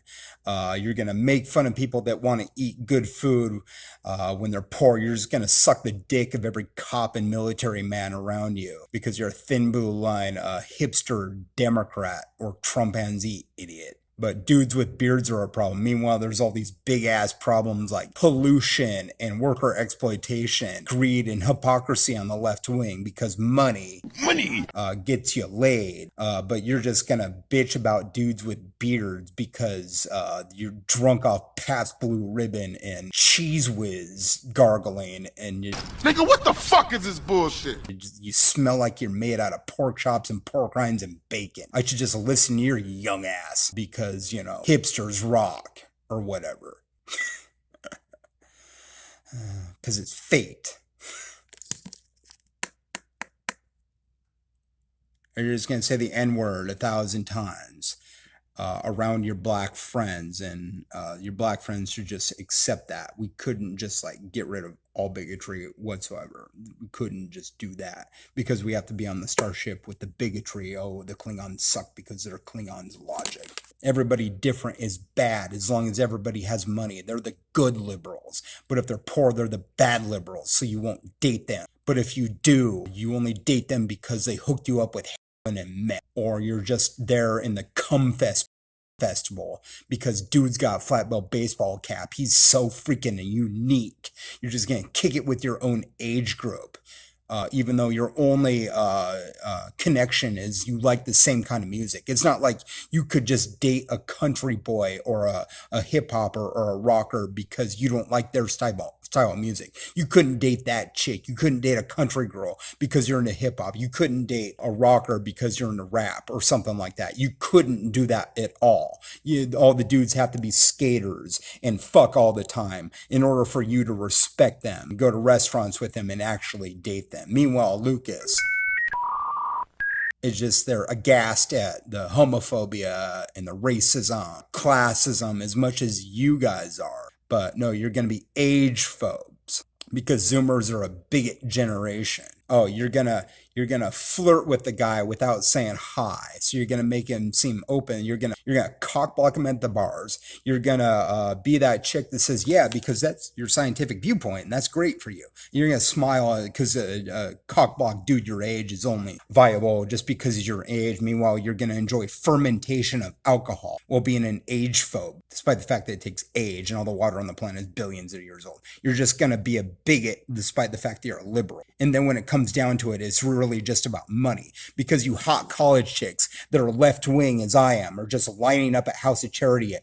6 p.m. or 5 p.m. to find Lucas and have sex with his poor ass. You won't do that unless the guy's a wig, or you won't do that unless the guy's your own age. You're just gonna be like, dude, bro on me. Stop, but you're gonna go fuck that guy. You're gonna give in to his Trumpanzeeism of, oh, 2 girlfriends, so he deserves a 3rd. 1 girlfriend, so he deserves 2 because it's a weekend and we all just gotta have our little orgy. Greed mongers? Instead of being against anything, we're non-political, but really what you mean to say is you're left of the Democrats. And you're not gonna be a girl for Lucas because bigotry rocks. Or Lucas doesn't like rap. He's an asshole or an idiot because he likes industrial pop music and rock. So you're just not going to date the guy. Meanwhile, Lucas would date a country girl or a hip hop girl, as long as she's healthy and between 18 and 24 for the sake of the children. But I'm a misogynist. Lucas is a misogynist because hot women don't convey greater DNA to a child. You're going to be there like, I love your progress, Lucas. You've lost 180 to 190 pounds, but I'm still not going to date you because, Wigger over there hasn't had sex 5 times today. I got to be that chick that fucks that Wigger that calls me a bitch everywhere I go. But I'm gonna just like hate and hate and hate everything because bigotry of our world. We hate racism, but age phobia. So we're gonna just kick it with our wig friends our own age. Drink alcohol, which is age. You're gonna be a guy that's a bitch to Lucas because you have girls. You've got 5 girlfriends that you know, but you're not gonna help him find a girlfriend. You're gonna sit and laugh at the comedy of what Lucas is doing. Everybody's laughing at these bits and pieces, but no, when it comes to Zoomers, you can't take a little for your little okay boomer classist liberal bullshit. You hypocrites. You can't just take a little and date Lucas. You're just going to keep him rambling on while being like, Lucas, shut up. Like, because Lucas isn't a man and doesn't have a dick and male needs and want to be a father and get his PhD in genetic research. You're going to leave Lucas there locked away from the women because you like being cock-blocking little bigots. You're going to run your mouth about something you don't understand like little 7th graders because you're a Republican or a Democrat. Back and forth because you retard. And Lucas is there getting into his Tylenol moment because he just won't grow up. And you're just going to be at the bar giving in to greed because age phobia is just awesome. But it's just classism. No, we hate classism. No.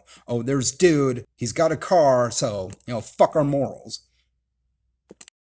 Following his return, he would do what he always does and probably got kicked out of the homeless shelter he was staying at for yelling at someone, issuing him into a new arc of homelessness. Of course, Lucas would come out and talk about it. His mental state seems like it was going downhill faster than anyone thought. This is a short one, so let's just take a look at it.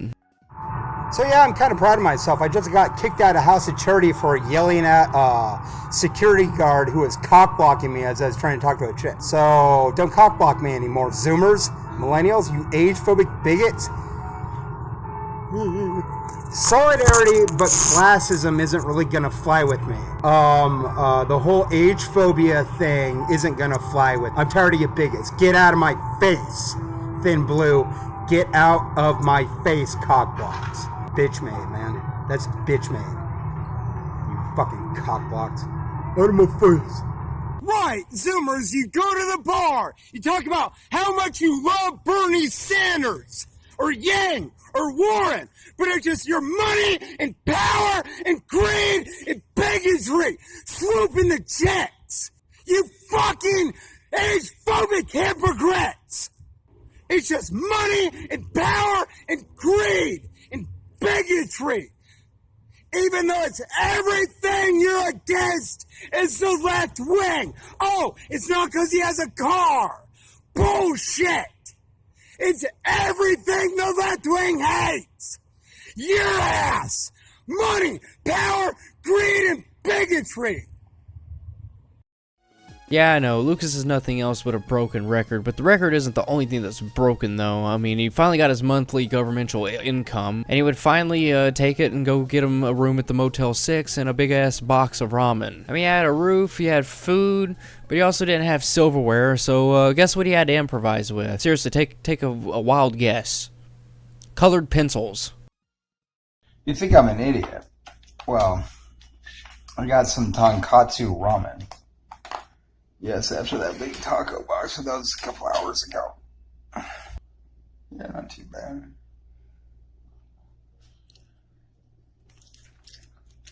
I was kind of sick with it.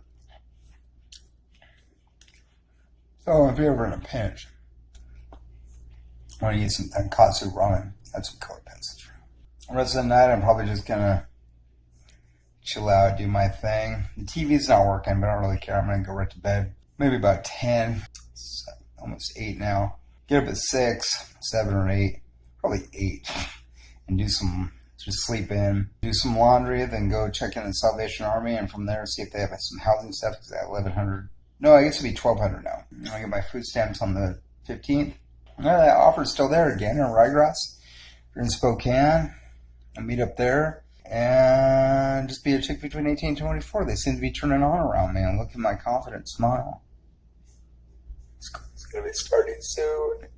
And with his recent homelessness, Lucas was trying to go above and beyond to get some income. I mean, he was living in a motel for God's sake, and after around 6 years of him trying to earn money through unconventional means, like, selling his board games at incredibly high prices, or trying to sell weed when he doesn't have any sort of a social intellect, he was finally sending in job applications to local companies, even posting on Craigslist, here's a job application. But let's get real here, he isn't really socially adequate and as mental as he can get. I mean, something as simple as running a cash register or flipping burgers would somehow involve telomeres. He even tried seeking help from the college by sending in an application to local colleges to try to be in general office assistant. But the idiot probably didn't even realize that he was applying for one particular job and that it wouldn't be anything permanent. I don't really think that he's cut out for a job, to be honest with you. I mean, imagine the first Gen Z girl that walks up to the cash register at the local McDonald's he's working at, simply just trying to order some food. It wouldn't be a good time for him. It would just be all about telomeres. And really, in my opinion, customer service is the last thing that Lucas needs to even be in. I mean, like I say, he's going to try to do one of his shitty pickup lines,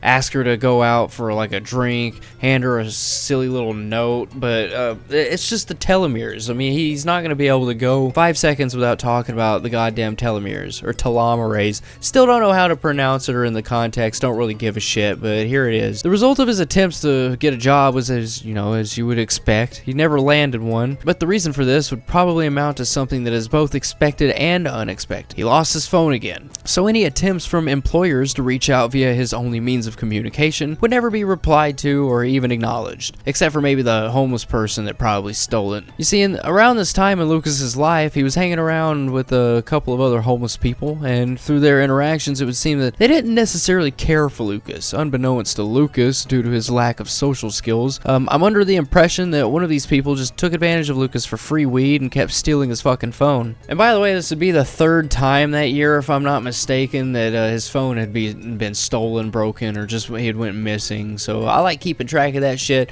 It was the third time that year. And 2 weeks later, he would get a new phone, and it would seem that since stalking people at the park and the Nintendo DS thing didn't work out for him, and being homeless with fall coming in full swing, his approach would get a little bit more aggressive, with reports of women showing screenshots of just how aggressive he was getting. You see, the way Lucas breaks the ice with ladies is just messaging them links with telomere shit, of course. It's pretty cringe, and I do feel bad for anyone that has to deal with him in this manner, but let's read some of these screenshots. Alright, so he starts off, and mind you, it's 11:23 a.m., and this person gets a photo. It says, "Can I buy you dinner, sweetheart?" To which they replied with the famous Bugs Bunny no meme. And, of course, he got really fucking mad. Age phobia and classism. Trump sucks, bigot. Die of the Rona, slut. Age phobia is bigotry. Classism is bigotry. Greed is bigotry. Talk to me when you're loving towards me, sweetheart. Have a dinner with me. And then he sends this telegraph shit. And then he starts spamming some more links about telomeres. Oh look, there's the definition of telomeres or telomerase, whatever. Women are most fertile, have the best chance of getting pregnant in their 20s. And of course, he's sending these screenshots. And then he ends the link dump with this: "Come back to me when you're loving and not a classist asshole, age-phobic bigot. I'm a leftist and you're a classist leftist. Come back when you're not a hypocritical greed-supporting classist age-phobic bitch. Love you too, Generation Z. Quit being hypocrites." And not only would he resort to these strange and abrupt texts, he would also leave some pretty loving voice messages on people's voicemails. I mean, here's a short clip of a voicemail that he left a person. This is some really seriously whack shit, so I would listen pretty closely. Turn up that volume too. No, don't turn up the volume. I'll have the editor do that.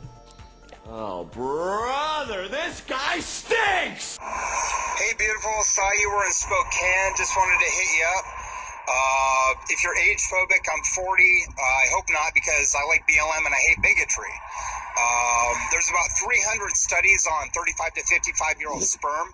I'm telling you this because I'm pursuing a career in genetics and want to get a PhD. It's going to take me 20 years to do, but I'm writing a dissertation on it. Age gap breeding. The fecal ova is 18 to 25. The fecal sperm, as per 300 studies, is 35 to 55. You might be like, ew, and I might be like, I think I'll block you, because age phobia is a form of bigotry. Also, there's a lot of classism amongst the ACAB, and I'm ACAB-y. I don't like the cops. So it's like, oh, you're a communist, but I have to have a certain amount of money for you to date me. It ain't gonna fly. I live in a homeless shelter. I'm trying to get an apartment. But like the classism where you're like, oh, you're a broke. But you see a lot of the left-wingers doing it. So anyway, beautiful. I just wanted to say I like your pictures. You seem cute. I'm real tired of Spokane's whole attitude of like 2 chicks to a dude or more. We're left wing, and that's greed. Bernie Sanders and Yang and Elizabeth, we all hate greed. We're socialist. We need to start acting like it. The age phobia from wiggers and like the Gen Z dudes and the Gen Z period needs to end. I will literally whip out those 300 studies in a 3-ring binder if you want me to show you the proof that young dudes corrupt DNA of their children. I will prove that to you. Or that my age group, Gen X, will give your kids stronger DNA. I'll go into everything with you, and I'll do it at a restaurant. Like, if you want to get a burger sometime, I'm here, you know what I mean? I am here for you. But until then, I'm not. I'm just there, you know? While observing the greed and the bullshit and the bigotry and waiting for it to burn into hell. But anyway, hi, I'm Lucas. I just wanted to say hello. I thought you were beautiful, and I wanted to know if you wanted to get a burger sometime. And I mean, I know a lot of people are like vegans and vegetarians now, so I know some places about that. I'm actually looking into veganism, so I'm doing my research. Right now I'm an omnivore, but I want to lose some more weight and lower my blood sugar. So if you're a vegan, it's not going to offend me. If you're a meat eater or omnivore, it's not going to offend me. Oh, and I'm not against sexual promiscuity either. I mean, I'm left-wing. You know, it's Washington State. Most of us are left-wing and progressive. I don't care if you're poly or whatever, you know. I just, it's COVID-19. You go down to the bar scene like Fast Eddie's or any of the bars, the Globe or Garageland. It's just a bunch of, like, people without masks, not social distancing, swooping shit like 2 to 12 at a time. I've seen it. It's greedy, and it's against the left-wing, and it's against science. I want you to be safe. I think the little Gen Z dudes are the problem. Anyway, I know I've said it like 3-4 times, but hi, I'm Lucas. I thought you were beautiful, and I just wanted to see if you wanted to go out sometime. Well, not exactly, sweetheart. Okay means absolute perfect health, absolute perfect sympathy and empathy, absolute perfect intelligence. Are you in perfect health? Even I can't say I'm in perfect health. My mom was 24 when I was born, so I'm in that range where it would be the perfect egg fecundity of telomerase. My dad was 28, but you know, we didn't know this stuff till 2012, and there's been 300 studies just from one team, and there's like 4 teams. You got to look at it as a whole. The whole species is getting stupider. The intelligence rates of the species has dropped since 1975, the physical fitness since 1980, and empathy since 2000. So, I mean, like, look around. Does it seem like people are less caring, less intelligent, and less physically fit? It should. I mean, just in general, people are bad, you know what I'm saying? And it's getting worse. Like, there was that movie Idiocracy that just seems like post-Trump America, where even the Democrats are out there womanizing during COVID-19. They go to the bars and they swoop 2 at a time because they're greedy. The women give in to greed even though they're socialist. The dude has a nice car, but he preaches about how he's a good liberal dude, and he probably is. But those chicks go to that guy 2 or more at a time because he's greedy and has a nice car. They'll be pro-BLM, but age-phobic, won't make eye contact with you. If you're Gen X, stuff like that. The food's getting worse for you. It costs more money to do things. All these people have to work really, really hard to maintain a home when only one person had to work outside the home to maintain it. Family of 4. And now it's like 2 or 3 people have to. I mean, the abject hypocrisy of liberals like us, the abject greed, money worship, giving into the greedy guys. The cell phone screens crack. We haven't been to the moon in a long time. The IQ of the species has dropped 14 IQ points since the Victorian era. There's a lot of studies showing a downward slope since 1975. Mark McGwire, the baseball player, had to take all these drugs to be at the level of Babe Ruth. When Babe Ruth didn't need drugs, we didn't even invent internal medicine until the 1900s, late 1800s.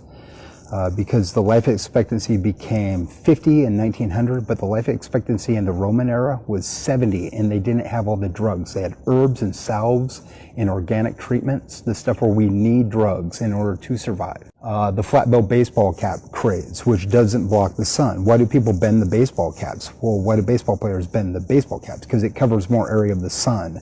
Being blocked from UV rays, blocking UV rays is important as a baseball player because you're playing a sport outside, but people had the flat bill in Spokane. And most Gen Z dudes are pretty greedy. How many women do they need?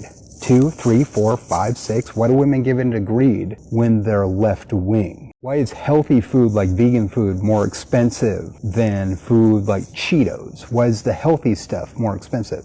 Why does it cost an exorbitant amount of money to go to school and college? Why do we have to even have the debate about like free college in 2020 when Europe looks at that like these Americans are way behind in the times? Everybody's preparing for the second wave of COVID-19, but meanwhile you go to the bar scene in America and it's just like one guy swooping 6 chicks and then walking in the apartment for you know what reasons, sex. But they're in the bars, no masks. That's all stupidity. That's all just evidence.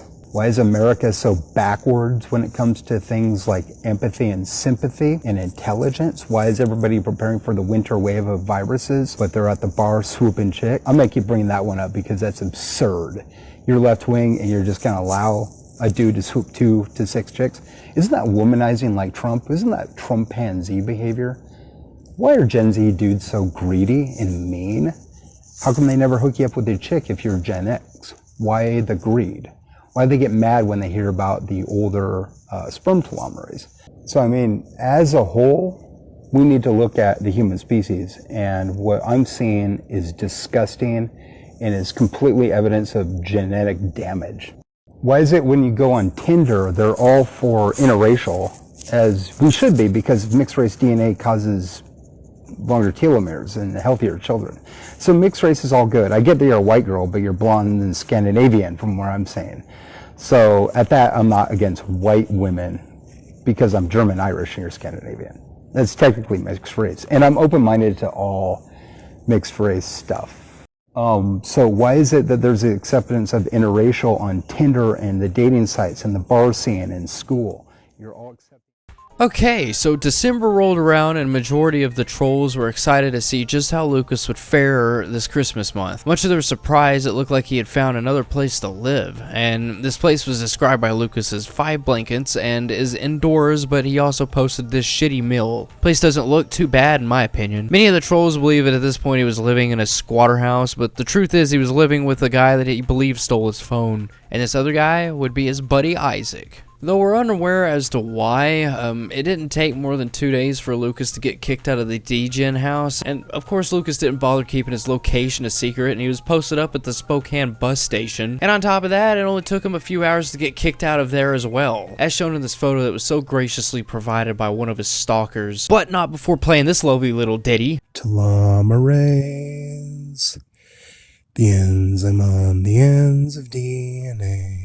Keep the strand from getting frayed. The highest point in the 35 to 55-year-old spermatozoa and the 18 to 24-year-old ova. Our babies need you, Gen Z. I'll interject a little right now. Researching this for literally 6 months has smoothed my brain out, and it may also be rotting, I don't know. And to be honest, I couldn't tell you how long it's been since I took a breather. You know, just point and laugh at him. It could have been a few minutes ago, it could have been half an hour. I have absolutely no clue, so I'm just gonna do it anyways. So let's talk about his approach to women. Lucas is often criticized just about every man for being a poser. you know, being little flat bill hat wearers, if you catch my drift, but also at the same time harassing women. This criticism is sometimes directed to other men's approach towards women, and as you've heard and seen before, the Wern has the most alpha or Chad approach to women. I mean, remember when he was popping out of the bushes at the park?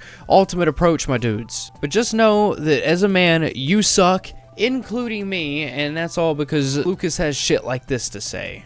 Gen Z largely seems like a bigot generation. Are they introducing me to attractive, cisgendered, straight women? How do you know my approach with women? Would my approach be, "Hi, how are you? It's a pleasure to meet you"? What's the matter, Gen Z? Are you a bunch of bigots? Are you greedily hoarding that information about where the party at? Despite the fact that you're a socialist, you're greedy. Despite the fact that you're a socialist or a leftist generation, you're bigoted. Are you introducing me to many women? How are you not a bigot generation? Oh, because I'm Gen X and want a girlfriend. It's a major problem for you, right? What's up now, bigots? Yeah, two things we know for sure. 40-year-old men are more mature than 20-year-old men. Also, Gen Z is a largely socialist generation. So what I'm saying is your age phobia and your classism, well, I'm at the lowest economic class, bigot, on two accounts, is why I keep bringing it up. And I'll stop as soon as I'm dating you, Gen Z. I don't really know what to say to you, Generation Z. You know I have a lot to offer. You know I kick it with the gay community.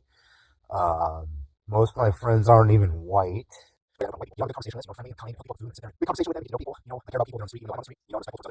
Y'all some bigot bitches. Nigga.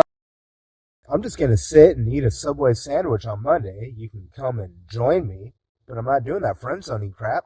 You are on a date with me when you eat a sandwich with me. Otherwise, you're the bitch. Bigots. Listen, I'm Gen X, you're Gen Z. If you're gonna be bigots, I'm gonna call you bitches. Nigga. I imagine Lucas walking up to a girl and saying, "Hi, how are you? It's a pleasure to meet you." And looking like the Kevin James meme waving at him, except he's 50 pounds heavier and it's Lucas Werner. He has absolutely no game and shows time and time again that he is so socially inept that he can't even hold a roof over his head, much less talk to girls. Also, since I'm being as in-depth as possible, around this time, old Lucas decided to change his Instagram name to, well, this. Nice to see that he finally got his doctorate or whatever. Hey, thanks for taking the time to point and laugh. Now let's get back to this cycle. Gen Z, shut your fucking bigot, greedy mouth. If you got something to say to me, say it. But if it comes out bigoted, fuck you. Hook it up, you greedmongers. What, you're no longer socialist, huh? Oh, you're gonna give in to the boys with the greed and the money and the power, even though you're socialist. 2 or 3 chicks at a time. Shut you bigot greedmongers. After getting kicked off the bus station and his non-friend Isaac's place, Lucas seemed to go on yet another hiatus, with some of the trolls wondering that if he had died from the cold. I mean, look at the weather on December 9th of 2020. It's not that comfortable of weather to sleep in. Or maybe he just called it another self-harm check and was admitted to the nut house again. Only time would tell. Of course, this was Lucas, and it would be a whole 2 days before he would come back, posting this dumbass meme. With all this happening to Lucas, the trolling wasn't exactly stopping either. And like I said, rule 1 of these lolcows is you never ever ever give them money, but it also seemed that somebody had given the dumbass enough money to buy a ticket to California. And it's crazy because we all know how this is gonna go. He's gonna get there, and there's not gonna be anybody there to pick him up. It's funny, but man, somebody just spent the money to buy a fucking ticket. Tickets are not cheap. Somebody bought him a fucking ticket. Somebody spent that amount of money on this retard. Things were quiet for Lucas, and tension was building up within the troll groups as everyone waited on bated breath to see if Lucas would actually make it to the airport, much less California. Quite a few of them believing that he was so incompetent that he wouldn't even get through security. Lucas, though, was awful quiet about the whole ordeal, yet at the same time was sort of getting angrier and angrier. I mean, here's Lucas screaming again, and yes, this is days after the last screaming video. I don't know, I kind of want to put in every chimp out video that he has because they're kind of funny to me. You know, the media calls you a socialist generation, and I don't want anything to separate us. Girl. Not greed, not classism, and not age-phobic bigotry. I'm tired of feeling like you're leftists in name only. Oh, do you know chicks? Are you not walking one up? You're a fake leftist. Oh, you're an age phobe, a classist. You give in to the greed of these guys that have more than one girlfriend. I don't want anything to separate us. I want to start a life with you. Haters, fuck you. Blocked. Lovers, come. And atheists, I'm with you. I do not feel the love of God. Yeah, first of all, Gen Z adults are 18 to 24 years old. You being stupid doesn't make me stupid. You're fucking morons. Another thing, change or die, Generation Z. The more you meet me with lovelessness, the more I hate you! You meet me with lovelessness? Lovelessness? Fuck you! You hating on me? Fuck you! Yeah, you're gonna hate me! You're gonna hate me! Fuck you! You make me fucking hate you! Your greed! Your classism! Your age phobia! Your bigotry! Gen Z! Wake up! Wake up! You sustained COVID! You stupid idiots! Wake up! Your lovelessness gives me all the reason to hate you! December 21st, Lucas would seemingly check into his flight, with everyone speculating that it was a troll from Canada. Because if you look at the info here, not only was he checked in, he was also carrying a +1, an infant with the name of It's Not in the Cards Werner. Someone spent about $109 to buy a plane ticket that he maybe wasn't even aware of. And we all know that Lucas would have a pretty rough time finding a ride to the airport in the first place, so the chances of him actually making it to the airport were already pretty slim. I say that, but guess what? He actually went. I don't know how he even got on the flight despite not having a child in hand, but I guess nobody gave a shit. I don't know, but the idiot made it to California. The trolls tracked the flight pretty closely, and before anybody had known it, Lucas had made it to San Francisco and was on his way to his new home.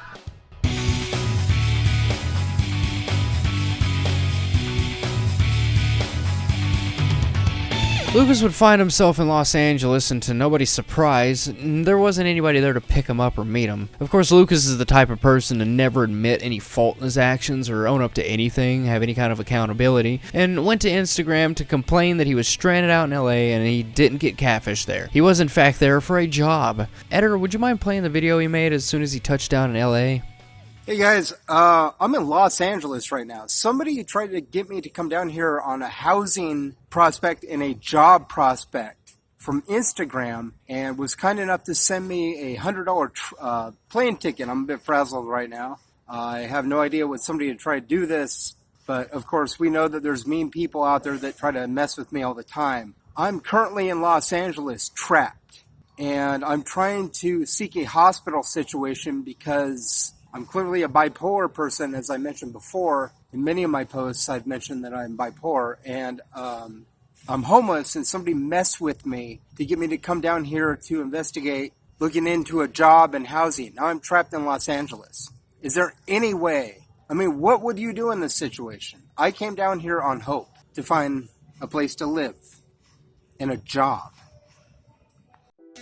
There was a lot of speculation at the time, and a lot of people thinking that for his story to change so much and for him to be that manic, claiming that he was bipolar and all that shit, the freak out at the airport must have been quite legendary. But what isn't speculated is this quote from someone that was pretty close to him. So as we all know, Lucas somehow miraculously actually took these flights and landed in Santa Ana. Then the catfish girl, we'll say Mia, allegedly 22, sent an Uber for him. There are a few more details here, but they're boring ones and would identify the person as they only came up in one chat from what I saw. So anyway, Uber comes, Lucas shares the address with several people he's talking to on Instagram. The address is the literal Ritz-Carlton at JW Marriott Plaza in downtown LA. Lucas brags to several people on Instagram about how expensive this hotel is. Duh. Again, blah blah blah, some minor details here that I can't share. Lucas ends up waiting for Catfish Girl outside the plaza between the Ritz and the Marriott, whatever. This appears to have gone on for over an hour.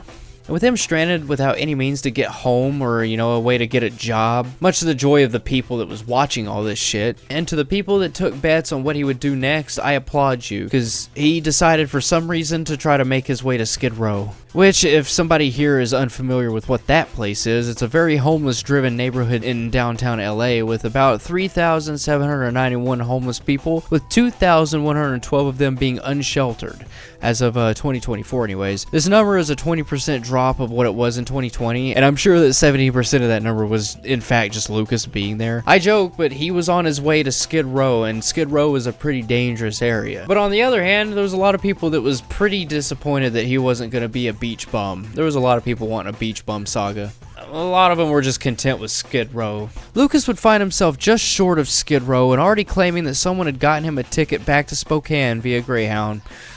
Of course. The issue being that Lucas is a fat liar and does so to quench his fractured ego. Those bus tickets from LA to Spokane went for $250, and he could have easily gone back first class flying for about $100 less. So there was some confusion as to who or why someone would pay that much for a stranger, and why he would choose both the slower and more expensive way to travel. It's Lucas, so who fucking knows? His mind is an absolute enigma. Some think it's possible that whoever paid for him to get there just had money ready, like it was all planned, like they sent him there, had money ready, knowing that he was just gonna be a doofus and just planned to send him back. The question is why the Greyhound though? It's so expensive. Maybe it was just to have him on a bus for a couple hours to suffer. You know, Lucas doesn't really like being in public, tight spaces like that. But the question to be asked at this point is, if that's the case, why wouldn't you just do that on the way to California? I don't know. I'm confused as to why people would give him money or pay money to have him do anything. Y'all are a bunch of fucking idiots. This was soon followed with a confirmation of his departure. I mean, he would be leaving on the 23rd, it looks like, and unfortunately for him, would have to spend a couple of days on the bus. But of course, it wouldn't be right to gloss over his greediness. I mean, before he left back to Spokane, he promptly posted this, begging and pleading for his expensive-ass Grubhub and Uber Eats. Of course, the troll said fuck him and agreed that he could use the 30-hour fasting while on the bus. And if I haven't convinced you of just how gross Lucas is, he was getting so desperate that he would go on to say this on his Instagram, talking about how he hadn't showered in weeks and that sleeping on the side of the street in LA was pretty uncomfortable. He went from begging for orders on Grubhub to, you know, wanting to sleep on your couch. And of course, we all know how that would go too. And from the looks of it, Lucas would be spending the majority of his Christmas Eve on the Greyhound, and thinking that his family would be in a great holiday spirits, Lucas would try to reach out to his stepdad asking for a motel room and some food. To his dismay, he wouldn't get a reply, which is a good thing. Lucas didn't need any more handouts at that point anyways. If you want to know what Lucas was up to on the bus, I'll have you know that Lucas was trying to set up dates with randoms. I have about 4.5 more years to cover, so I'm not going to read these texts, alright? But I'll have the editor put them up so you can read them. You can pause the video here. They're pretty wacky, pretty interesting. I'd probably take a look at them if I were you. To the dismay of everyone following up on Lucas, it seems that someone got him a motel for Christmas Eve. Turns out that not everyone was out to see Lucas have a rough night. Editor, play a few seconds of the smug-ass video that he posted. Alright, so this is a shout out to my buddy Chris Crypto, Christian LaFrench. He says he's one of the true Gen Z non-age phobes around right now, other than his buddies Jim Balls and Pimmon, who are age-phobic bigots, and he wants me to say, fuck Jim Balls and Pimmon. I don't know, the dude tried to hook me up with some food in Sacramento, and as soon as I got there, we started hashing it out, and somebody hooked me up with chow mein that night too, so I did eat, but I didn't have anything to drink. But just as I was leaving, Grubhub was coming in the door as the bus was pulling out, so I had to be on the bus. And he lost $20 because of that. Well, he didn't. I just didn't get my food. So I was kind of pissed off on the bus for a second. And somebody gave me some water because I was panicking that I wouldn't have anything to drink because I had diabetes. I was thirsty as fucking Sacramento. Coming back on that bus that my friend from Dallas hooked me up with a $200 bus ticket to get back because these motherfuckers trolled me down to Los Angeles. I kind of figured, well, they're not going to spend money to get me to LA and an Uber to the Ritz-Carlton. But it was just, oh, you know, we're going to make him spend his own money. But then my friends came through and started hooking me up with food. My friend in Minnesota hooked me up with some nachos, 3-meat nachos. I hadn't eaten for like 2 days. I've lost all this weight too, but like, you know what I'm saying? I got friends that are always looking out for me. I got some KFC tonight.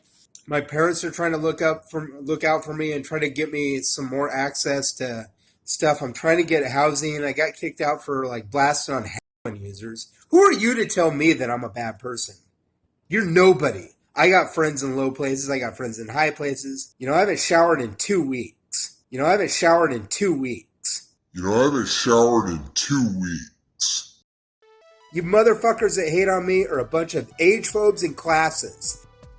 Yeah, it sucks to see people being generous to the man. I've never really understood why people sympathize with lol cows, or much worse, horror cows. And fucking believe me, there are so many. I guess this Gen Z guy named Nathan really cared about Lucas. Who knows? He's an enabler, and to me, that's just as bad as being the real thing. Just my opinion, though. His Christmas would promptly start with him yet again begging for someone to pay for him existing. You know, another night in the motel room, and of course, you can't forget the KFC. This would turn out to be successful, and he would bargain with another content creator named Geek Room, and they would host an interview in exchange for another night in the hotel. The podcast happened, and there wasn't even a single freakout. As with all other sources, there will be a link in the description if I can't find that specific video, because I'm not going to play like an entire interview or anything like that. I'll mention some of these interviews in passing, maybe play like a small snippet or two, but there will be a link in the description if you want to go. If I don't have a link to the video, there will be a link to the channel that you can just go and browse and find it for yourself, I guess. I don't fucking know. A lot of the trolls deemed the episode as mid, while a lot actually enjoyed it. But nobody really enjoyed the idea of them having him back again and again and again, and him getting a few more nights in the motel. Everyone wanted to see him out on the streets, because, you know, it's Lucas. Much of Lucas's day after Christmas would be him begging Gen Zs to invite him to parties, yet again pleading for handouts. With the new year approaching, it didn't really seem like there would be a new Lucas, just the same old cycle.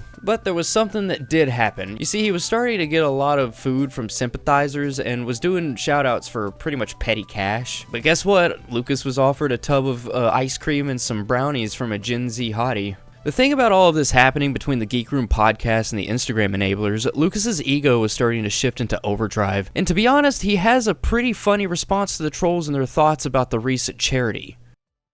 Why are Gen Z dudes in Spokane such greedy little bitches? Oh, you know all these hot chicks, but you don't want to hook me up. Okay, I don't have a good personality. I'm not likable. Yeah, okay, then why are you guys trying to hang out with me and try to talk to me then, you motherfucking bitches? Hook it up with a chick. Quit being a bunch of little bitches, aight? Otherwise, don't fucking talk to me, okay?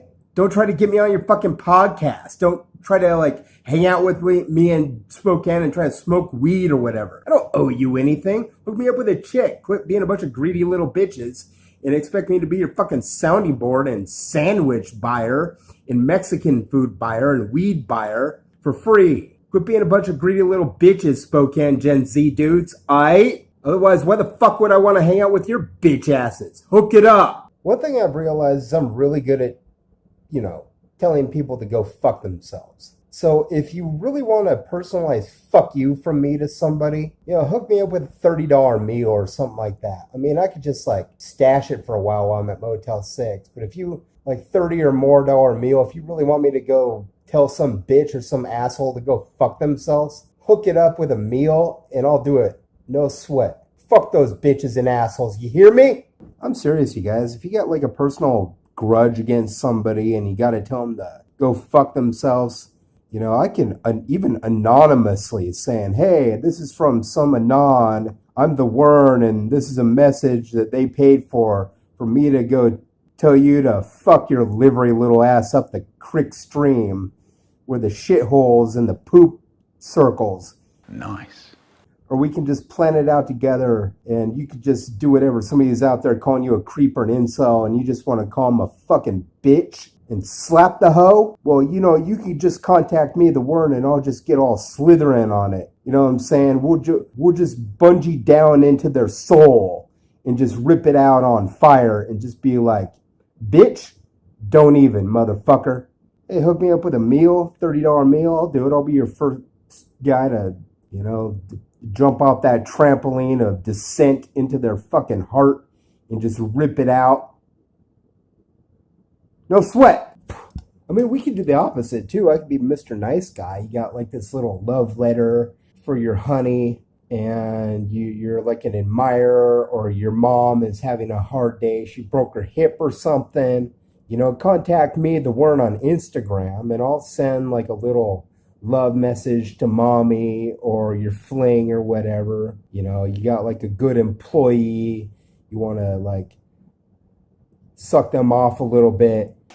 Now, this ego would take a blow straight to the dick. You know, that 24-year-old Gen Z hottie that was supposed to bring the ice cream and the brownies? Well, if you haven't realized by now, it was a catfish. But there was something that was delivered, and it wasn't ice cream and brownies.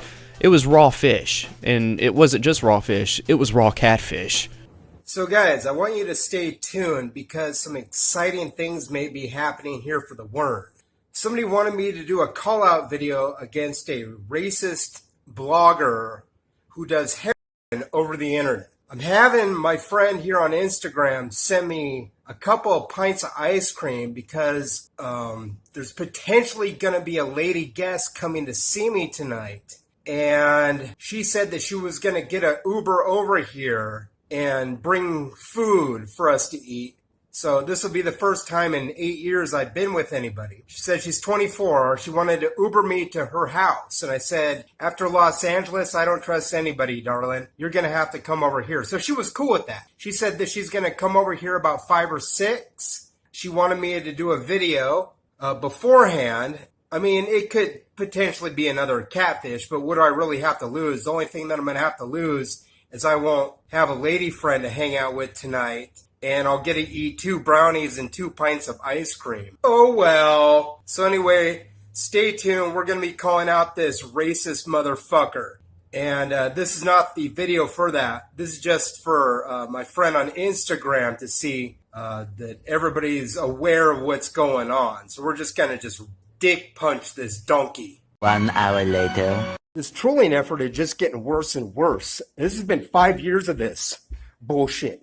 Now we know that Gen Z women are a bunch of bigot-ass bitches, or they're the Trumpanzees doing this, but I don't see any love from any of you. They put this at my door. I contacted the Motel 6 staff, and we had a nice conversation, and they probably have you on the cameras right here. Listen to me. The cameras are right here. They saw you. If they find out your license plate number, they're calling the Spokane Police Department, and I'm gonna press charges. You think it's fucking funny, but it's not. You're gonna go to jail for this shit. Lucas would then go back onto the Geek Room podcast later that day, seemingly being given about $100 worth of food and checking out of his motel room, walking 3 miles to downtown Spokane in the freezing cold, and it seems that by the end of the day they were all exhausted and mentally drained and decided to never have him on again. The saga would be later known as the Capitalist Werner saga, and my god, his ego had grown so strong that all he was posting was shit like this. New Year's Eve of that year would be the start of an arc that pretty much everybody deems as extremely boring. And the reason for this was because Lucas was starting to post these dumbass ads, I guess. They were meme ads, something like that. But he was basically starting to e-beg. You see, his ego had gotten so big that he thought that just posting on Facebook or Instagram, he would just be able to just get free handouts. And it was actually working. It shouldn't have been working, but it was working. But everybody was hoping that maybe, just maybe, this New Year's would bring some new, fresh content. And though it was boring content, he did bring up this. He admits to looking at some underage girls' legs and then completely doing a 180 immediately after saying it. Age phobes and misogynists on their shit. They'll win you a lot of girls. I'm getting to the point now where chicks are walking up or like going past in cars with their boyfriends, and the chick is in the passenger seat, and she'll like look directly in my eyes and like brush her hair aside with the boyfriend there looking at me too, almost about to smile and shake my hand. And you just look at the mall rats long enough and they'll start looking at you if they're legal age and blush. They might look young, but they're 21 because they look exactly the same age as the people at the bar. If they look too young, they might be like 18 or just like 21. Eventually they'll start throwing themselves at you anyway, if they're regulars. But chicks like that usually have boyfriends. However, they are open. They play around a lot. They swap a lot. They're not necessarily having sex, but they probably are. So be careful of those girls that are cute but seem to be with a lot of guys. I'm not saying they're off the books. I mean, if they have the survival rate to go through this with all these guys and they're still alive looking healthy, that might say something about their damn immune systems, right? And as they all knew, he would only take about 5 days before he'd start posting about the abject greed of males. And you know, all the basic incel shit that you're probably used to by now. And again, this is the cycle that I was talking about. He is going to loop like this every year. Now, he may tack on some extra stuff, but it's basically every New Year's he goes back to doing this shit. Now, making his way back to campus for the winter classes, yeah, you heard that right, it was time to do what the Wern did best. Think about how he hasn't gotten a good BJ and wanting to know where the party is at, you know, flashing his cash that he got from student aid, which was around $1,400. And you can understand what would happen next with him not finding any Gen Z girl-only parties. He started to gorge himself. He literally bought an entire bottle of ranch for one single burrito. I mean, here's him eating. Also of note, he was also back at the Motel 6. I'm fairly certain that somebody did the math and claimed that he spent almost $100+ at a Clinker Dinkers. Clinker Dagger. Add that with the cost of his motel room and he spent about $220 of his tuition. Without him spending that and him getting his SSI and I believe a stimulus check, he probably had around somewhere around $2,700 that just for that month. Classic cycling of the Wern. Take a look at this. Editor, I apologize extremely. Salsa Ranch.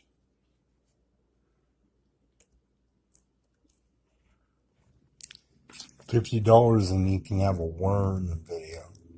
You can have two for $75 over Cash App, but one is $50.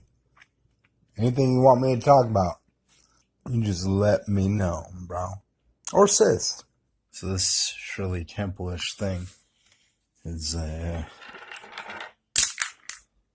Reese's Peanut Butter Cup, seltzer, soda, a little madness I created.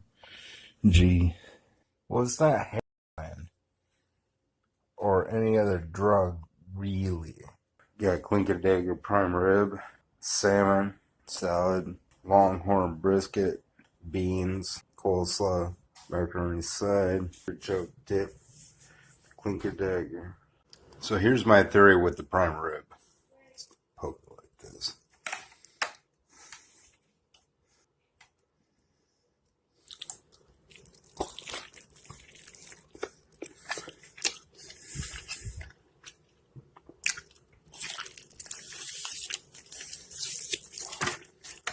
$28 ounces.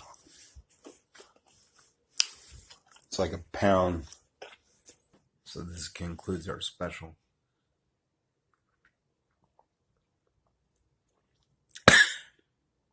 Pepsi Cola. Prime rib.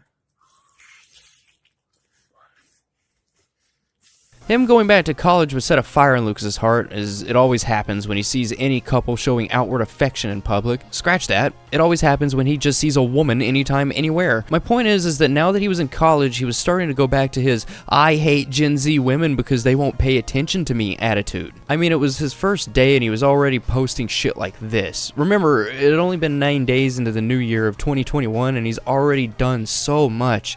At the same time, he was just doing nothing.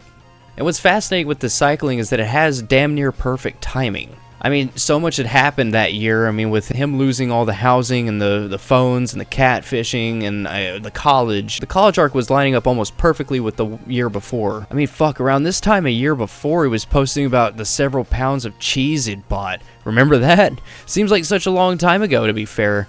Also, something of note, it was around this time a year before he had gotten kicked out of the HOC shelter and was fiending for somewhere to stay. I say all this because he was posting the food he was buying, and just like the cheese, he was buying excessive amounts of sauce and burger meat. Among other things, you know, take a look at this shit. 24 pounds of sauce, 20 pounds of burger meat, 15 pounds of spaghetti noodles, 2 pounds of Parmesan, 3 pounds of Kraft singles, 1.5 pounds of snack mix. That's just too much, man. All the while he was toting this several blocks and apparently it weighed up to 65 pounds. So much food and we all know that it'll be gone within the week. The 16th of January would roll around and it would seem that it was about time for Lucas to get out of the motel room. But a lot of the trolls believe that by the time he got a stimulus check, he'd be right back in the pleasantries of heating and air condition. But at the moment, it seemed like Lucas had chosen to stay over at the Cannon Street shelter, or something like that. Behind the scenes, there was a ton of speculation as to what was going on inside of Lucas's head, most guessing that with college, he was just a little bit busy. But that is, until a troll used a burner account to text him. And by the way, if I didn't mention it,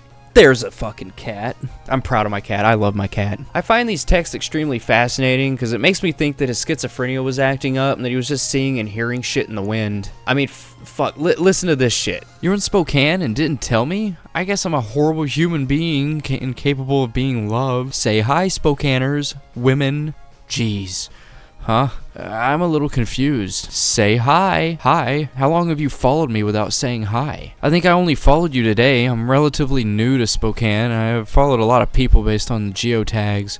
But don't feel bad. I haven't been DMing any of the people I follow. Well, you can DM me anytime. Hug. Well, thanks. Nice to meet you. Smiley face. Of course, you too. How are you holding up during the Rona? Yeah, okay. My brother and I have just been holed up since we've been here. You? Isn't that weird to live with your brother? Not much really. A lot of just trying to get schoolwork done. Nah, we're twins, so we're really close. Boy-girl twins? Where's your parents? Back home in Connecticut. What about yours? They live in Arizona and western Washington. Dad's like 15 miles outside of Aberdeen with stepmom on the ranch. Mom and Larry have a pretty nice condo in Arizona. They play a lot of social distancing water volleyball. Seems to be a gap here. I don't know what that's about, but Lucas says retired 20 years, worked hard, money. They deserve happiness. Love that for them. Sounds like they're living comfortably. Shoot, I gotta go though. I have an early class. Talk to you later. Sleep tight, sweetheart. It was a pleasure meeting you. A little time goes by. He says hello. Why the question mark? Just wondering if you were there. Just wanted to say hi. Oh, hi. I won't be on long, though, just so you know. I'm just on a quick break at work making myself some tea. Sounds nice. I love tea, and I'm trying to cut back on energy drinks, so it's a decent alternative. It's milder. And then just randomly out of nowhere, it's just like, Rona, idiot. Go away, you walking disease. You're hurting others. You dudes in Spokane are greedy assholes. You women are hoes. You're a disease-spreading city of greed and Rona. Fuck you, Spokane. And then the person just replies with, huh. It was either his schizophrenia or maybe he got pissed at a catfish. I don't know, but it's just weird to see someone act so friendly and then just immediately turn around and condemn them for just being a woman. It's so strange, but hey, that's how you feel the Wern, and usually you don't know when it's coming. What was also coming was the Wern 2.0. What would Wern 2.0 bring to the table, you ask? Well, while everyone waited for the long-awaited Wern 2.0 freakout, he was posting some comments on his Instagram to a local SCC goer, and to everyone's surprise, he didn't rage out and block her immediately. Did Lucas actually show some character growth for this Wern 2.0 persona? Nah, absolutely not. All that would come of this was just that one interaction and some food, which this is pretty awful. This is actually a chef's dream. French dressing dill pork. Wern 2.0, everybody. Ooh, look at that. That looks so wonderful. That looks like a chef in the house. Just kept going amazing. That was good here, man.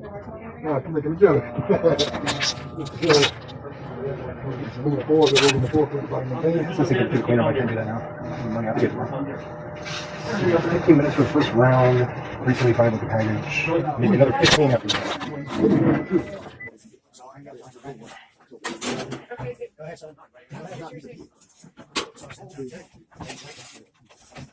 So that's round 2 is 20 minutes.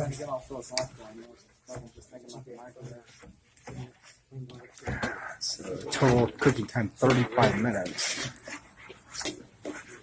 Hopefully it's cooked way through. I don't have a thermometer. I can't check to see if it's 165, which is usually what you want for ground beef. That looks pretty good to me. Fruity. It's like a meatball with a green olive and cheese curd. Sounds fancy. Basted half of them with barbecue sauce, half of them with ketchup. Plastic utensils, toaster oven. That's what grandma's asshole tastes like. Grandma's getting some analingus. There you go.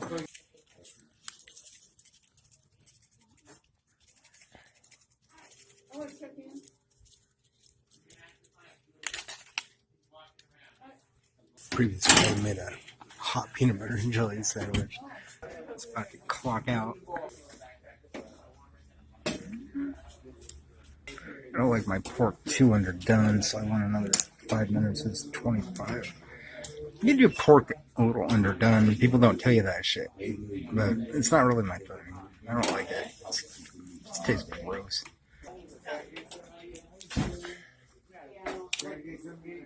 See, that's cooked all the way through. Salad I made with chicken and then cauliflower salad mix. It had some olive oil to it and some super supreme.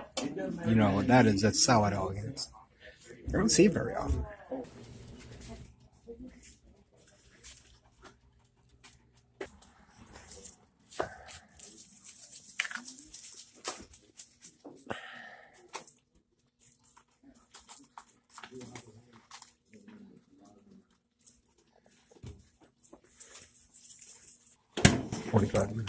For that, so the other guy can use a microwave. Are you done then? Yeah. I'm gonna click this to broil. Take this masterpiece out. Those ovens are just like using an oven. Yeah, exactly. Just small.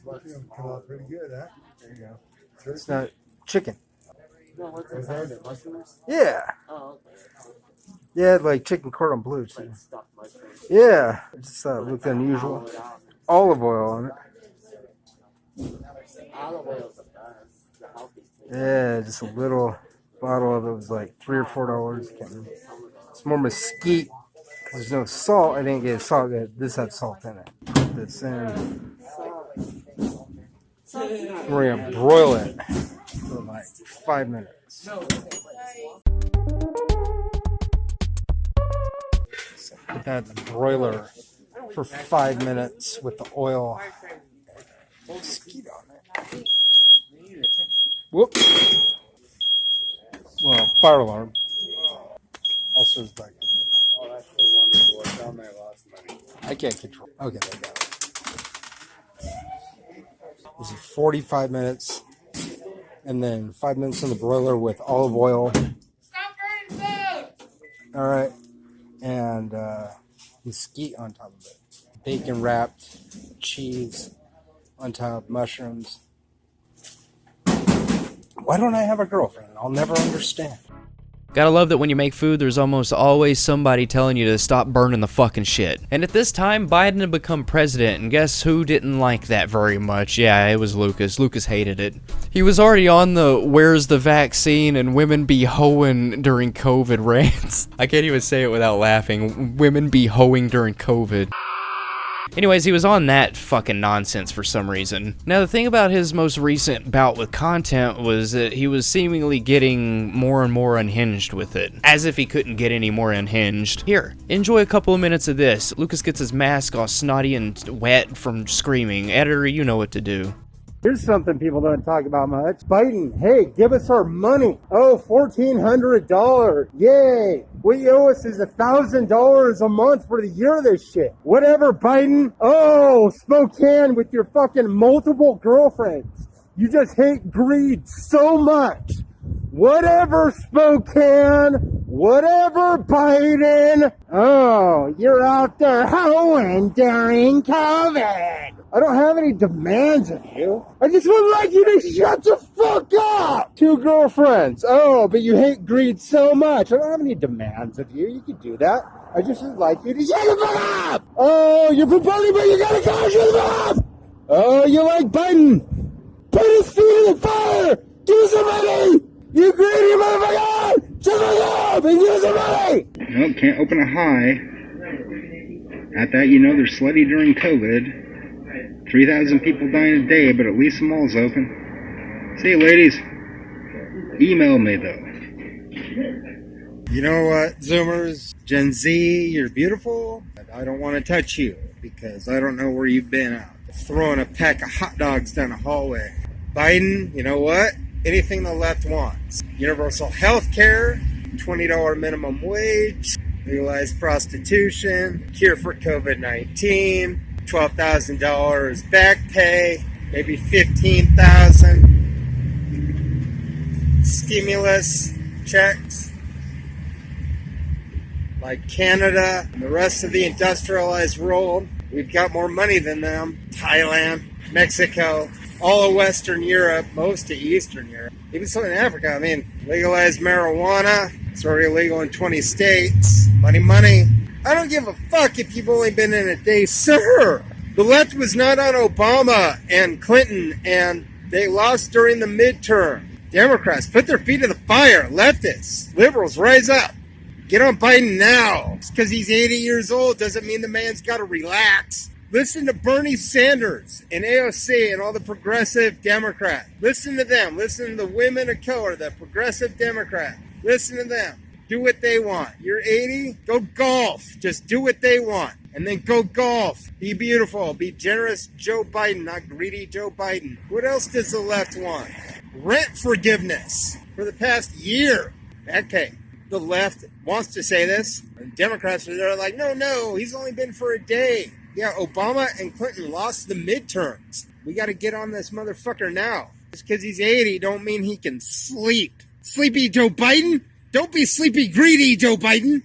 El Presidente! His college time wasn't going well either. Around this time, he was in need of forming a study group, so he was posting these strange memes that seemed more threatening than anything. When I read, "These women better be masked," I read that as if they better fucking be masked or else, you know? I also love the caption on the bottom. "This is in fact not how you make a meme, Lucas, you greedmonger." And I mean, he did say this afterwards. You boy, with your what-ups, and your multiple girlfriends, and your greed, and your cars, and your money, and your leftism and name only, are one of them things. Through Bernie Sanders, we had an agreement of sharing the wealth, information, to the people of color, the women of color, the Democrats, the progressives. We had an agreement. Share the wealth, information. If I don't find my one, so help me. Hands on deck, on the heavens and the earth. Extremely scary in my opinion. What's even scarier is that he has the audacity to eat a sandwich of some sort in his homeless shelter bathroom. What's even scarier than that is that he does this and sings. If I had to listen to this bullshit, you do too. It's unfair. I've been awake for something like 36 hours right now. Have a wonderful time listening. I'm going to splash some cold water on my face. Just one short video, because I haven't had a video in a few days. Been busy working on homework. So, I haven't used a toaster oven before, but I got a sandwich today shelf. It's not a good idea to make a grilled cheese in the oven, because it doesn't really melt well when it burns. But this looks way better than like what I had. And it melted a little. I usually don't like turkey, but man, I did lobster tail in that toaster oven, and it cost me $20, scallops and a little lobster tail. That was a great meal. If it was like 2 people, it'd be $30. This is a really cute chick here. There's a couple of really cute chicks here. Nothing to do with Vanderwaal's forces, but just as delicious. Toaster oven, turkey cheese sandwich. That's pretty good. Mayonnaise and mustard.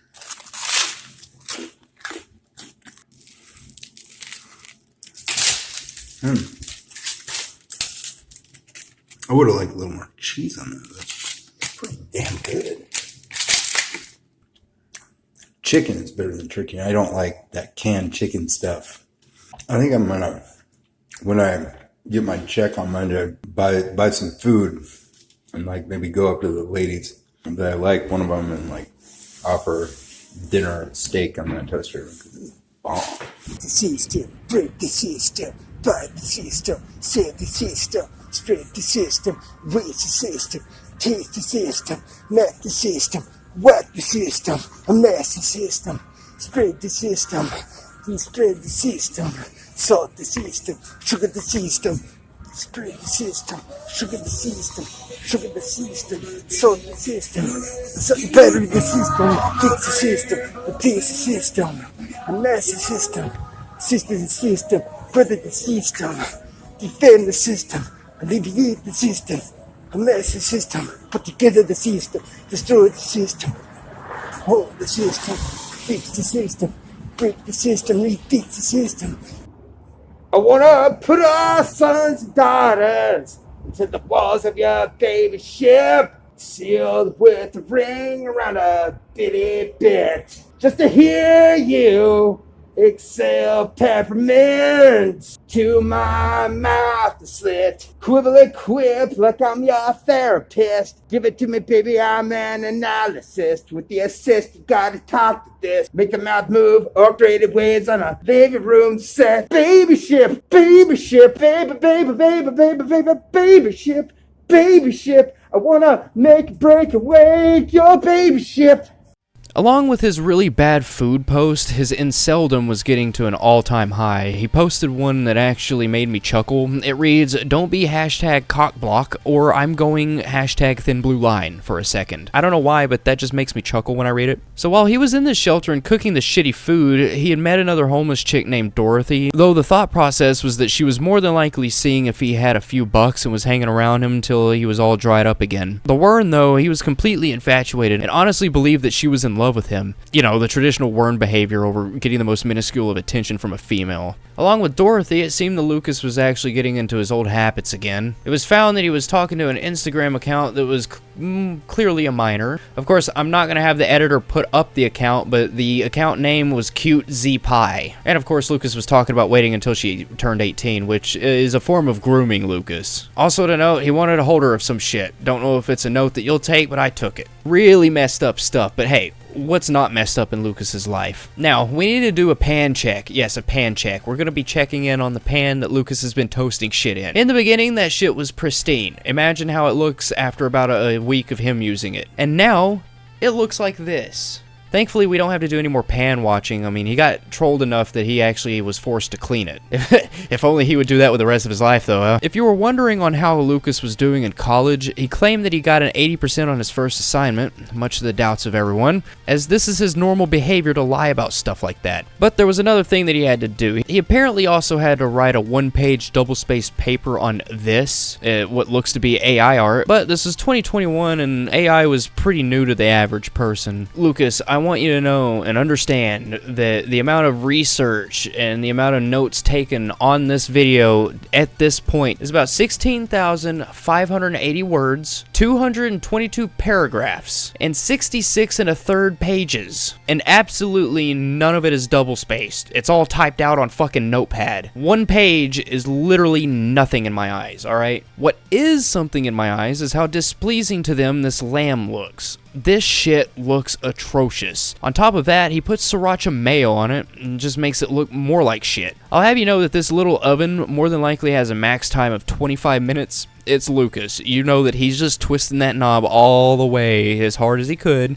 and letting it ride. He has absolutely no concept of what he's doing. On top of it all, the main reason he's been doing these food hacks, in quotation marks, is to impress a lady. Everything he does is to impress ladies. What is new? But yet, none of it works.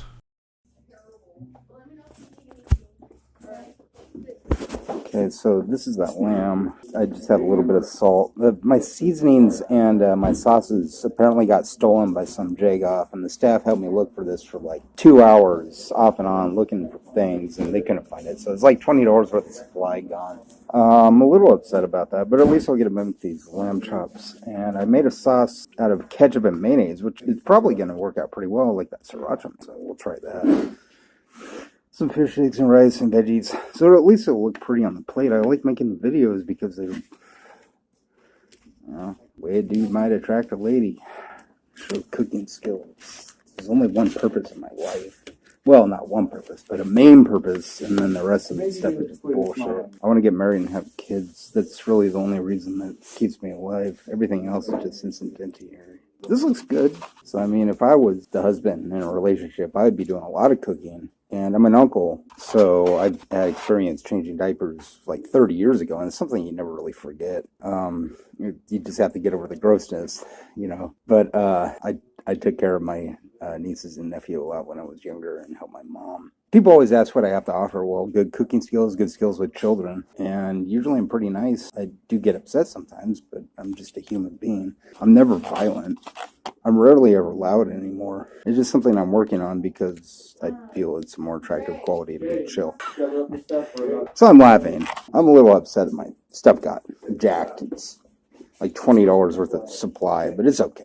It'll work out. They did the best they could. It's not like they purposely tried to sabotage me or anything. It's a homeless shelter. They're in this position because they enjoy helping others. Most of them are like socialists and stuff, and left wing, so they're all cool. Or they're just Christians, you know what I mean? Or both, you know. There's various reasons that people like to help others. I'd probably do it under the spirit of Marxism. There's a lot of, like, Food Not Bombs is an anarchist organization. They make people vegan food for free in Olympia. It's like kind of like a soup kitchen on the side of the road by a library that they do all the time, and it's an anarchist organization. I've always liked them. They were always like beautiful women that were very intelligent, sharing food with like some cool guys and stuff. So like I have experience with anarchists, and I know that they're not violent. The Gen X seed with the Gen Z egg combined together is the highest telomerase in both things of reproduction. So really the Gen Z dudes are not entitled to the Gen Z women. What am I entitled to? Life, liberty, and the pursuit of happiness. I just want to cook and clean and be a good equal partner in a domestic relationship where we have children and get married one day. Of course, what age group of women would give your kids the strongest DNA? It'd be women between 18 and 21 years old. So I'm 41, and I have to charm that age group because there's about 2,000 studies on dudes my age for the same purposes of strong DNA. And my theory is if we combine those two things, we'll create the strongest strands of human DNA, which would be the smartest, most intelligent, empathic, kindness, healthiest babies. So by combining those two things, I have to figure out a way, maybe through cooking and showing that I'd be a good husband and dad, by trying to charm 18 to 21-year-old women, Generation Z. I think I'd be a good husband and dad. I know how to cook. I know how to change diapers since I have nieces and nephew. I know how to run a vacuum and fold laundry and clothes.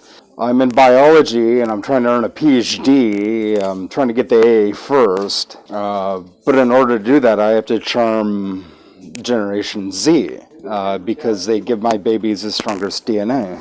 And I study things like genetics and dudes between 35 to 55, and I'm 41. So it's a challenge that I'm up to show you.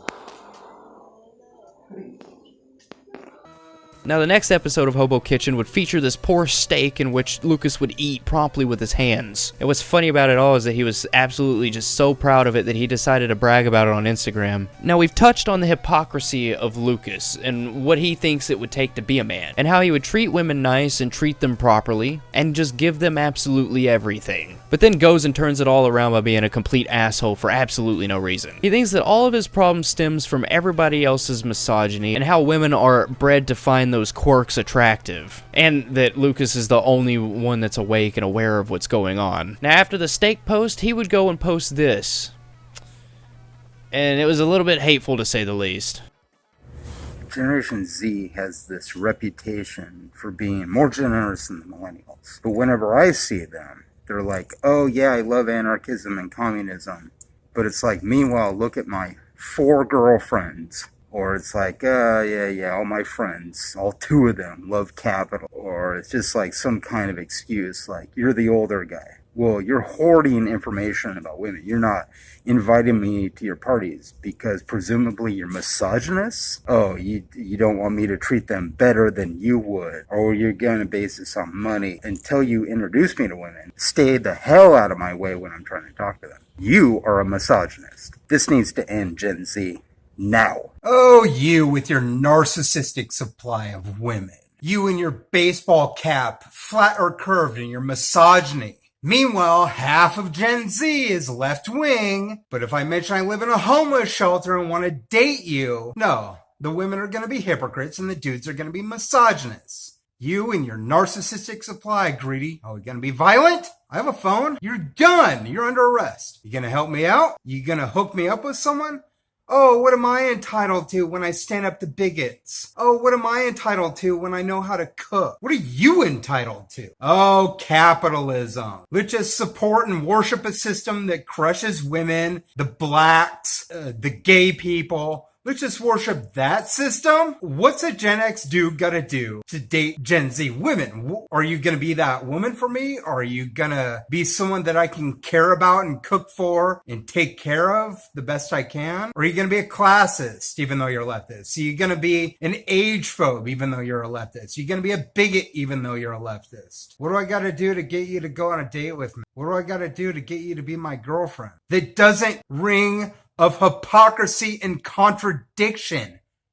What do I gotta do? Oh, another baseball cap in his misogyny. Oh, another leftist hypocrite in her classism and age. Bigot, bigot, bigot world. Greedy bigot world. What do I gotta do to get you to go out with me, Lady Gen Z?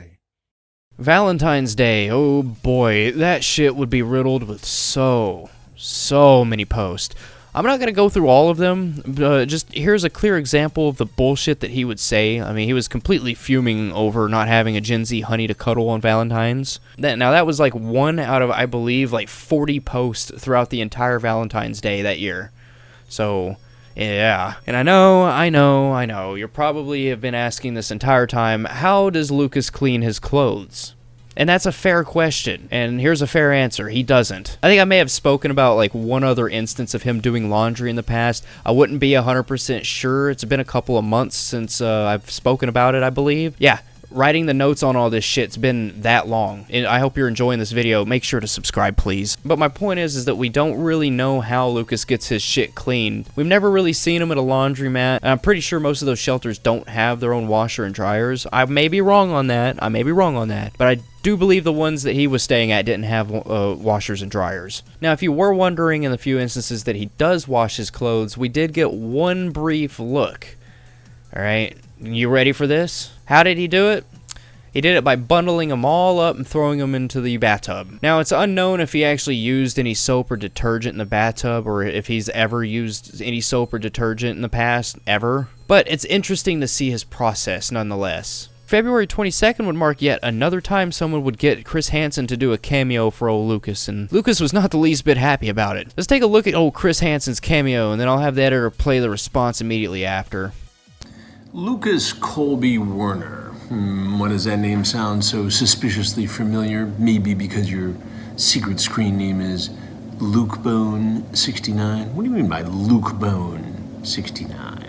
Lucas, Chris Hansen here of Hansen vs. Predators, To Catch a Predator and Have a Seat with Chris Hansen. Now, Lucas, I'm going to need you to have a seat right over there. I've been going through some transcripts and I have some questions and some concerns. You know, Lucas, you should know this, but we're still climbing out of a pandemic. You're still supposed to be socially distant, flattening the curve, not traveling around the country, chasing girls, going online and visiting suspicious sites in every town, swiping left, swiping right. You know, it's just not in the cards for you.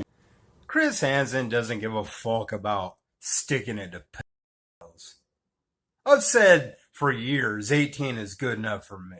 And he just fucking attacks me. He doesn't give a fuck about pedophiles. If he did, he'd go after the millionaire and billionaire celebrities. But he won't, because he wants his job back with To Catch a Predator, because he got fired for lying about some motherfuckers who ended up fucking themselves because they wouldn't stop being harassed. I don't know why somebody would themselves. I've been at suicidal points. I understand that. I'll get it right up in your fucking face IRL and tell you to go fuck your mother. And if you're gonna be violent, I got a fucking phone. I don't give a fuck. Ricky Gervais is out there pointing out and laughing about the celebrity and billionaire pedophiles. But no, not Chris Hansen. Chris Hansen won't pick on the rich people that are fucking children because he wants his job back. He wants to climb back on the fucking top because he's a little bitch and a little cocksucker trying to get his fucking money back. He's probably fucking children himself. How was that chick that you had an affair with? That you cast the $13,000 down and they got caught a couple Januaries ago trying to cover up your shit, bitch. If you cared so much about pets, why aren't you going after the fucking Hollywood elite? or the millionaires and billionaires like Bezos and the Jeff Epsteins and stuff covering up that shit? How come during Jeff Epstein's, oh shit, you were silent? If you give a fuck about pedophiles, you'd attack the rich, motherfuckers. The billionaire syndicate that controls this world fucks children. And you're out there bitching about pedophiles without attacking them. Go fuck your mother, Chris. All the while he was bitching about Chris Hansen, you probably noticed that he wasn't in the shelter anymore or in the college. The idiot was being awful quiet about what he was doing. And usually when he's doing this, he's trying to hide all of the problems and issues that he's having from the trolls. And the reason he does this is just so he can seem better than what he actually is. It's a common lolcow thing. Well, at this point, nobody was in the loop on what was going on with Lucas. It did seem like he was back at a motel. Of course, people follow Lucas a little bit too closely and found out where he was at. And the way they found out was because this place that he was staying at was actually housing for people with COVID. Theory was that the shelter was sending people to this particular hotel just so they could quarantine everybody so, you know, nobody gets sick. It was their form of quarantine, basically. And, of course, with Lucas not even saying anything, that was pretty much a solid indication as to what was happening. He would eventually get out of the hotel about a week later, and to everyone's enjoyment and joy, he was back to babbling and jumping around in the streets. Gen Z Solidarity ThinkCab. No, that doesn't make sense. Let me try that again. I'm just going to leave the mistake. Gen Z Solidarity, Thin Blue, and ACAB, you with me. I need a little honey. Gen Z Solidarity, why not roll with me? You're against bigotry and greed. Pretty strange you wouldn't roll with a guy who's not greedy. Oh, what? Oh, your two girlfriends. Drug dealer? Oh, that's a shame. Drug dealer? I'll get evidence. I'm going to go not be greedy. Well, you're being greedy? That's just not right. You're fucking me over. That's not right. That's not right. You got two girlfriends. You're rolling around with all these women out there. Gen Z. How you doing it? Drug deals. You're a drug dealer. Just a minute. You're a drug dealer. Thin cab. No, see, I keep saying that. Thin blue. A cab. Thin cab. See what I mean? A portmanteau. Thin Blue, ACAB, you with me, Gen Z, Solidarity, H-phobia, classism, I see. Oh, you roll with the guy dropping misogyny and homophobia, I see, out of his bigot mouth. Dude, bro, that thing. Hook me up with some phone numbers of some stunners. I'm tired of your greed. Gen Z, Solidarity, you said you with me, I need my honey. You know, we were once for Bernie, anti-greed, but I see you got more than one girlfriend, I see. Drug dealer! Being back in the streets, he would go back to the shelter and start doing his horrific food hacks yet again. Here's one where he was going to make bacon wrap calzones. Of course, he would cook this in that tiny oven, and of course, when he turns the calzone over, the bacon is raw shit on the bottom. Sorry, I've just got so much more to cover, and my god, I'm just so done with this food hack arc. And I'll have you know, this is like future me because I'm the one that wrote all these notes. That food hack arc, you're gonna love it. Trust me, you're going to end up enjoying every bit of that food hack arc. Note that this calzone that he was making with the bacon was also pre-packaged. I mean, all he had to do was just heat it up, but the idiot decides to put hot dogs on it and wrap it in bacon. Okay, so that's a calzone. One of these on it. One of these on it. I got a whole camera, so I can't do it all. It's a calzone. You got bacon. Bacon's.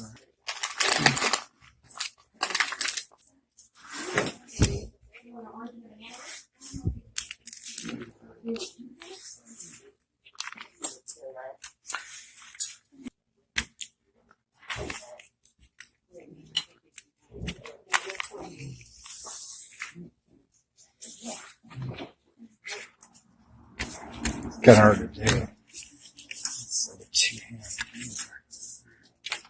Need like a third hand. Okay, this one's all done. Bacon wrapped. Come on, dude. Tell me this ain't good. You don't need to see that. Maybe I lied. You don't see that.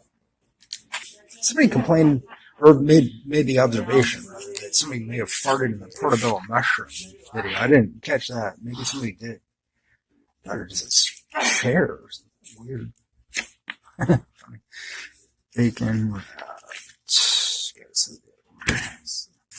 gotta have things that entertain the audience. People like my cooking videos.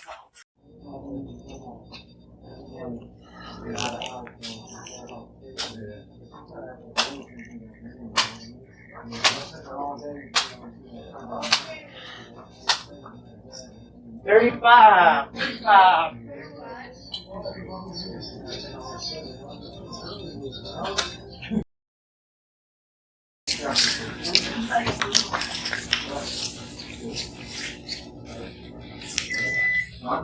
Man, hell no.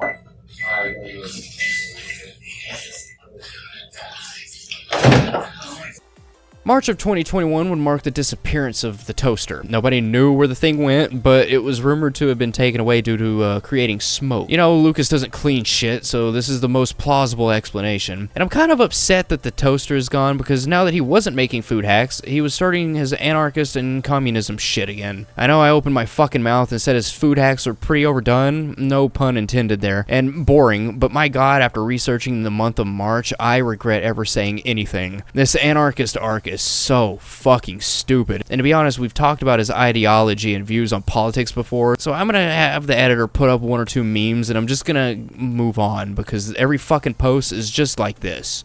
And skipping ahead a few days, the Wern would go on hiatus for some reason. It was more than likely him just losing, breaking, or having his phone stolen. And he would be gone for just about 14 days before he would come back and set up a live stream just for the live stream to end about a few seconds later. And he would make his official comeback with this little gem. And in this gem, we actually get to take a look at Lucas interacting with a real-life person. I think he goes by Sharif or some shit. Let's take a quick look at it.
Yes, exactly. As long as you have someone in the vicinity, they can kind of have Spokane News Network. Yeah, they'll have a scope of what's going on. And we bill it as the biggest left voice in the country. Right. That's what I mean. Whatever you want to call left, define left. We can define it.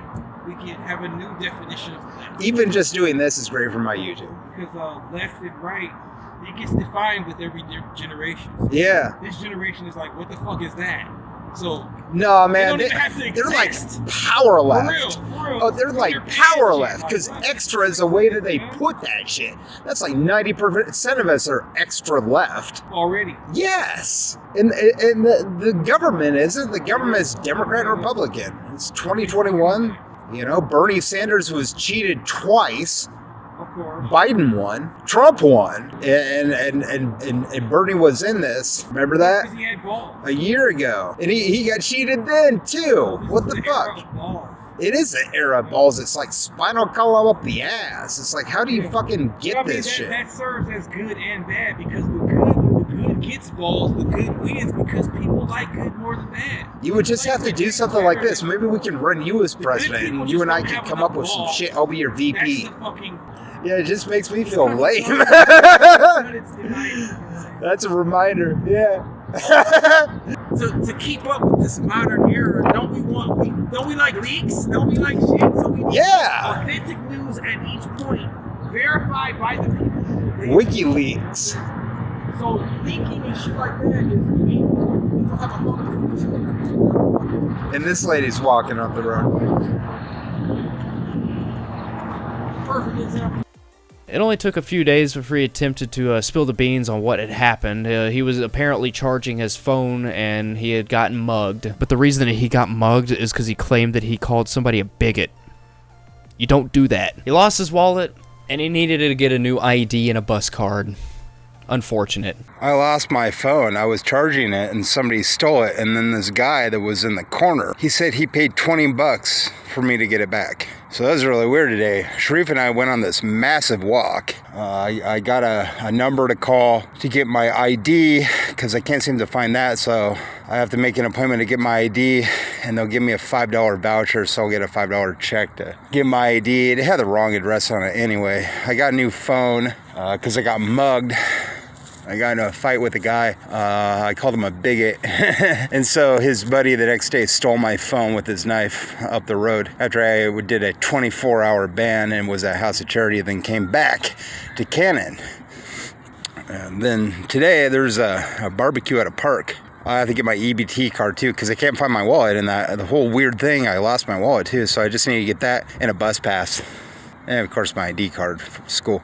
But yeah, so I walked up to a park because I could see the smoke. I was told there was a barbecue here, so I came up to see what the barbecue was about. They announced it at the shelter, and one of the ladies is at the shelter, so I'm gonna go check out this barbecue.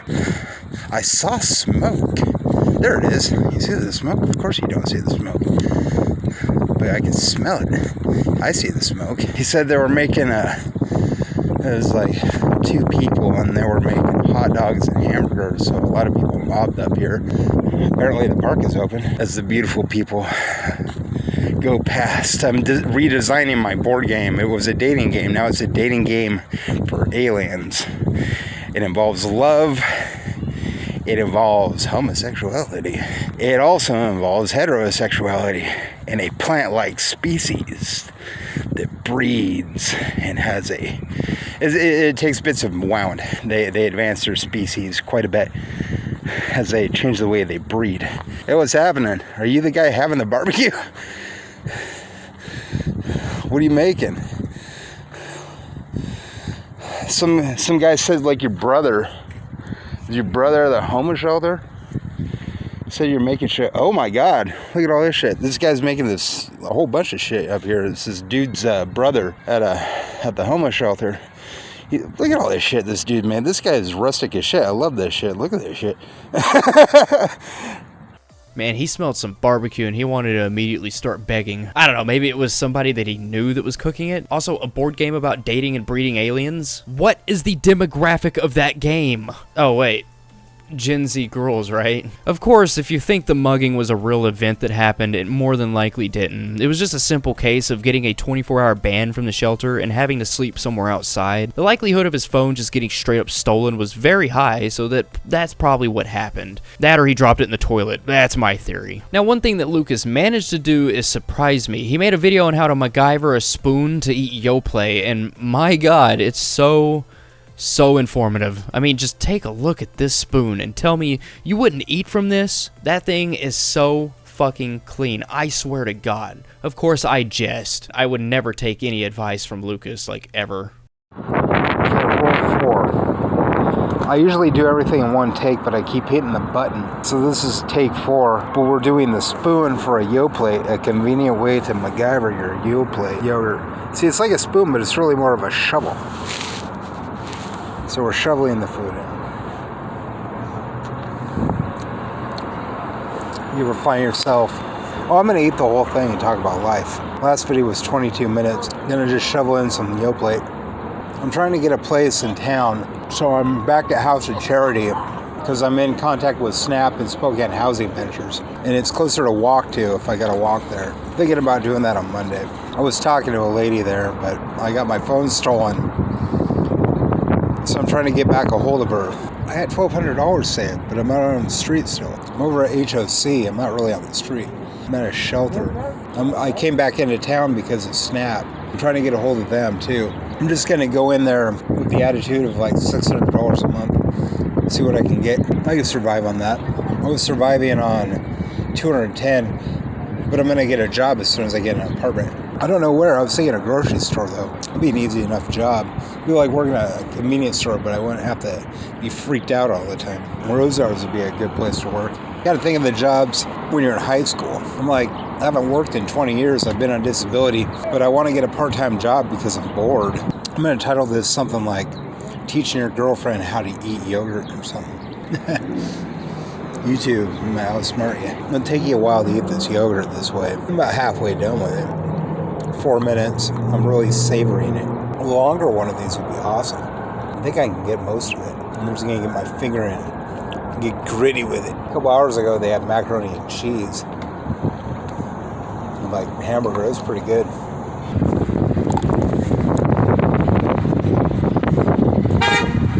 Who knows? I just thought, my god, he's not going through his anarchist shit and he's rarely making food hacks. And unfortunately, he was cycling again, and this time it was the self-pity worm that would come out and show his ugly face. And to be honest, in my opinion, that isn't really even a bad thing because we get some fantastic freakouts like this. Gen Z, you're age-phobic and classist. If I want to date women, you're there cock-blocking because of money in your mouth.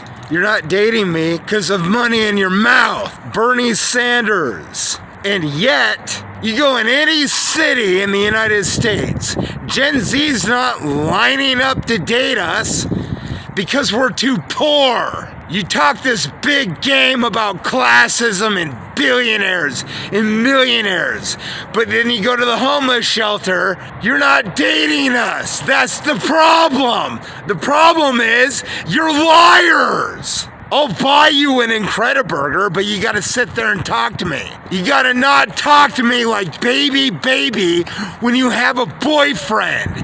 You claim you love diversity, but every dude you date has a carbon copy of him everywhere around you that looks and acts like his homophobic, misogynistic ass.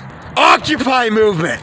But then you're classist, cause dude's got a car. Occupy movement, Bernie Sanders. But dude wants to fuck 6 chicks, so you just give in to his greed. Oh, Occupy movement, Occupy movement. But then I flash my EBT card and say I got a little bit of money. And you're there like, broke bitch. And then when I try, you call me bourgeoisie bitch. Gen Z. You're hypocrites! You won't date me because you're classist age phobes! Every day I wake up wishing I was dead because of you! Stop talking and go on a date with me! Otherwise, I hate you bigots! At this point, his mental state had seemed to be on the decline. He's freaking out on the streets and had somehow been let back into the HOC, which, if you don't remember, he was kicked out and banned a while back, and I'm assuming they let him back in under the agreement that he not freak out and weird out the staff. His retort to this, which is still speculation to me, was to write his frustrations down in a menacing fashion. As to save time, I'm not going to go over every note he wrote down. I'm just going to have the editor show a few seconds. I'm doing a deep dive, but I'm not going that fucking deep. And fuck, even if I did, it's all just the same bullshit over and over and over. But this time just being more silent and passive-aggressive. My opinion, his mind was spiraling and he needed to go back to the hospital. I mean, he started talking about how Jesus had eye lasers amongst a whole bunch of other psychobabble. That's just me though. Editor, you mind playing some of the passive-aggressive writings, please? Okay, well, the House of Charity, Gen Z. You're a communist generation. I'm a communist. We're left wing. Okay, and you're just lining around the block, huh? Gen Z, where are you, like Satan?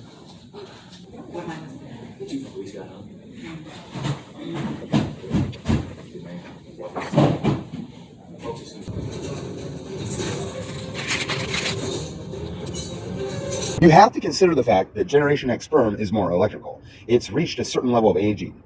Think about it like this way. You could have a blanket, which would be age proximate sperm, or sperm that's under the age of 35. Or you could have an electric blanket. You can have a blanket or you can have an electric blanket. But there's all these studies and reports of 20-year age gap relationships where the woman is 20 years younger. That's because there's more telomerase, the enzyme at the ends of DNA within sperm that's 35 to 55 years old, and that holds the DNA together better, which makes it more tactile. It's like scaffolding on a building. You build Noah's Ark or whatever, and you have more sap to cover the whole building. If he had more sap and he just covered the fucking ship, the Ark with more sap, it would have held together better. Apparently he had enough sap on his ship. A few days later, his Instagram account would be taken down and he would come back as Extendo2000. It would turn out that Instagram had updated their terms of service or something and they nuked his account. No worries though, he would use this account to fascinate many and bring laughter at his expense. Seriously though, I laughed my ass off while reviewing some DMs that Lucas had on Instagram with a troll, messaging him about booking him for a birthday. I'm sure there are a ton of people tired of hearing me read these texts, but too bad, this interaction is too hilarious not to. Hey, is this the Wern? I was interested in a $50 Cash App deal you have going on. I have a custom request for a birthday party, and my friend is a big fan of yours. Would you be able to travel or do a virtual session with him? Lucas replies with, I can do W video. How much would it cost for you to go out there in person? With a chick? Like on a date? No, to a birthday party as like a guest. You would provide entertainment and be a personality at the party.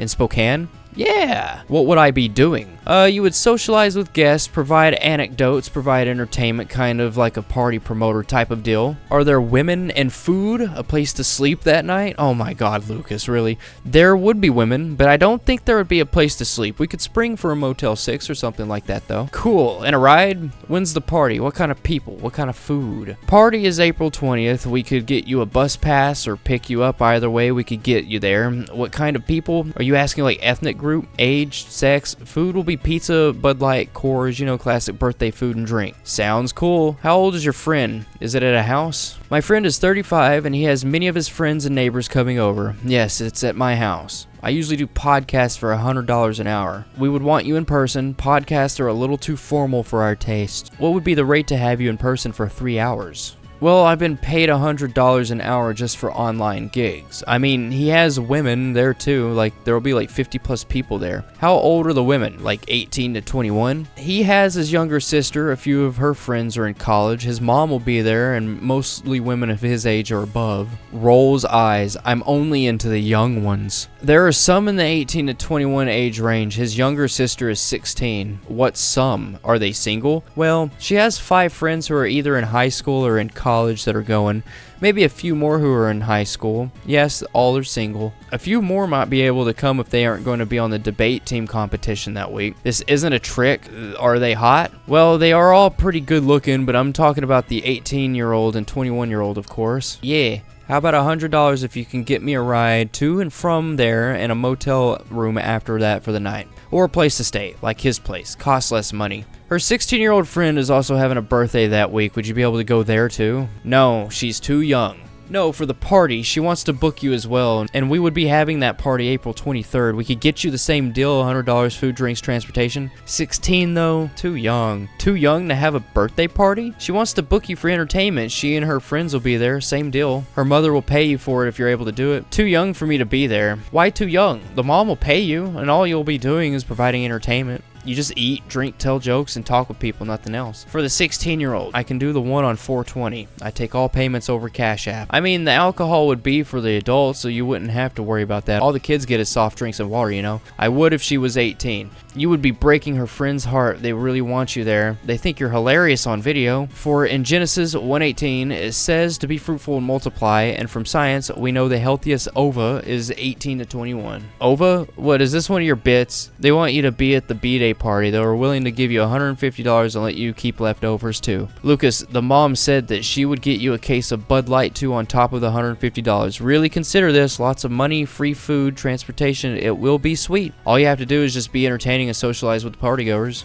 Not the 17-year-old's party, but the other one. Yeah, she'll Cash App you the $150. When the party is over, she'll also give you the $50 in cash as a bonus. I'll do it if I get a ride to and from and a place to sleep. They have an open room in the basement and she has a minivan so she could pick you up. There'll be college girls at the party if that makes any difference. Where am I sleeping on the 20th? Oh, we could do a Motel 6 or maybe just some other hotel if you want. My guest room is full for the party. Gotcha. So I need confirmation on if you're gonna do the one on the 23rd for the mom. Okay. Just keep it PG for the 17-year-old. She has some younger friends, 14 to 15, so no OVA talk, no telomerase routine there, okay? Oh, no need. As long as it's nothing too weird. Weird? It is a birthday party. What weird stuff would be going on? The mom wants to know what type of pizza and beer you want as well. And I guess at this point, the person taking over talking to Lucas, they're claiming to be the mom. Hey, Lucas, this is Cheryl, the mom of the girl.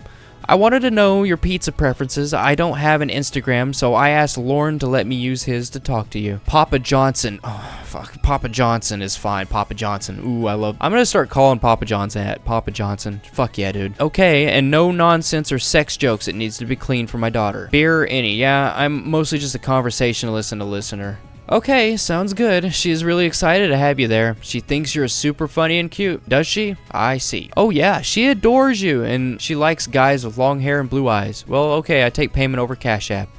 She thinks she looks like a Viking. Yes, mayhaps. My dad and my mom are divorced. When they die, I'll get $1 million inheritance, but that would like me to make it on my own as well. This helps me a lot. Oh, that's cool. Her friend Kaylee loves you. She has a photo of you printed out in her locker, LOL. And then he says, prove it. Kaylee is 16 and is helping me plan the whole party. Cynthia's my daughter. She doesn't know you'll be coming.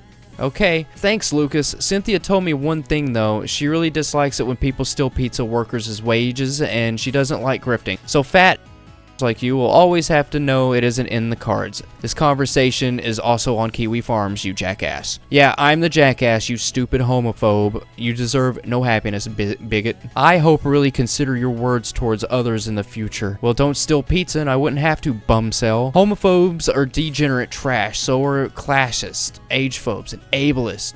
Consider getting some therapy for your bigoted mindset. When I hear Lucas talk like that, all I can think of is Dwight Schrute saying shit like that, like, you idiotic, stupid bigot. I don't know. That's just what I hear anyways. So I guess you don't take kindly to being grifted. And that is the end of the hilarious text string. I found it so funny when I read those, I just had to share them with you. Everyone was waiting for what Lucas would do on April Fool's. I mean, he was supposed to get his stimulus check, and if you know anything about him, that should put you at the edge of your seat. He'll get a stimulus check, get booked into a Motel 6, order 3 entrees per meal, that is, of Clinker Dinkers, Clinker Dagger, and have it delivered, and then whenever he runs out of money, he's gonna start with his capitalist shit again. Yeah, anyways, that's just simple economics for you. He started hanging out on the streets again, and the delusions were getting worse and worse. Most of the time, he's expecting men to just stop dating women because they take them all before Lucas gets to him. But this time, it's on you, ladies. If you ask him if he's single, that means he automatically deserves your number. Listen to this. Let's say you're in Spokane and you're watching these videos and you're thinking, yeah, it sucks that Lucas doesn't have a girlfriend. Thank you, but I'm gonna expect a phone number because I'm not here to listen to the bullshit. If you're there like, I hate greed, but you have 2 girlfriends, I'm not here to listen to you, you're a liar. But are you there to hook me up or are you there to be that chick? One of those two? Then you're ending my struggle. Are you just gonna talk shit? Shut up. I will block you. But are you there and you know the women and you live in Spokane? Every second that goes by without you hooking me up shows that you are not into reciprocity in a friendship, which shows that you're just an asshole. Shut the fuck up. I don't want to listen to you unless you're moving on some shit. What are the moves? You making moves? Or are you just there to talk shit? Well, I'm not there to listen to you. Talk your shit.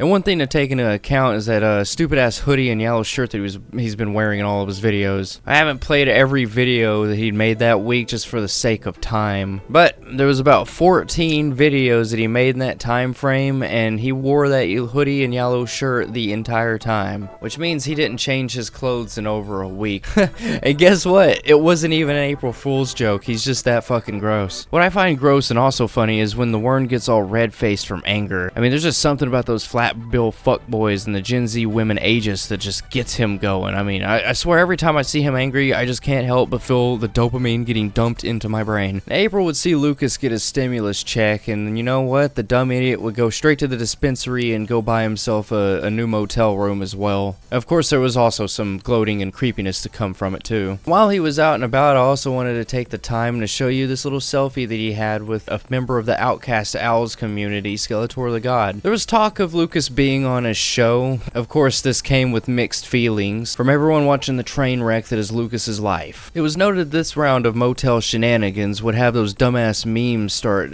taking off. They were getting much, much worse, and I'm not even talking about the content of the memes. They were becoming just so fucking incoherent that the message, you couldn't even see the message that he was trying to portray in the meme anymore. I mean, look at this shit. It's not even a meme, but look at those teeth. Oh my god. Lucas would get back on speaking terms with that Isaac guy, despite a month earlier he was threatening to narc on Isaac for some drug shit or whatever, and someone from the Spokane area had seen him out in the sushi restaurant.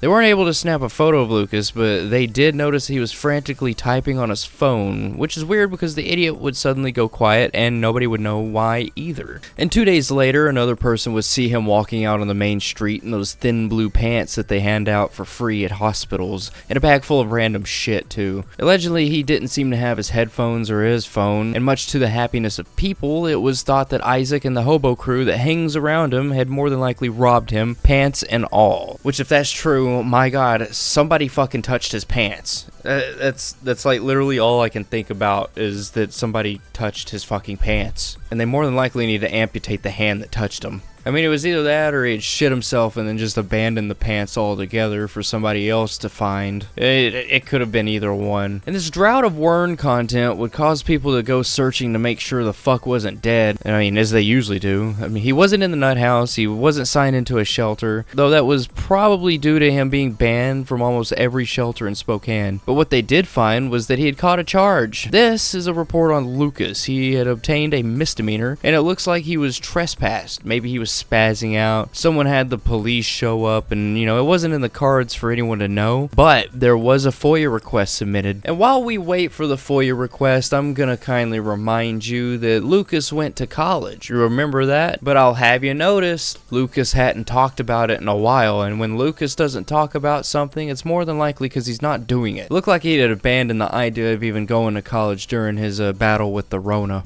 Though he wasn't actively going to college, we do get to look at something that was confiscated. I can't remember if I actually spoke about this, but there was a few reports made around the campus from some fellow students, and these reports weren't taken very seriously. Though it was nice to see the campus security was at the very least aware of the trouble that Lucas could pose. Due to these reports, I guess a few students decided to turn in some Wern memorabilia, like these defaced dollar bills. Notice how he scribbled out God and put Wern. The balls on this man, right? Anyways, this was his way of trying to reach out to women to create a study group, and much like his love posters, they weren't taken seriously and simply mocked. So the FOIA request was finally submitted and they got a reply. They finally got an answer, and you know, it was just some mundane bullshit. It was just a simple trespass charge at the Riverfront Park. There were no body cams obtained due to the nature of it being a park ranger instead of a police officer that had trespassed him. Not saying that all park rangers don't wear body cams, but the speculation is that it was a park ranger. I don't think park rangers in Spokane wear body cams, and I may be wrong on that. Somebody in Spokane want to like correct me on it. This still doesn't explain the absence of Lucas on social media though. As with how lax the system is, most misdemeanor charges are just catch and releases. You know, they book him in, give him a bail number, and just like let him out. And the statement from the ranger didn't really speak of any kind of freak out. The 4th of May rolled around, and of course the 4th wasn't with Lucas. Forgive the joke, I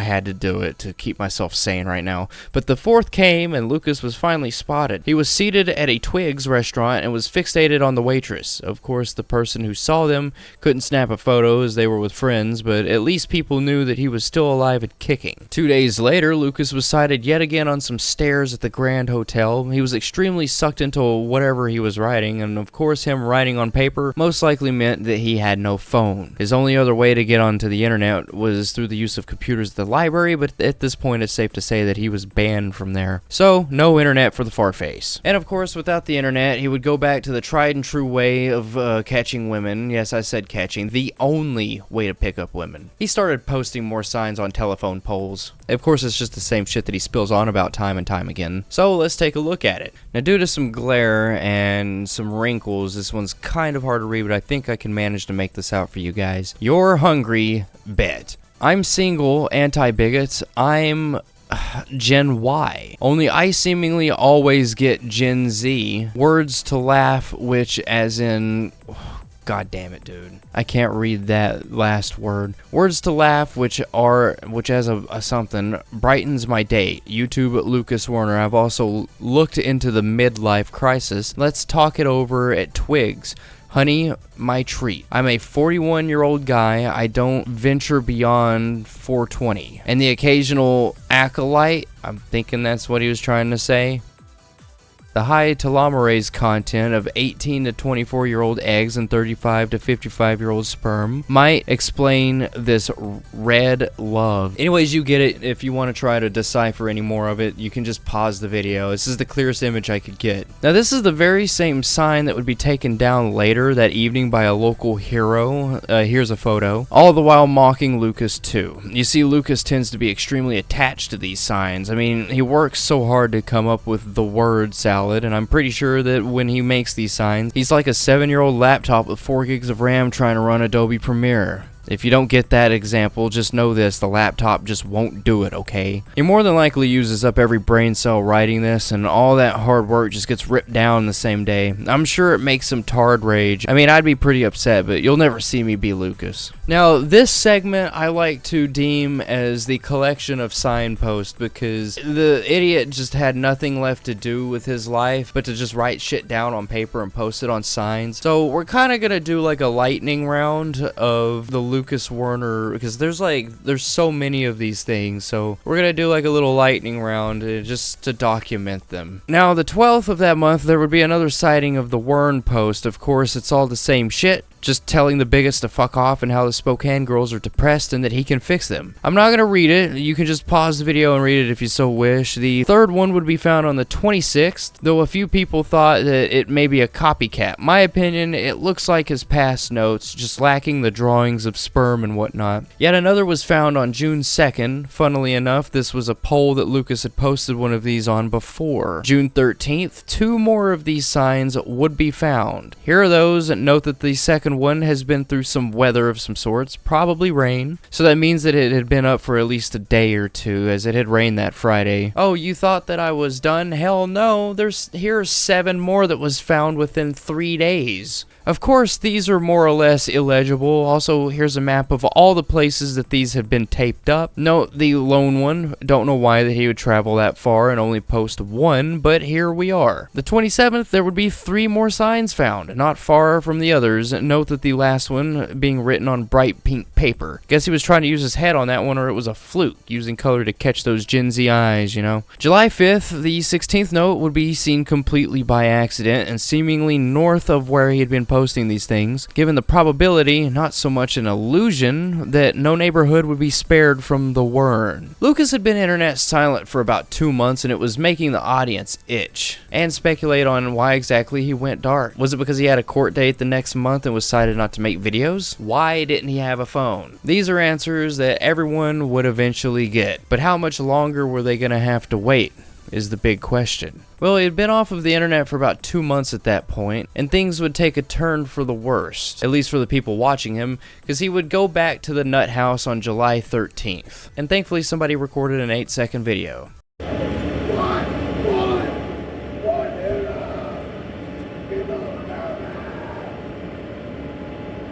Apparently, he had to be held down in the SDA Plaza and restrained on a gurney by police, all while he was screaming about the greed of Gen Z bigots. Going back about a month before, Lucas had done an interview with the channel Outcast Owls, which at this point, that specific channel was taken down. Though, as with all the other content creators that have been mentioned, the links will be in the description. This particular interview would be uploaded the day that he was taken to the nut house. I'll have the editor put in a few seconds of the interesting parts. Editor? Oh, damn.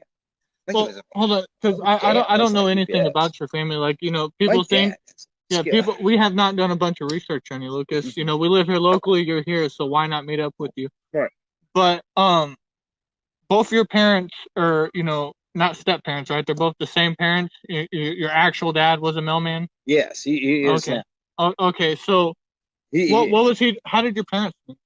Oh, like my original parents? Yeah, your original parents. Oh, my mom and my mom and my biological, dad, met at after my dad played.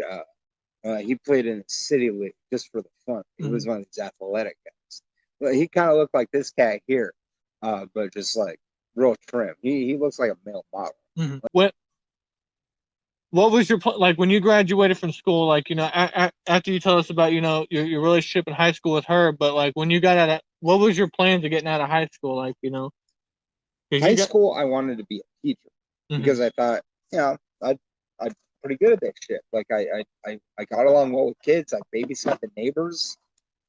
Let's talk about the last 6 months, because you got like this Benjamin Button thing going on where you're going backwards, where you came here, you had an apartment, then you went to the shelter, and now you're, you know, back out. Let's say you're an outdoor enthusiast. So, you know, you're out. Sure, You're under a bridge right now. So I have lived under a big overhang. So I did well with that. I know where all the shower spots are. So I'll also get one tomorrow. Like I know all the shower spots. After a FOIA request was submitted, it would turn out that old Lucas was freaking out in the plaza that day and threatening to off himself with some scissors that he had in his backpack. Mind you, this was also happening around the same time the year before. That cycle just doesn't fucking stop. Anyways, let's read the incident report. Incident category, medical response. Indicator location, plaza. Location, zone 4. Alright, none of that really fucking matters. I mean, there's the date there. It occurred July 12th, looks like. On July 12th, 2021, at about 21:15, I responded and observed subject, Werner Lucas, self-identified, seated on the ground near the railing. SOs Traba and Swan appeared to be attempting to speak with Werner, but he continually yelled and screamed things about needing love, women, and hating being alone. Werner would repeatedly yell that he loved Gen Zers and AOC, stating he supported the left and deserved love. During this fit of yelling, I overheard Werner state that he should just die and should commit suicide. At this point, I made my own contact with Werner. I asked how he was doing and what he needed from our security team. Werner stated that he was 40 and single and that he needed a relationship. Werner then stated that he wanted to die. I asked Werner what he meant, and he informed me that he would off himself. Werner said that he had a pair of scissors in his backpack and that he would use them to off himself. I asked Werner where they were located, and he attempted to remove his backpack. I told Werner I would feel safer if he didn't reach into his backpack, and asked if I could remove them myself. Werner agreed, allowing me to remove the backpack and the scissors. I resealed the backpack, setting it near him. SFD arrived, followed shortly by AMR. It was requested that the scissors be left behind, so they were placed with lost and found. AMR transported Werner to Deaconess Hospital for evaluation. August 6th, just a few days later, he would be out of the nut house and back to the streets. According to some YouTube comments, he was also forced to take medication as well. 4 days later, the freak would finally be back to raging about flat bills and Gen Z bigots as if nothing had even happened. His return would result in a slew of videos, some of the writing videos, all of them pretty calm and somewhat emotionless, but that's just how the Warren is on his medication. That shit does nothing but keep him docile. His ideology and beliefs are still there. That's why, in my opinion, he is still a danger, despite a good amount of normies saying that he'd be fine if he was medicated. Here, actually, let me show you a few seconds of his return video. You may not realize this, but young people are kind of stupid. Like, you'll be walking around and you'll be wondering why that chick is suddenly talking about why she needs apples. Well, you know, somebody said that they needed apples across the street, so of course she's going to start talking about why she needs apples. Or some guy is going to be paying attention to that. They usually are kind of dopey listening to the background chatter anyway, because that's what you do when you're younger. You don't really separate from society because you want to be cool and fit in. So, I mean, if you're stupid enough to go with that guy that you don't know, or you're stupid enough to just pull a bunch of chicks that are that easy, it doesn't really matter how hot they are. You're probably stupid because they probably will fuck anything. Oh, it's a cheese sandwich. Better stick my vagina in it. I would not recommend any of these things. I would recommend if you're Generation X and you want to hit on Generation Z, you go up and you say, hey, I just wanted to say, you know, that dress is just really stunning and I wanted to tell you that. Or I just wanted to tell you that that dress is amazing on you. You're going to get a thank you. And then you introduce yourself, hi, I'm, followed by your first name. And then you say something like, can I buy you a drink? Or do you like ice cream? I'm thinking about getting some ice cream. Would you like some ice cream? but with enthusiasm, not with my deadpan, 41-year-old voice trying to rush through the bit kind of thing. Like, do you like ice cream? Oh, I love ice cream. Oh, I'm thinking about going to the mall and getting some ice cream. Would you like to go get some ice cream with me? I would love to. That's how enthusiastic they're going to be. 21-year-olds are that open-minded, especially Generation Z. They're into diversity. They'll date black guys. They'll date older guys. A lot of people don't want to have children because of overpopulation or that it's expensive. Those were my reasons. I just didn't want to have kids because of overpopulation and it's expensive. Then I changed my mind when I was 36. And I'm 41 now. I've just been really careful. I want someone really hot because hot is healthiness. If somebody's really attractive on the eyes, they're really, really healthy. Like just a really gorgeous woman. So since Bernie Sanders' Generation Z is a socialist generation, so if you're into that ableism, you're into that age phobia and classism and greed of multiple chicks, you're going against socialism. You're also going against kindness, which is what Biden would recommend. You're not a very good Democrat. You're not a very good Christian. Just in case you're a Christian in right way. But you're probably a socialist if today you are a Zoomer, also known as Generation Z. So if I see you with multiple chicks, I just see you as somebody that is going against socialism. You're just an asshole. You're just a douchebag. Nobody needs to know you. You're multiple chicks to a dude. Fuck you. You're greedy. And you're someone who loves greed. There's nothing wrong with you.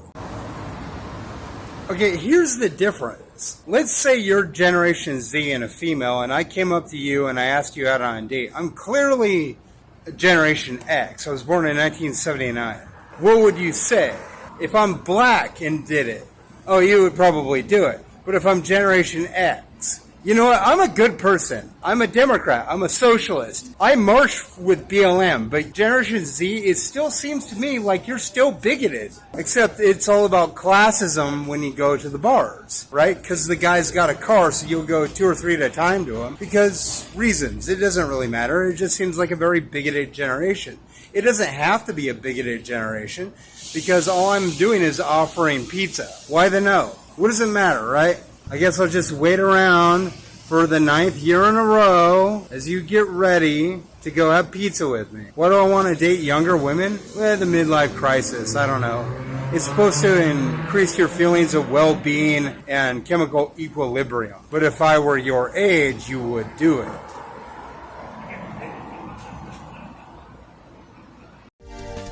Along with his return, we'd get a little insight into what exactly happened and why he would go 3 months without making a video. The dude was not at a party, but he did let Isaac stay at his motel. More than likely what happened, Isaac stole his phone. And probably stole his stimulus check as well. I got my phone stolen by Stoner, a tweaker at a party I was at. I don't do any of that stuff. I actually haven't smoked weed in 3 months. But it was after that Biden check, and that was just an ordeal with Isaac's friends. And he went to Kootenai Mental Health to get help with his meth addiction in Idaho. So he's been gone since March, which I haven't seen him in 3 months. And I'm pretty close to getting access to a clean and sober house for living, a room for $400 a month. So I'm waiting on confirmation from that. I did an interview live at the place, and I think I knocked it out of the park. We'll see. And that day he would produce about 20 videos, each one getting more and more manic, to the point that he was claiming that his sperm was electrified. Here, listen to this. Between the ages of 35 and 55. Only getting into relationships with men, starting relationships with men between the ages of 35 and 55. Because there are so many reports of scientific studies of the generation gap relationship producing feelings of well-being, which would be feelings of increased happiness and health. And my conjectural analysis of that is that it's because it increases the electrical impulses, joules per second, or wattature of the antibodies. It would seem that this round of Warren content would prove that whatever medication they were giving him, which if I'm not mistaken, I read that he was possibly given Abilify amongst a few other things. The thing about Lucas is that Abilify doesn't seem to help, even though that specific medication is designed with bipolar and both manic anger and depression in mind. Maybe it was the other stuff he was on and it was counteracting it, I don't know. I mean, it just couldn't have been working well because he started using the soft N-word. He's not scared of using the hard R, but tends to use the soft N-word most of the times. Ultimately, I'm not going to clean up my language, ever, unless I have a Generation Z chick. Unless she likes it. If I say bitch all the time, it's just little peep lyrics. Who cares? Quit being so fucking conservative. If you want me to clean it up, sure, but I'm not going to do it until I'm dating a hot Gen Z chick. Fuck you. I see plenty of Gen X dudes with Gen Z chicks out there. They're just scummy-ass regular guys. They got, like, multiples. Fuck you and your greed, Christian. This is why they're atheists, because you're fucking greed, Christian. You and your multi-chick bullshit. Fuck you. Share the wealth, or you're gonna burn in hell according to your own fucking dumb beliefs. This is why I'm an atheist. Your fucking attitude, your fucking bullshit behavior.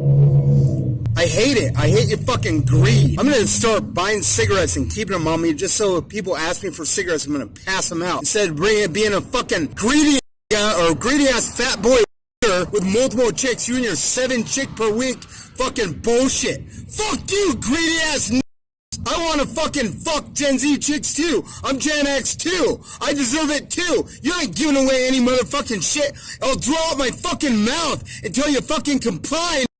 I don't give a fuck about language. Fuck you, you fucking rated G fuck.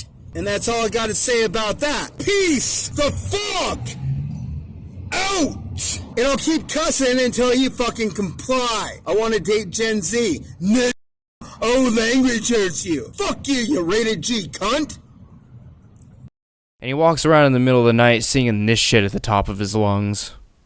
Empowering greed. Taking the women away.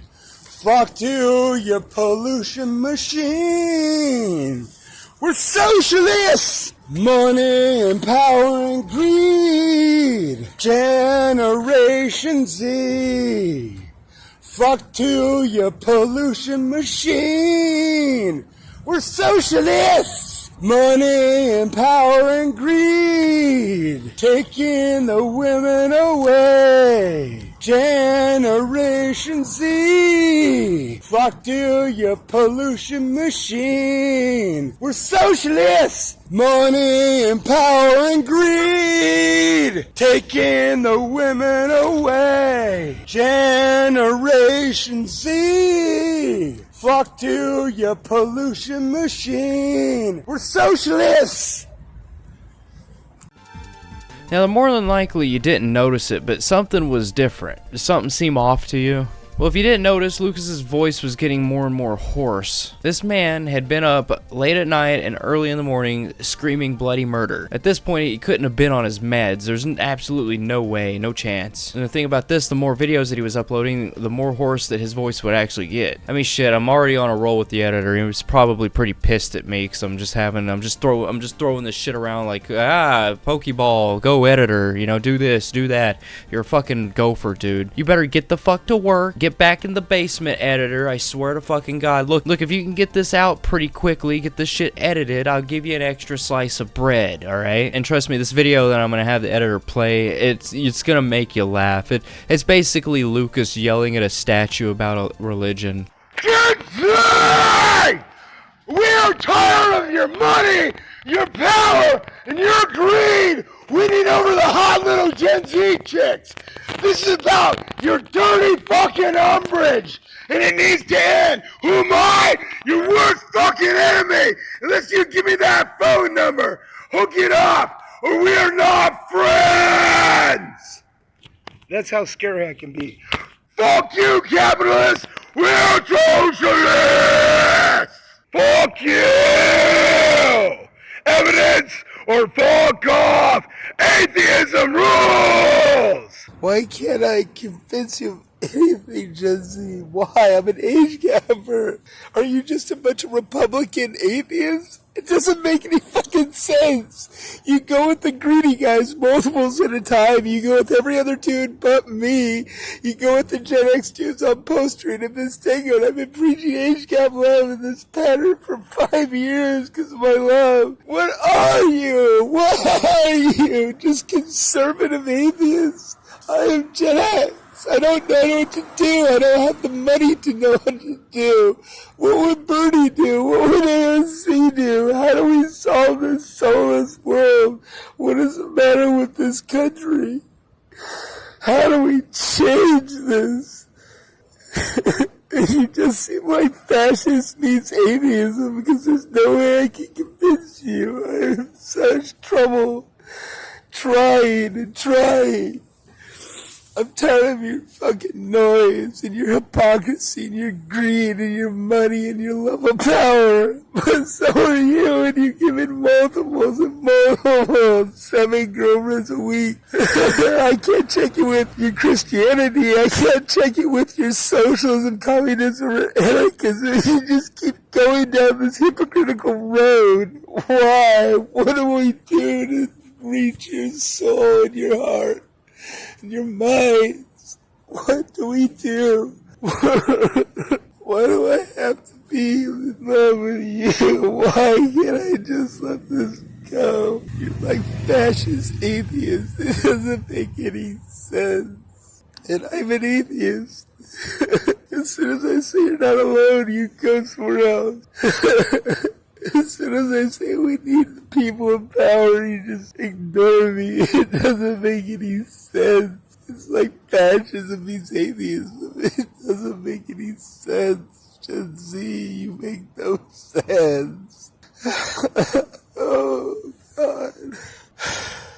Why do I have to love you when you're so unnecessary? When you're so hypocritical? You make no sense. You laugh at my pain. You laugh when I'm in pain and struggle. It makes no sense. Like, fuck you. I know I just got out of Kalispell stabilization. I was there for 2 weeks, and I was at Foothills for 2 weeks. But they fucked up. They said I would have a place to live at the Oxford House, and I had to do an interview. I've been sleeping on the street. I'm seeing all the sluttiness around the Ryler, and it's all over Friday and Saturday nights in Spokane. But they don't want to save my life. They don't want to, like, sleep with me. They're age gapping with all these millennial dudes, these Zoomer chicks. They're age gapping with the baby boomers. They're age gapping with Generation X. But they don't want to save my life from suicide.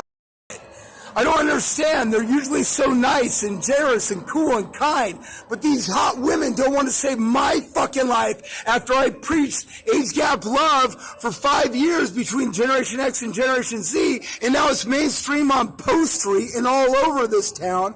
But you guys just leave me stranded here like a dumb motherfucker thinking you don't have any fucking love. The problem is you. The problem is you. I love you, but I hate you because you're beautiful and you're attractive with those nice fucking thick thighs, that intelligence, that beauty, that charm, that wit, that candor. But you women don't give a fuck about me. You're just a bunch of bougie assholes that go with the guys with the car and the money and the credit cards. We're talking about how you're socialist or communist or anarchist. Bullshit. Save my life from because I have to go to stabilization tonight because I've been sitting here crying as none of these women have given a damn about me in Spokane. You make me wish I was dead. Save my life from suicide.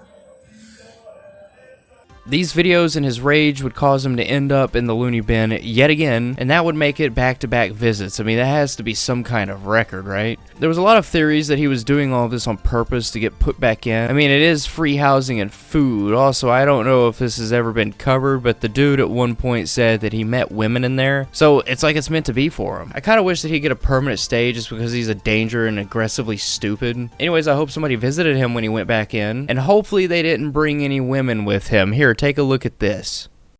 Kalispell stabilization again, if you want to call me or come by and say hi. They will screen you, of course, so you have to worry about that. If you're going to prank call me while I'm in here, then they're going to know that too. It's better that you just come down here. I know I got some fans in Spokane. you can come by and say hello. I really just need a place to live. I got $1,400 saved up. And if you want to help me out, let me know. I could pay you like $400 a month for a roommate situation. I would be going to work with Oxford House again, but they wouldn't let me have the place because I'm not getting outpatient services. Nobody told me that I needed outpatient services. It's kind of like I was released by Frontier Behavioral Health to die.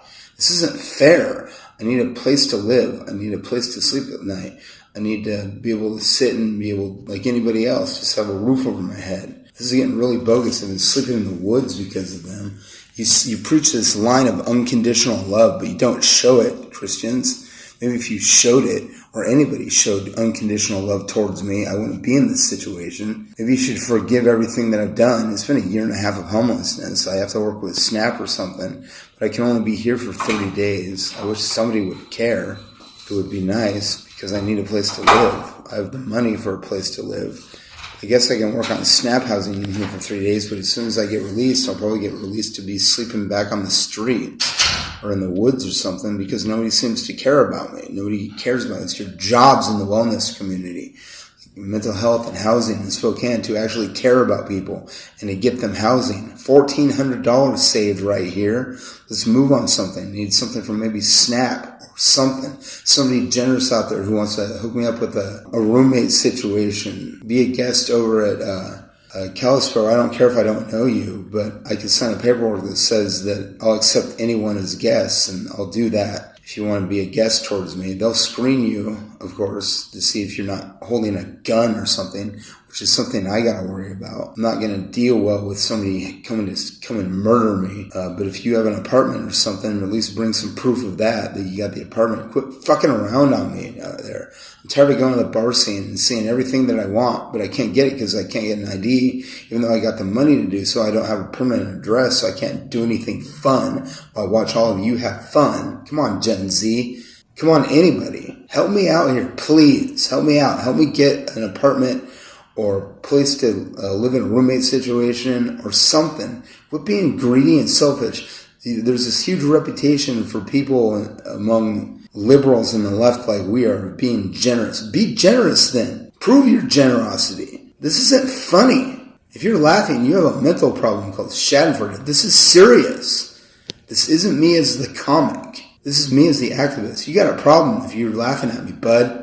This is a very serious situation. I need a place to live, and I have the money. Can we please just go on this and make this real? Instead of just some joke for you to throw tomatoes at as you guffaw and cart around your multiple women, pretending like you freaking care when you don't. Stop not caring. Caring is cool. Bigotry is not. Greed and selfishness are not cool. I feel you're being selfish, Spokane. It's not funny. I'm not trying to provoke a laugh out of you. Stop with your much worship of money. I preached the age gap thing for 5 years, and you just cart around women because you got money. You walk around with your 7 girls a week, and then you tell me to shut up. I'm sick of you. I'm sick of everybody that I've ever met. Till you prove me that you love me. You know what I need right now? Place to live. Make it happen. Please. Please. Be serious here. 72 hours later, he would be released, and lo and behold, the idiot was bragging about not being homeless anymore. A little quirk about Lucas is the moment that he's out in public and around people while recording, he goes super quiet, and he acts all awkward. And this behavior tells me that he was living with a few other people. And judging by his past, I don't think this was actually going to last very long. Of course, these silent videos were just him flipping through his notebook filled with writings of a madman and board game rules. I mean, I won't bother having the editor play it, as it just really doesn't put anything on the table. It's boring. So let's move on. Lucas would start spending his time at the bus station and in the parks wearing some awfully snazzy looking sunglasses, mind you. But his main focus was on his board games. Of course, this is just another round of his cycle. You know, I'm not going to talk about it. You know that Gaming Wern is one of the most boring Werns, but he also had another pastime. I give you a video that he titled himself. I think he titled it A Rare Herd of Gen Z Doe or something like that. It's a creepy ass title, and what's even creepier is that he's filming people at a bus stop. Notice his focus on the girls though.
And all through the rest of August, Lucas would primarily stay outside, despite having a place to stay. And while inside, he would do short streams for people to ask him questions about his board games, but, you know, opening up live comments to Lucas, you could probably imagine how that went. It was noted that he didn't enjoy being inside because of the television, which, kind of raised the question as to why don't you just turn it the fuck off. It was probably because of his roommate though. You see, Lucas tries to be an alpha, but he just isn't. In fact, when he's faced in front of a man, he becomes an absolute bitch. Well, if you were wondering what Lucas's room looked like, here's a 35-second video of him showing his snacks, and he eventually pans the camera around so you get a good glimpse of his world. Hey, take note of the closet and the fact that he had been there for a week. He was already making the closet look and probably smell like absolute shit.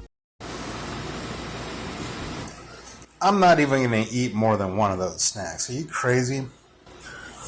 Alright, just keep those in my closet. Kind of see them up there with my clothes. This is a new hoodie.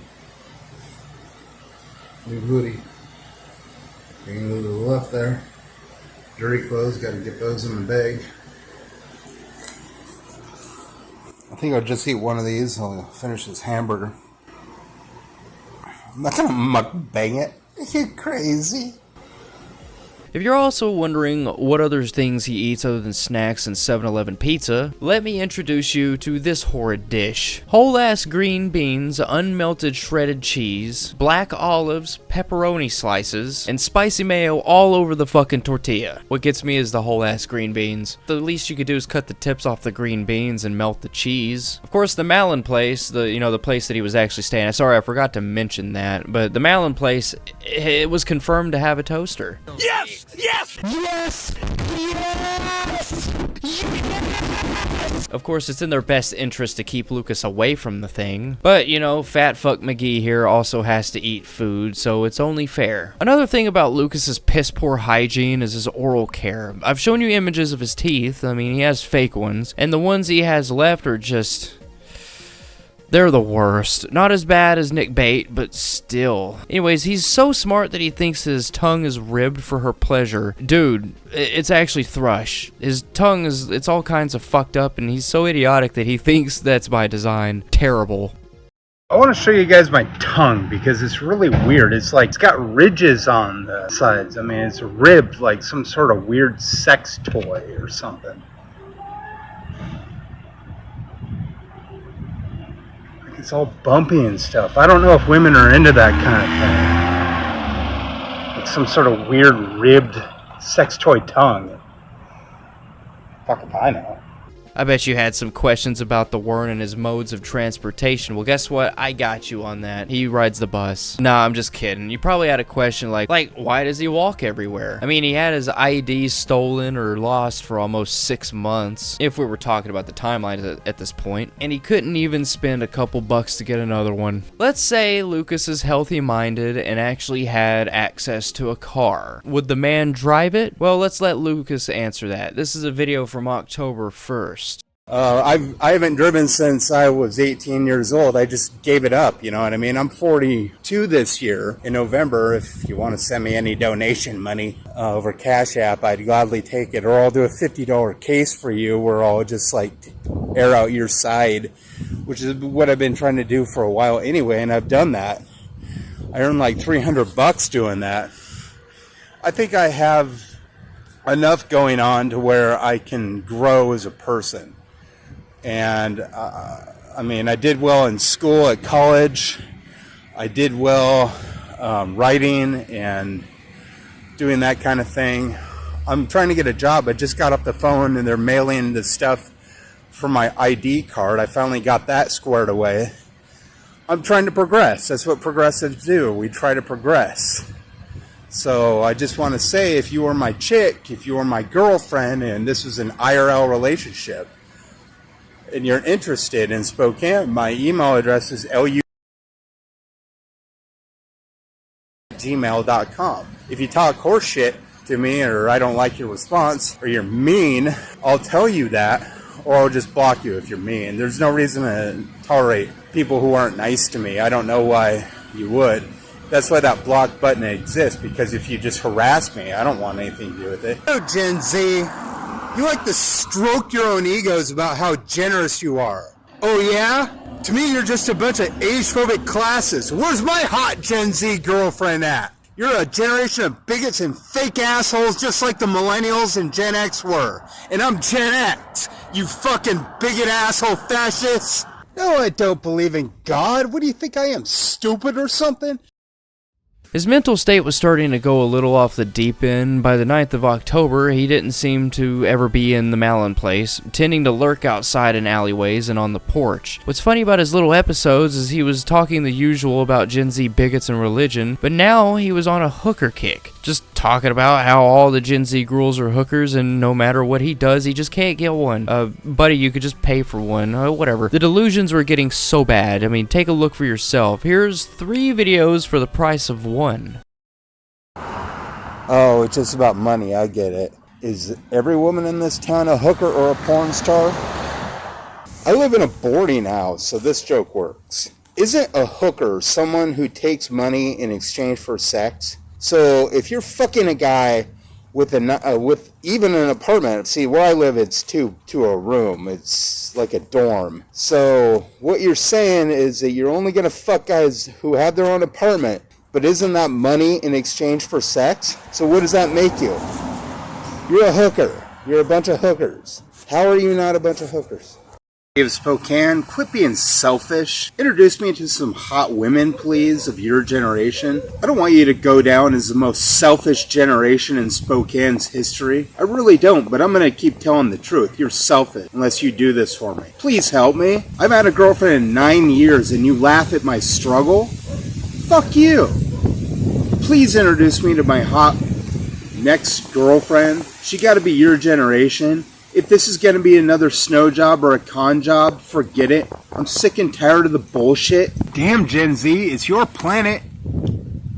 Maybe you should get rid of your fucking cars. Maybe you should stop buying things that are factory made. Maybe you should realize how much pollution goes into making a fucking car. Oh my, well, I'm a bit of an enlightener. It seems like Gen Z women are hooking up with Gen X men at some of the bar scenes in Spokane, you know. Or maybe I should turn to the panorama view so you don't get all shit. Oh. Yeah, they're hooking up at bars like the Stango and the Volstead Act and Tempest Cellars, but these are the capitalist lovers, are they not? Oh, nice car, nice girlfriend setup. The whole pollution thing doesn't apply to you. Yeah, okay, losers. But the thing is, Gen Z women are hooking up with Gen Z men and Gen X men and millennial men and all over the spectrum. You just gotta know where to go. The martini bars, the wine cellars, beer gastro pubs, you know, not the shitty bars like, you know, the ones that rowdiness is, like the calm, chill, where people aren't harassing Gen Z women into Gen X men. Or likewise, we're just posing it as an option if you want to have a better relationship. Or trying to push them away from it with date guys your own age kind of bullshit when, you know, most dudes your own age are immature twats. I'm that motherfucker that made age gap love popular in Spokane with silver foxes. Not cougars, silver foxes. I'm that motherfucker. I'm that motherfucker who came here 5 years ago and there was no age gap scene. Now all you gotta do is go to any martini bar or any wine cellar or any beer gastro pub on an off night when the douchebag clones aren't around, and you can find plenty of Gen Z women willing to date Gen X dudes. I'm that motherfucker. I'm that motherfucker that changed the scene for you. As you walk around and say, oh, can I cap you on, weirdo? I don't know where you come up with the slang. You're that motherfucker. But I'm the motherfucker that made that shit popular. You know what I mean? I'm the motherfucker that made it okay for you to say, in Spokane, a very conservative area, I'm 40 or 50 years old and my girlfriend is 21, and for nobody to give a shit except to say, oh, congratulations. I'm that motherfucker. I'm the motherfucker that changed the paradigm 5 years ago by what I did and what I have gone through for you, Spokane. But where are you for me? Where are you when I need a hookup? Where are you when I want to meet age gap love? Where are you? You anywhere for me? I'm the motherfucker that came here after writing an equation that described time travel. I'm that motherfucker. I found this really weird live stream that he did a few days later, the 14th, I believe. And as you would believe, it was just talking to the trolls in chat. But I laughed my ass off, though, because towards the end, he hurried up and turned off the live stream because a worker came in and said that they had to change his sheets. And his response is so fucking childish. I'm pretty sure they aren't like workers at a hotel where they like come back later if you tell them that, you know, it's not room service, you know. They don't reject my advances. When I approach in public, they don't. I'm one violation away from... yeah, okay. I have 0 violations. Yep. Just a second. I'm on the telephone. Huh?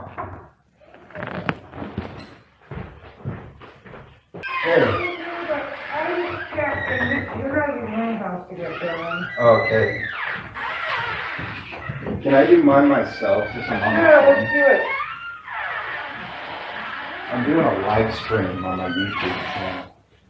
I have to have you do it now, though. Okay. Sorry, they have to choose because they do that every other day.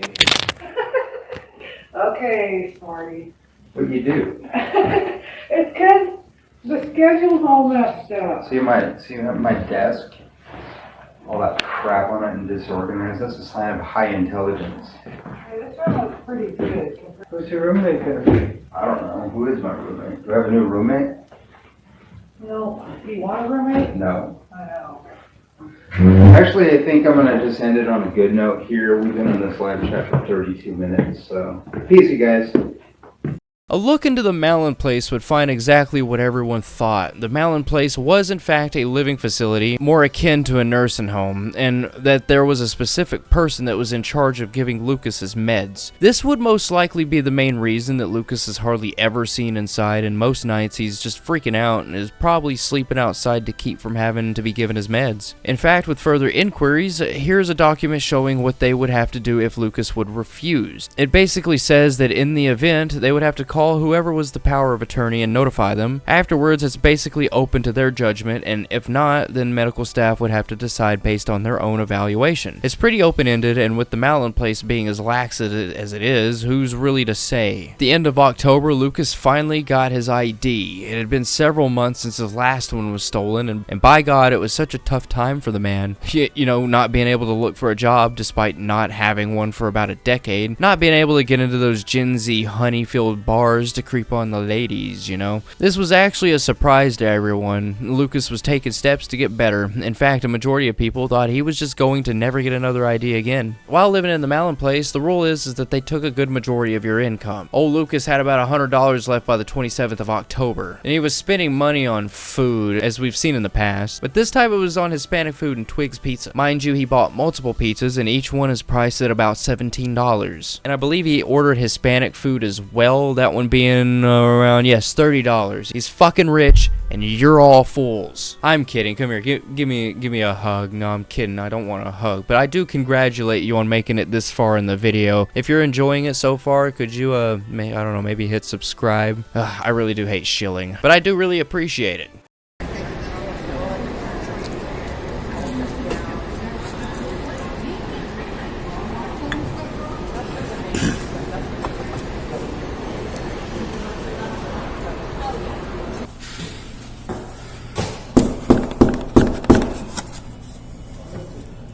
I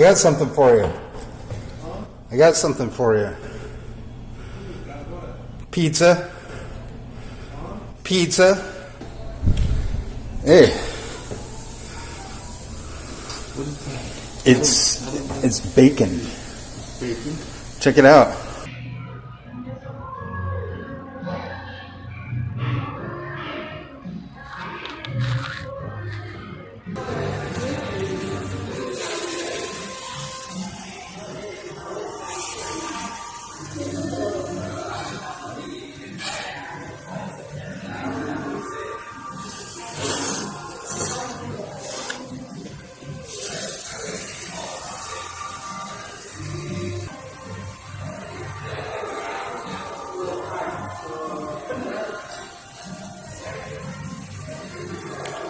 Halloween, it would seem that Lucas would chicken out and stay holed up for the Halloween day, though he would get out and tell the Gen Z girls off.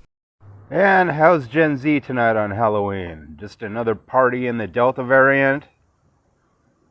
After telling them off, he would post some memes. For some reason or another, he was on some Delta variant kick. I guess it's too new generation for him, or if it's something that Flat Bills in particular smoke, but whatever it was, Lucas was mad about it. Hey, guess what? The next morning, the stupid fuck would go and spend, $56 and with a $4 tip on ribeye steaks and prawn.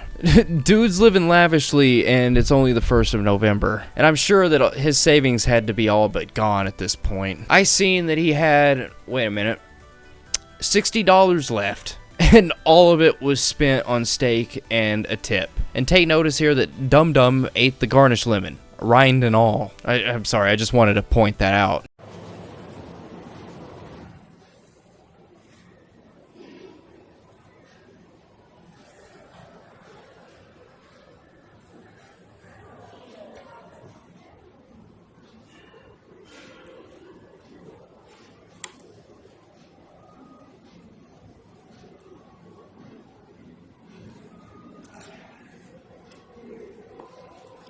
While we wait for Lucas to do something interesting, let me remind you that he eats like this all the time when he has the money. That's what he spends it on, food. The reminder is that we're this far into the video and you probably forgot that Lucas has diabetes. And I haven't shown any photos of his feet, nor do I want to see them. They have to be pretty bad. Remember that photo of his shoes? Yeah, well, Lucas has sores on his feet from his diabetes. Here's a short Instagram clip of him bitching about it. He also complains about his money situation at the Malin place. It's interesting to me, so I'll have the editor show it to you. I live in a place that takes all my money away except for $13 a month after I pay my phone bill. My feet are in casts, so I can't walk, I can't get a job, I'm gaining weight. They're treating the sores on my feet from all the walking I had to do when I was homeless. So forgive me if I'm a little pissed off. I haven't had a girlfriend in 10 years. I came to Spokane with hope in my heart. Now I don't have any hope. I don't want your fucking hope. I want actions. I want to be able to get a job. I want my feet to heal. I want to start losing weight again. I want a girlfriend. I want to live in a place that doesn't take all my money away and leave me with $13 fucking a month. Yeah, I'm a little pissed off. Wouldn't you be? Now that he had his ID, Lucas would be back on the grind, attempting to get some references that weren't relatives so that he could complete a resume or some shit. I mean, I don't really know who would vouch for him. I mean, he hasn't ever really had a job, and, a background check would easily show, like, Lucas's past, so I don't know, I've already talked about him getting a job. It just wouldn't be a good thing for people, him talking about the telomerase, the age gap and ageism and bigotry. And on top of that, no female customer or employee would be safe. He'd give the customers an earful of the telomerase bit. I mean, it's just like, bro, I just want my McDouble. Shut the fuck up about flat bill hats. With that being said, his 42nd birthday was coming up. That would also mark it being a decade since he's had any kind of lovin'. And the day before, of course, he was gorging on nursing home Thanksgiving food and from asking for some birthday fun from the Gen Z ladies. This goes without saying that he also hoped for some birthday donations. I hadn't really mentioned it because it was so boring, but October and November is just filled with him e-begging. He does this a lot, and it's a constant cycle as with everything else, so I'm rarely gonna mention it just because it's just boring. Don't give him money. It was filled to the brim with e-begging memes and live streams. It's just not a good time. Though the streams were hella boring, there was one notable thing to come about from it, and it was because somebody had made a comment that he liked underage girls. Oh, the rich people get the pussy. Oh, the rich people get to have a nice, enjoyable life. The people with the drugs and the money. Oh, I think they need $1 million a year. It's just numbers on the screen. It's all fantasy. Do you not understand that? Nobody needs to be a billionaire. They should prohibit billionaires. $1 million a year would still take you 1,000 years to. They don't get to be billionaires except by exploiting workers. Why do they need billions of dollars? Yeah, that's a good question. To rape kids and get away with it like Epstein? I don't know.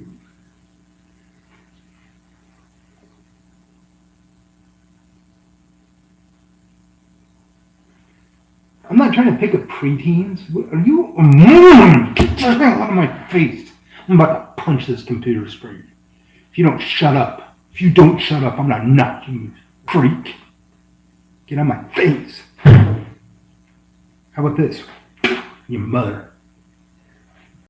It being his birthday, people were hoping for at least a little something. I mean, all we got was begging and some text messages. His feet at this point were so bad that he had to have them wrapped up in bandages and was told that he needed to stay off of them so they could heal. Of course, the idiot was walking to Twigs and to all the other restaurants in the area. His reasoning for not listening to the doctors was so that he could lose weight, and that not moving would cause him to gain even more. Let's read those texts, why don't we? All I do all day is pace the hallway. Thought you weren't supposed to be walking. Fuck it. I can't stand gaining weight. If I don't move my ass, I gain weight. Then what you need to do is listen to your doctors, exercise, and eat less. Losing weight is a two-step process. Eat less and work out more. And there are lots of exercises you can do without walking. I'm not going to listen to them. I'm going to walk. They know far, far, far more than you, Lucas. They've told you not to walk so you can heal and not lose your feet. I'm still going to keep walking. I don't care. That's dumb. Really genuinely dumb. How much weight do you think you will gain if you're permanently in a wheelchair? I weigh 300 pounds. I am walking. Again, your doctors told you not to do that for a reason. I don't care. They know more than you, Lucas. They're literally doing their best to make sure you don't have your feet amputated. I don't care. Imagine being 400 plus pounds in a wheelchair. I don't care. That might be the dumbest thing I've ever heard in my life, and I've heard a lot of dumb things. I won't listen to my doctors for no reason. I don't care if my feet literally have to be cut off because I'm not listening to them. Spectacular. Good. I don't care. Do you think being an amputee in a wheelchair will help you get Zoomers? I don't care. Are you capable of thinking ahead at all? I don't care. Imagine if you become homeless again. Imagine trying to get by while having to try to wheel yourself around. I don't care. I'll just commit suicide because I don't care. Okie dokie, I'm going to screenshot this, and then when you start making videos complaining about not having feet, I will send you the screenshots. Good. Do it and I'll commit suicide if you do for embarrassing me. And fun fact, everything is harder to do when in a wheelchair except sit, so committing suicide will also be much more difficult. Just keep that in mind. Shrug. Yawn, what a boring threat. And of course there's a reply. Okay, thanks. Imagine threatening to commit suicide if someone else who's trying to talk sense into you reminds you of the choices you made. Yup, what utter nonsense. Fine, I don't care. Walking is what I do. You're acting like a child threatening to hold their breath if they don't get their way. I don't Kate. Walking is what I do is replied, yet again, that's stupid.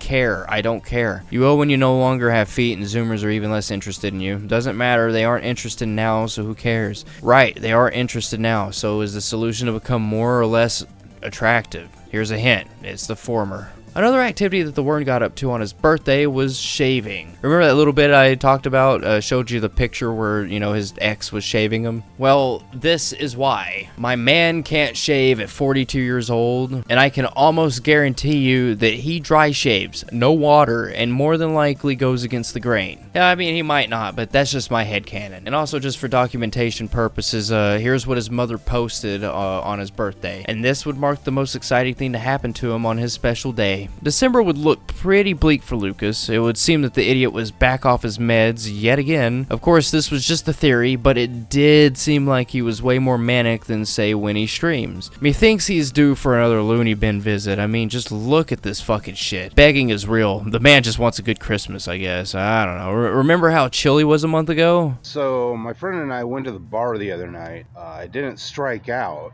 I didn't even get up to bat. Well, this is how he wanted December to go. What's up? It's Lucas Werner here. I'll give you a shout out over YouTube for $5 over Cash App. That's $. I just wanted to note that there's a huge age gap dating scene in Spokane. A lot of these Gen X dudes are walking around holding hands with these Gen Z women. You know they're dating. That's not father-daughter shit. That's daddy-daughter shit. You know what I mean? Like the porn star daddy-daughter definition. That's some shit that's going on. But it's these dudes with the money. You know what I mean? It's the dudes with the nice car and the flashy hot tub and all that fucking bullshit. You know, Gen Z, you talk about how you're such a communist-ass, socialist-ass generation. Well, that's cool and all, but, you know, there's some detractors out there that are still swayed by money and capitalism. It's like the Republicans and the Democrats are the same when it comes to poor people. It's like, you know, Black Lives Matter, what I support, you know, gay pride and all that.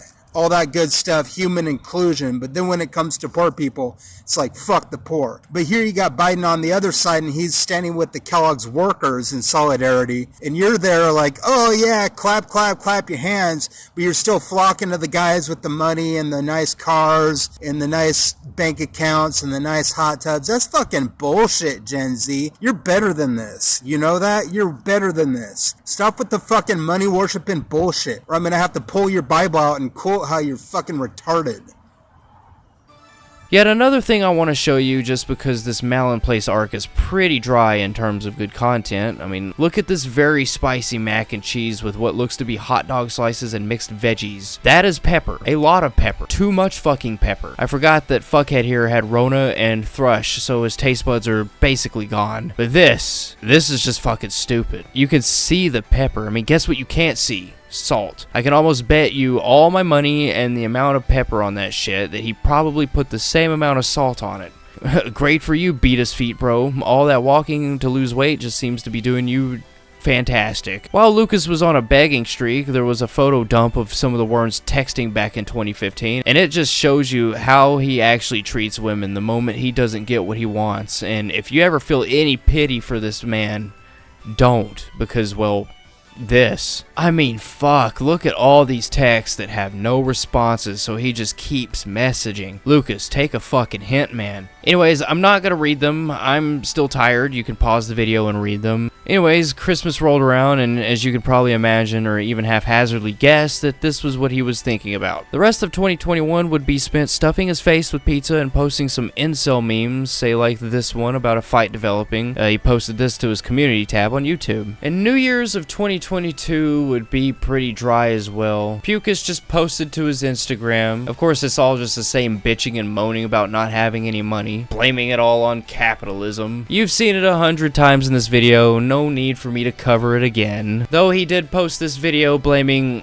somebody. I mean, nobody truly knows who, but he blames somebody for ruining his life. Of course, this shows how much of a lolcow he is. Blames everyone else for his problems and never really takes any accountability. Absolutely no self-awareness. Everyone that I've ever covered is just that terrible and has these traits. Carissa and her ego, claiming to be a great mom and that she's deserving of donations, though she gave her daughter a bunch of sunburns on the beach because she forgot to put sunscreen on her. Oh yeah, and she also barely feeds her. Kyle blaming circumcision for the way that he turned out. Gina and the education/government system going after her. It's a defining trait that most lolcows showcase, and one of what I believe to be a core trait that really defines what is a normal person in a lolcow. Anyways, enough of the armchair psychiatry. Listen to this. Every time anybody tries to show me kindness, it gets thwarted, or people just don't care. I don't know who you are, but you ruined my life.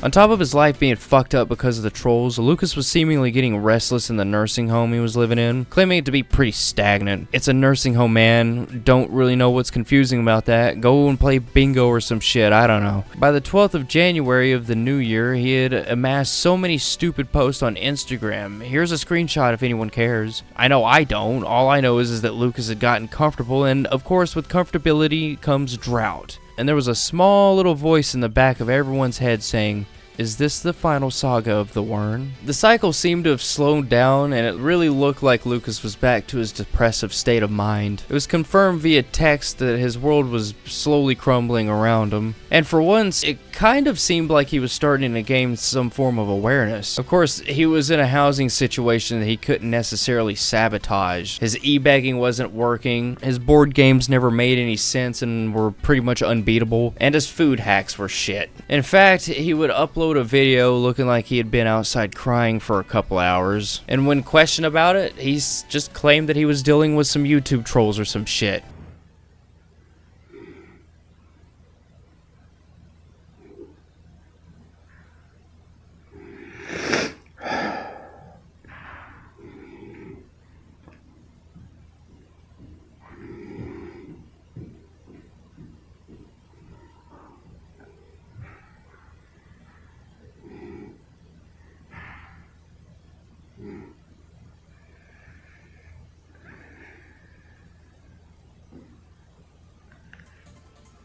Now, this depression would result in a lack of videos and really not that many of the Wern memes. And in fact, the ones that he was posting were just stolen memes. I mean, usually he likes to post memes where it's just his fat head and then a block of text. And take note that most of these memes that he was posting were primarily religious. So you could probably guess what he was cycling through again. Why this was brought on by his depression is basically unknown. From the shit that I've read and basically studied, there really isn't any correlation between his religious mindset and his depressive mood. So it's an interesting thing to take into account. But the real question, though, was how Lucas's Valentine's Day was going to go. The 9th of February, Lucas would post something that would leave people more or less flabbergasted. This depressive cycle seemed to kick him into high gear. Of course, this is Lucas that we're talking about. Is there really a high gear? I mean, high gear for him is basically first gear. But the fool said that he had just finished an online interview for a job, which is incredible in a way and also scary, if it's true. Valentine's Day would be unnaturally quiet, though he wasn't completely silent. Of course, he would do his basic mooing and was posting photos that would look like he had been up all night crying his beady little eyes out. Much to everyone's surprise, he didn't freak out though. He did spill on about his nonsense in a video. I'll have the editor include bits of it since there isn't much Lucas content that month. Looks like that job was taking up a lot of his time. I joke, he was still lounging around in his bed and shit. But this was his Valentine's gift to us, and we have to appreciate it for what it is, even though it's equivalent to handing someone a Valentine's card with shit smeared inside.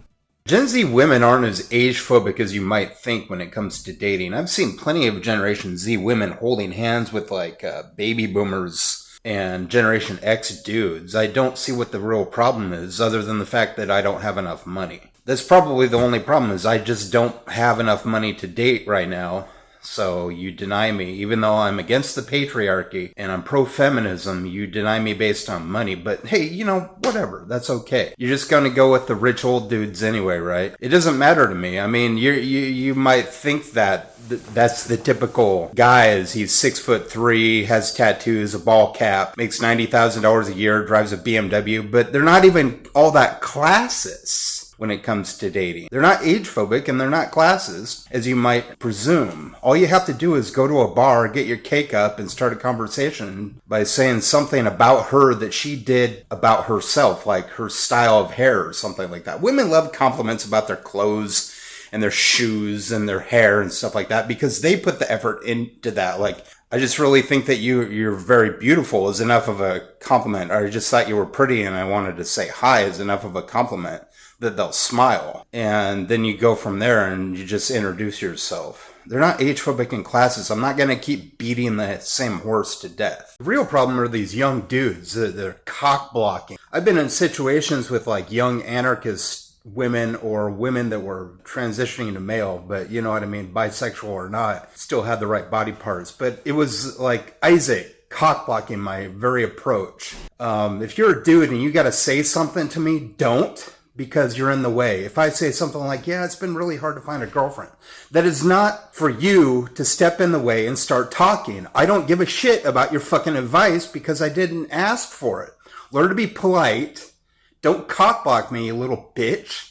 People ask me all the time what my view on prostitution is. I think it should be decriminalized, but I don't think I would participate in it, if that answers your question. It's like, would I favor heroin and meth being legalized? Of course I would. It's obvious from the marijuana legalization debate that cuts down on crime to legalize those things, like drugs for consenting adults or sex for consenting adults. It's weird.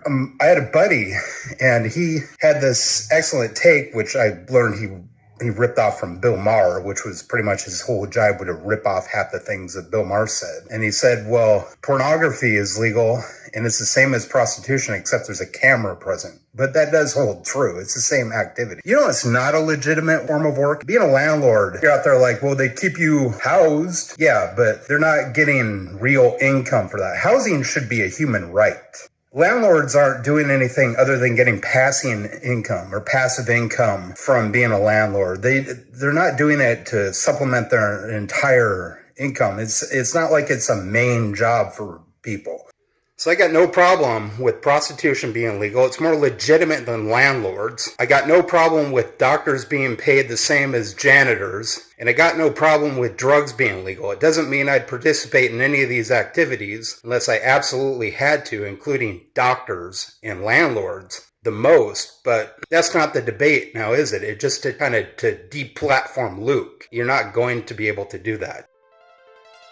The 20th of February would mark a dark time in the Wern universe, much to the trolls' dismay. Lucas decided to nuke and hide all of his channels. That's why this documentary was kind of a pain to put together in the first place, is because though everything is archived on the Wernology channel, there just wasn't any context behind any of it. And when faced with thousands of videos that don't really seem to follow a timeline and have absolutely no context, you can probably imagine how difficult this is. Again, I really do appreciate and thank the Wernology and Fatal Walter channels, as they've archived a good majority of this, if not all of it. Please go show some support by subscribing or just watching their stuff. Leave a nice little comment. Without those archives, this video wouldn't even be possible, or if it was possible, it would just be extremely boring without the visuals. It was found out that Lucas deleted his channels to try to hide his past so that he could get a job. By the way, speaking of jobs, the job he was talking about was an actual job, and from what everyone could find out, the job was a cashier job.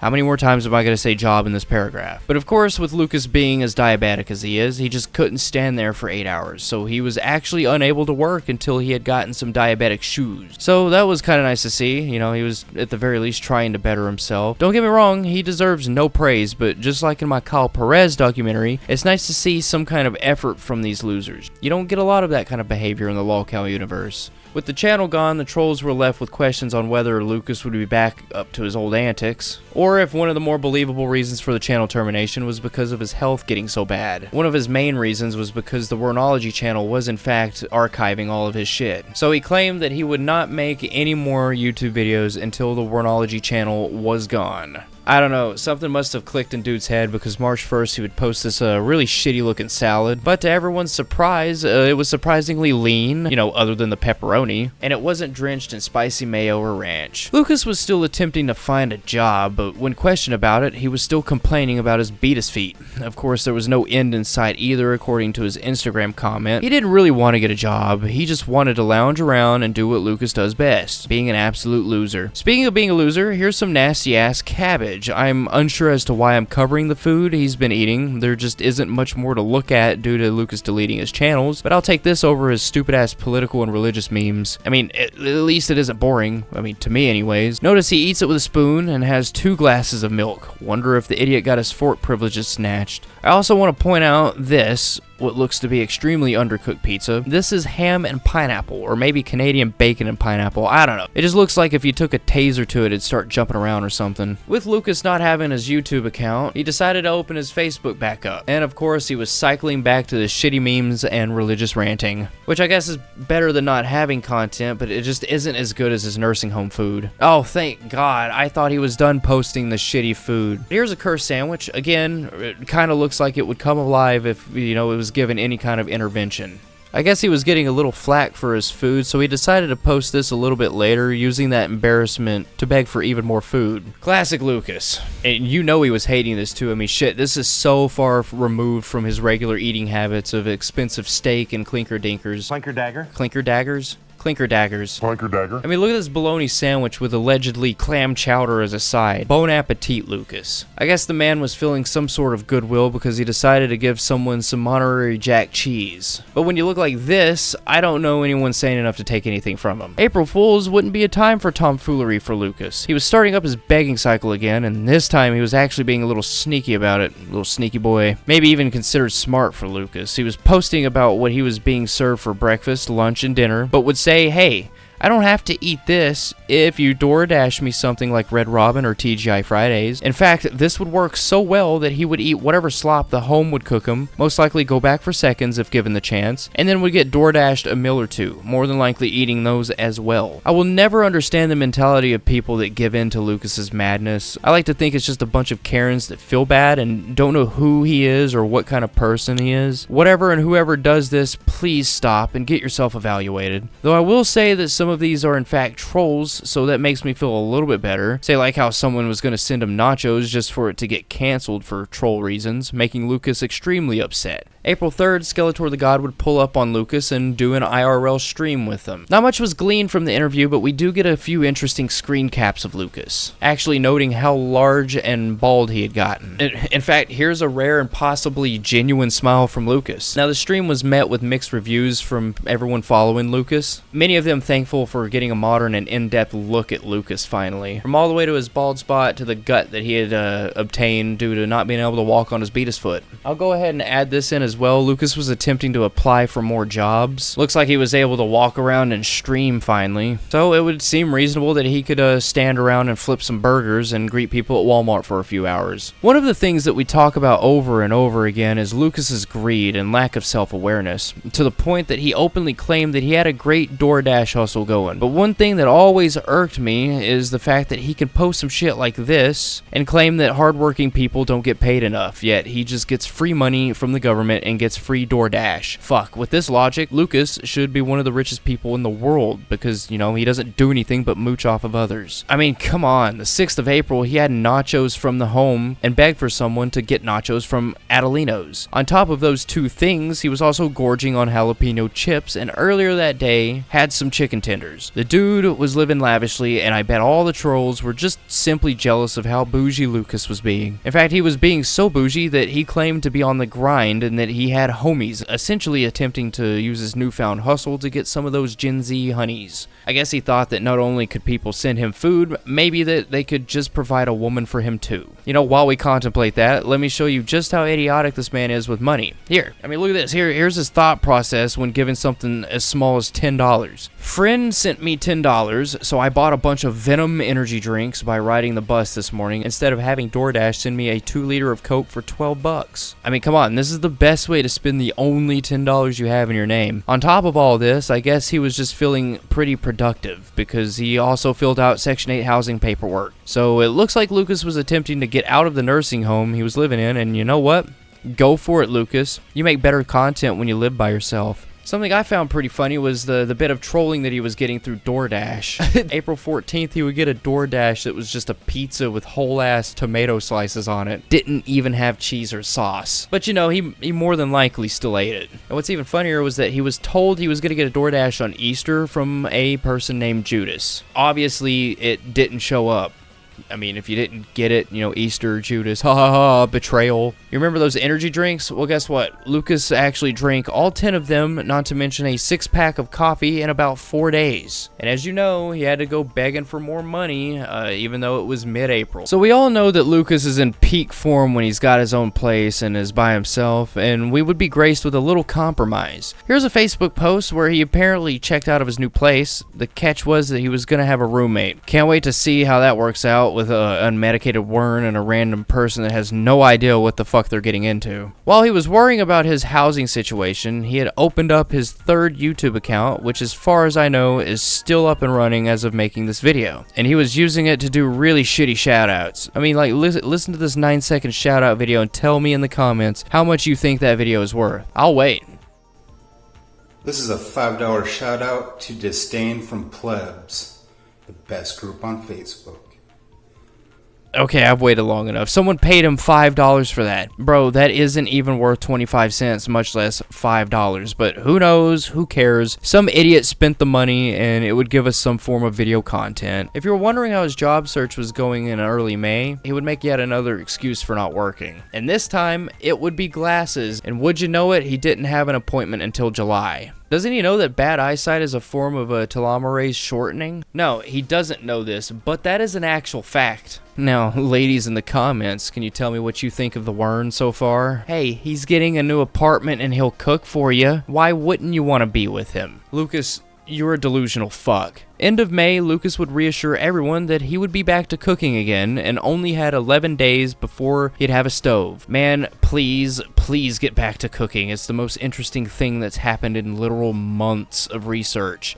Speaking of that, here's 3 more photos of some of the shitty food, though the enchilada chips don't look too bad in my opinion. I can't really say no to Hispanic food, but you know, the rest of it is just a mess. And Lucas just couldn't help himself. The entirety of May is just a shit show of begging and communist posts, but something of note is old Lucas was in communication with a person in Texas. The thing of note is that this person wanted to go to Spokane and be Lucas's wingman, and my god did this start a fire under Lucas's ass. Even going to claim that his buddy in Texas is good at picking up women and that with $1,000 he could find a wifey. Though I don't think he honestly knew this Texan friend personally, and this person was more than likely a troll. What this did make Lucas focus on was the $1,000, literally believing that it would be enough to attract those precious women. My buddy in Texas is real good at picking up women. He wants to come up on his own dime. I'd buy him dinner if he took the plane up because he'd really help my game along at the bars. To show my generosity, I'd buy him and the ladies dinner. Open to $1,000 in my first annual Wernathon for a little fun with new friends to end my 11-year dry spell and potentially find the wifey. I have a friend who sent me that Mexican snack box, and if he came up, I'd buy him dinner and 2 more barfly ladies lobster and steak if I was able to pick up $1,000 tonight. He'd buy his own plane ticket and I'd get the motel. We're up to $9.42 of our $1,000 goal to getting the Wern out of this 11-year dry spell. We have a wingman in Texas. There are ladies who enjoy nice meals out. We can do this. Those people on the street corners by the freeway probably make a few hundred a day. They just stand there with a sign. I admire their effort. I'd hate putting up with that much sun, wind, and rain and exhaust to do that. And after saying all that within a few minutes of each other, he goes to say this. Imagine you're there catching pics of me in bed with a hot little 21-year-old. Well, if you contribute, we can get me to $1,000 goal to tempt one into a nice dinner. Yeah, tempt him. Tempt them, Lucas. Yeah, you don't want to convince somebody. You don't want to just be a nice person and have them, like, tempt them, lure them into that nice dinner in a motel room with my bro who will fly up from Texas on his dollar to add some strength and numbers to Werner's game plan. You'll be there witnessing a history-making event. One final thing I'll talk about in this clusterfuck of posting. If you ever wondered what Lucas thought of homeless people that panhandled, turns out he respects them and even claimed to be too crazy to sit outside and beg. That's being lazier than actual laziness. I mean, shit. I had the editor show that photo of him having $9.28 and wanting to use it for energy drinks. If you'll remember the $1,000 post, he just wants it to rent a motel room and waste the rest on food. Not food and sex, just food, because we all know that dry spell will be forever. And this generosity would keep going, much to everyone's disdain. He would get $20 for this shout-out.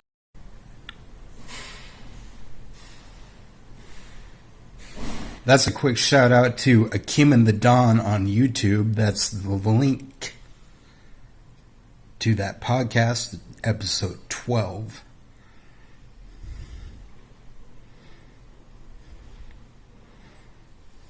Or you could just look him up on YouTube. Peace from the Worm. And along with that, he would also read an excerpt from the Unabomber's Manifesto. I won't have the editor play that. Just Google it and read it yourself, please. And finally, he would make $50 for yet another video. This one. So this is my room. This is my cool-ass Nintendo Entertainment System backpack that I paid $80 for. There's a hat I found. Color pencils. I got more in here somewhere. I'm just not going to go through and dig through it. This is my dirty clothes pile. I got a bag right here. I just haven't put them in there, but my bed's all fresh made. Just basic stuff. My buddy gave me some rummy cube, or tile rummy, as you could say, that he got at a garage sale at a free table. And this over here is my roommate's section. It's really nothing major. It's just real small. But next week, a week from Wednesday, I'm going to have my own apartment. So it'll be a lot bigger then. And I was paid $20 to make this video, so I'm just going to go in my closet. This is my side. Mostly shirts are too small now because they overfeed us, I think. And I don't eat nearly as much when I cook on my own. So I've gained some weight. I got some of the board games that I own over here. That's really it. There's not really a whole lot going on in this room. It's small. Oh, this is neat. My buddy from Texas sent me some candy, and one of them was this tamarind candy that was in a plastic bag. Unfortunately, this broke. It was broke when I opened up the package, but it's like a terracotta boot. I thought this was pretty cool. Tamarind candy is weird. Like it was just like this chewy, liquidy candy, and it had the seeds in it. It's real sweet, but it's good. Yeah, that's a tour of my room. June 1st of 2022 would have the Wern claiming that he moved into his new place. Claiming his stomach was upset, he blamed it on nervousness, which is pretty on par due to his social awkwardness, but I would probably guess it was all the shitty food that he had been eating that week. Now you want to know what it looked like after he moved in? Alright, well feast your eyes on day one of being a roommate. Lucas had moved into a new fart box, though there were some that were suspicious and needed more to believe that he actually moved places, many thinking he perhaps had just moved rooms at the Malin place. Whatever the case was, he had cooked more food for the first time since the toaster arc at Malin. Guess what it is? You guessed right, pepperoni cheddar pasta. Want to see it? Okay, here you go. I'm sorry, but that shit needs to be taken out behind a shed and put out of its misery. That poor pepperoni. Since I'm on a roll, here's another grueling concoction. Turkey tomato stew. Behold.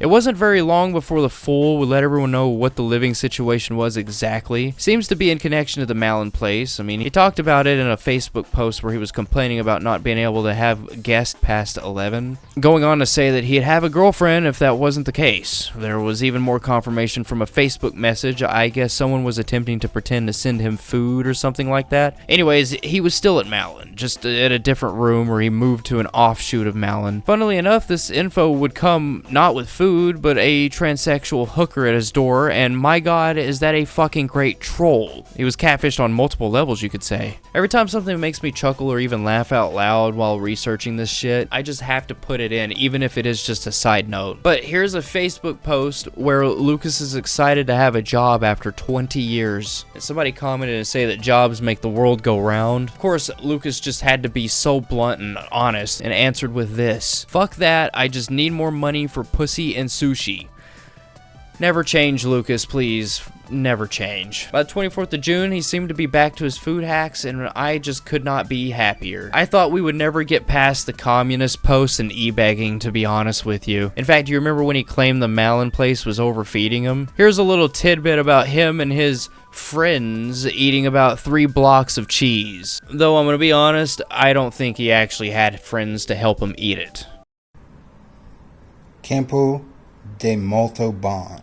It was $8.87, $19.29 a pound. We got that. We also got a Cabot, which is a white cheddar, and we got a Kerrygold white cheddar black label. And we just sat out there and ate them. I let the friends pick out some cheese from my fresh basket, and we just sat there and ate it. I just finished this piece right here. It was a little bit left. $8.87, $19.29 a pound, so half a pound. Less than half a pound. 0.46 pound. And I just ate a little bit of it right now. They're lighting off fireworks out there. A little too early for that. I also want to ask you a question. Non-rhetorical. Do you think he could make nachos better than the cafeteria workers at Malin? Do you think that he can make them better than King Cobra JFS? In fact, my question to you is, whose food hacks are actually worse? Let me know in the comments while the editor plays this nacho video. Alright folks, we're gonna do some nachos con camarón, which is nachos with shrimp. This is raw, deveined shrimp. You can eat this right now. You can eat raw shrimp. Tillamook white cheddar, got it grated, and we're going to do the Simply Organic Tostitos blue corn. It's got a little bit different flavor than the regular chips. It's heartier, bulkier. I really like it. I don't get these very often, so we're going to do a little experiment. We got the Tapatio sauce, so we're going to take some chips. We got the oven preheated, 350. Return to our platform here. We're going to do some chips.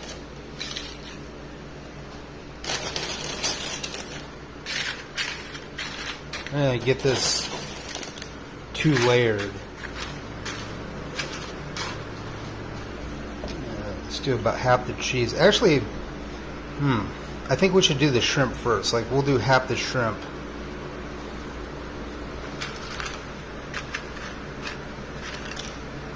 And maybe a little bit more. Okay. We want the cheese to be gooey on top of the shrimp.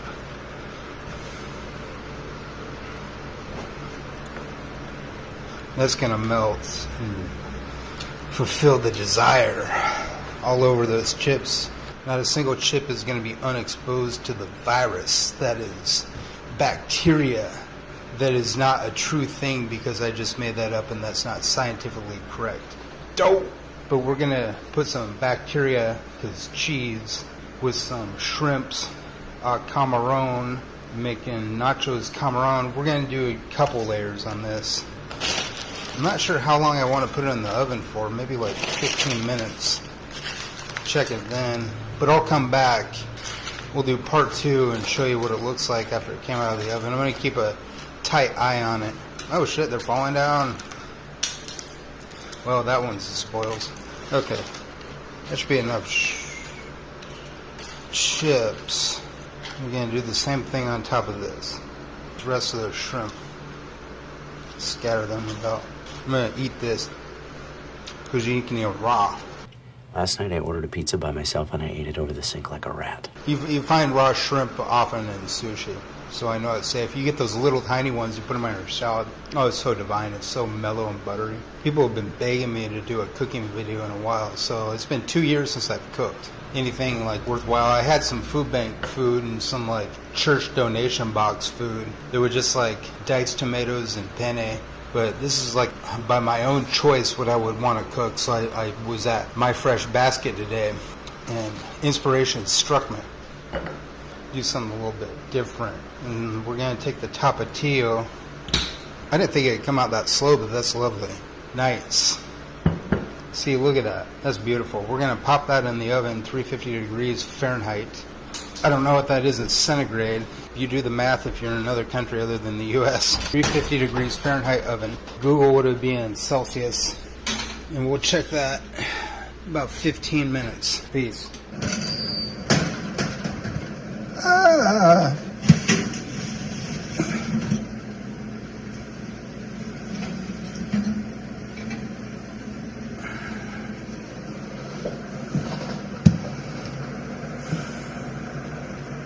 Now that's bussin'.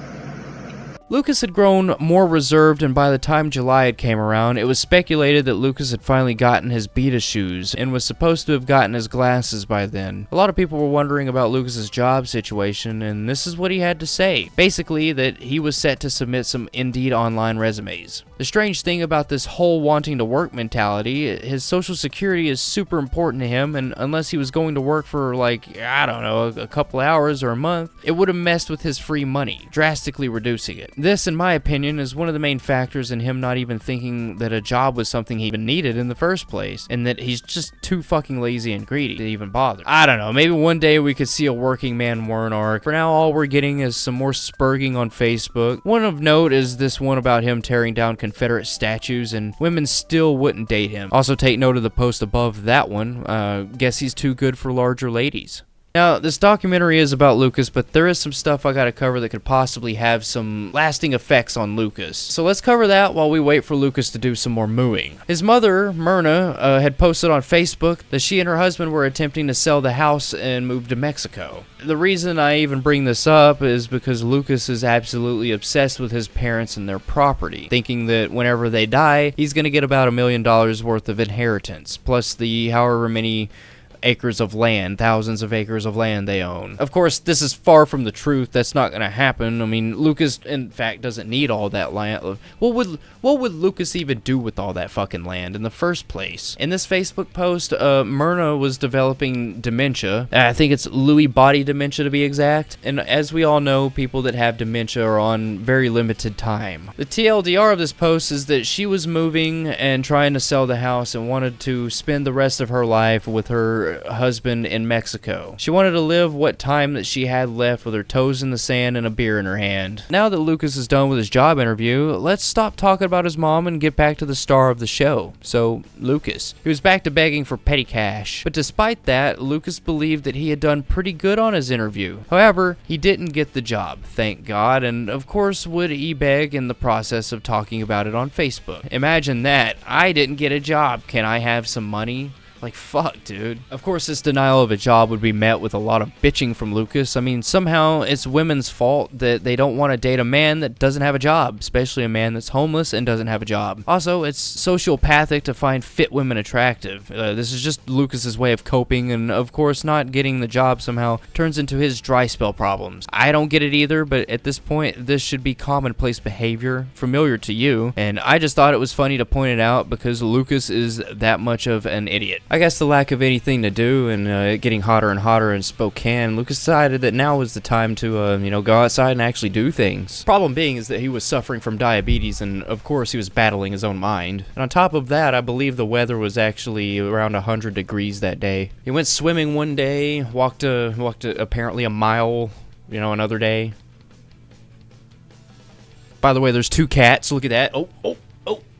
Alright, you got to see the cats. Anyways, all this activity outside was starting to take a major toll on him, especially with his beatus foot. Apparently the toll threw up in an Uber and then collapsed inside of a store. I don't know, maybe it was just the big-ass jacket that he was wearing, but what the fuck do I know? And what was even crazier about this is what was going on with him was more than likely because of a kidney issue. You see, apparently somebody had commented on his Facebook and he claimed that he was going to have a kidney biopsy, or he was going to the doctor for a kidney biopsy. And on top of the kidney biopsy, he was going to have a dialysis done as well. Which, this is Lucas we're talking about, so I'm not entirely surprised. The 8th of August, Lucas would get out of the hospital claiming that he was going to be getting more veggies and fruit and that was going to be a part of his daily diet. Though, I can almost guarantee you that conviction wouldn't even last more than a week. He'll get that craving for Red Robin or clinker daggers or whatever it's called. Clinker dagger? And then you'll have to call him origami because you know for sure he's gonna fold. And guess what? It would only take 1 week for him to be back in the hospital. Apparently it was the heat. Blame it on the heat, Lucas. Just blame everything else but you. And to be honest, I also wouldn't be surprised if this was just another ploy to, get those Gen Z honeys to feel pity for him. Not downplaying the fact he actually does have diabetes and a fucked up kidney. Like, it is a major thing. Feel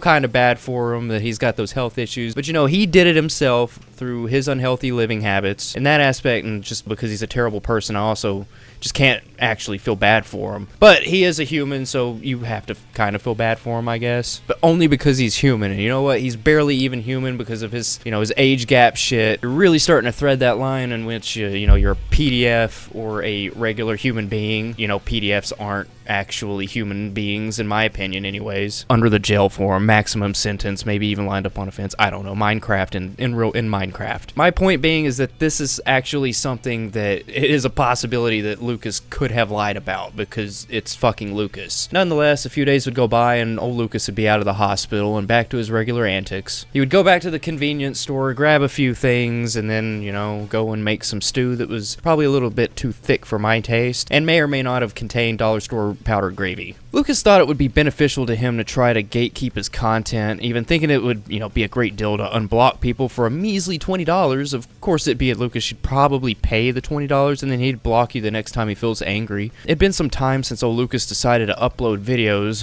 mostly because he was utterly scared of the trolls and mainly because his videos weren't bringing the Gen Z honeys to his lap. But one fateful night, September 22nd, I believe, to be exact, he was on a manic roll, posting several videos, the first being an explanation as to why he wasn't doing the uploads, and the second, I won't play much of it, but he's basically bitching about not being able to eat as much sushi as he wants. Of course, it turns political. Lucas doesn't know how to bitch about anything else, so, editor. So, editor, would you mind playing the video, Why Don't I Do YouTube Anymore? Thank you. I don't really like doing YouTube videos anymore because I get a bunch of dislikes and hateful comments or things where it's like they'll say something that has nothing to do with the post just to troll me. So I don't really do YouTube much anymore. I occasionally do if I do a cooking video and can maneuver all around. I'm not good at editing, so the cooking videos aren't really where I want them to be, but I don't really want to spend the time to figure out how to make them that way anyway. I just want to go to a bar, talk to some women and maybe buy a drink or something for one of them or whatever, just strike up a nice conversation. But I don't really have the money to do that, so I'm reluctant to really do anything because I can't afford to do anything. Life kind of sucks, you know, when everybody else is happy and you're just sitting here knowing what you could do to make it happy, but you have no money to do it. I've been looking for a job for months. I've been looking, and there's this whole labor crisis, but nobody's responded to me or done anything to where I can get a job. It's like they don't want to hire people that haven't had a job in 20 years, but they want everybody to work. These fucking mega Republicans and these assholes just want to run their fucking mouths and their asshole mouths. Some of them have befriended me. The Outcast Owls are actually kind of nice to me. They're a little condescending. They ask stupid questions too sometimes, like, where the Gen Z at? Dude, if I knew that, I'd have a girlfriend. They're probably at the bar. I don't know. Why are you asking me questions where it's obvious what the answer is? I'm trying to figure that question out myself. Why harass me? I just don't understand people sometimes. I haven't had sex or a girlfriend in 11 years. And if you want to make fun of me, shit you. He may not have been doing YouTube anymore, but you could probably guess what the idiot was doing, at least for now. I mean, he was spending $100 on 19 pounds of beef, and, of course, he made a shitty food hack with it. Yet another instance of him, you know, wasting huge amounts of money and then just immediately ruining it with his cooking skills. Also, just saying, Lucas was, like, super proud of this meat. He bought so much meat that it was nearly taking the entirety of his freezer, which was also a communal freezer, like other people used it. He was, if you forget, he was living in a nursing home. You know, it's still better than his communism post, so, you know, editor.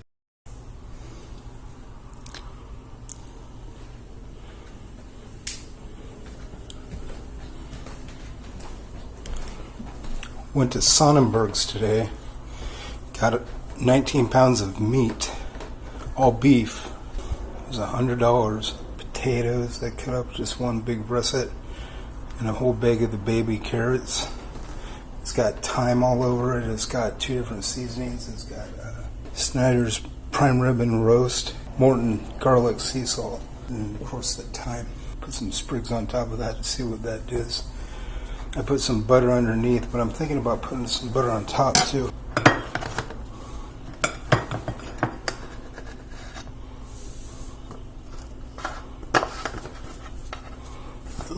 I guess this is a 5-pound roast. I thought it was 2, but we're going to try this for 3.5 hours at $3.50. Right now it's $2.56, so we'll go till 6:30 and have some dinner.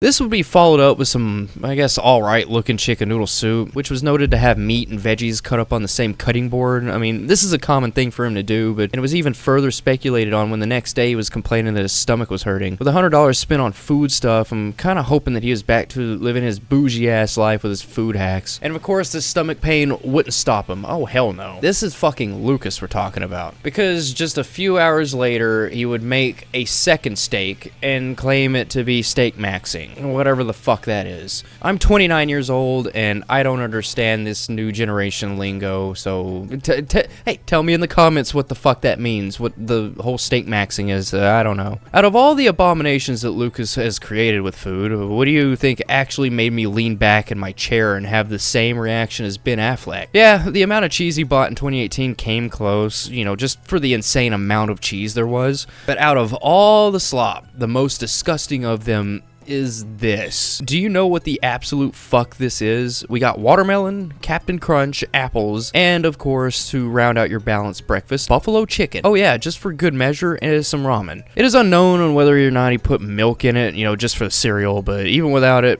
this made me shudder. I mean, think about it. He ate this shit. One last thing, while he was eating this gourmet meal, he also changed his profile picture to this. Pretty snazzy, Lucas. Doesn't make you look any less fucked up, though. I guess he was using this for his Tinder profile. Of course, it didn't work. Apparently, he matched with somebody, and then they immediately unmatched with him whenever he, messaged them and said that he'd cook for him. Remember the Crunchberry ramen? Yeah, you bigoted women. That's what the fuck you're missing out on. Oh, that isn't good enough for you women? Here, have some overly cheesed up toast. Just some cheese on toast. You see, what you do is you get the organic extra virgin olive oil, and you toast this up on the stove, and you put some Kraft singles on top of it. And then you get a little extra virgin olive oil all over that. Bam! On my life, bro.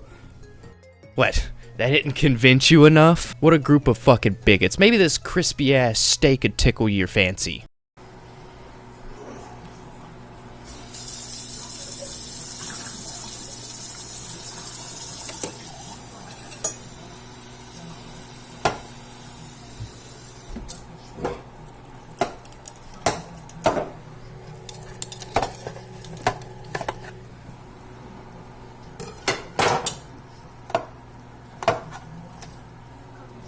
This is fucking Ooh, nice.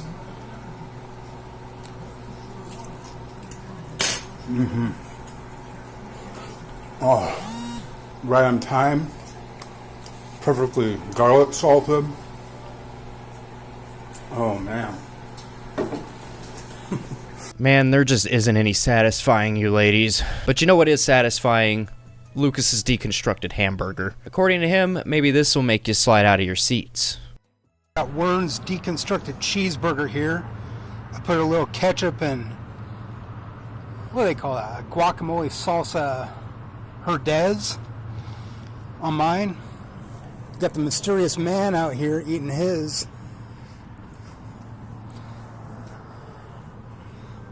Just a deconstructed cheeseburger. Just ground beef with cheese, cooks up quicker.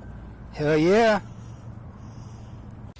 All while he was on his food hack cycle, the Food had made a Redbubble account, which was basically a place for him to try to sell some Wern merch. By the way, this site is still up, so you can go check it out for yourself if you want. Please don't give him any money. You know the drill. He has a shirt for about $20 that looks like whoever looks at it is about to straight up get stalked by him. It follows his style. Hope somebody gets that reference. Another is his dumbass profile pic that says "Feel the Wern," and my personal favorite, this acoustic ass sticker for $1.50. I mean, look at this. No, seriously, look at this shit. Why is his face so fucking filtered? Why is he jumping? Why does he hate greed when he's the greediest person on planet Earth? Only Lucas will ever know. Now this one, he's playing into his right now video. Pretty meta, I guess. Still hate that face. And lastly is this $21 shirt that has text on it that is so fucking small that whoever is trying to read it would have to be leaning in with their nose almost touching his chest. I guess this could work for Lucas if it's a Gen Z girl trying to read it. You know, that way Lucas could just bear hug and kidnap him and bring him back to his fart box so he could, subject them to his cooking. A week before his birthday, Lucas would go missing yet again, with a lot of viewers believing that he had passed on from this world, many checking obituaries and sign-ins to homeless shelters. But to no avail, no sign of Lucas.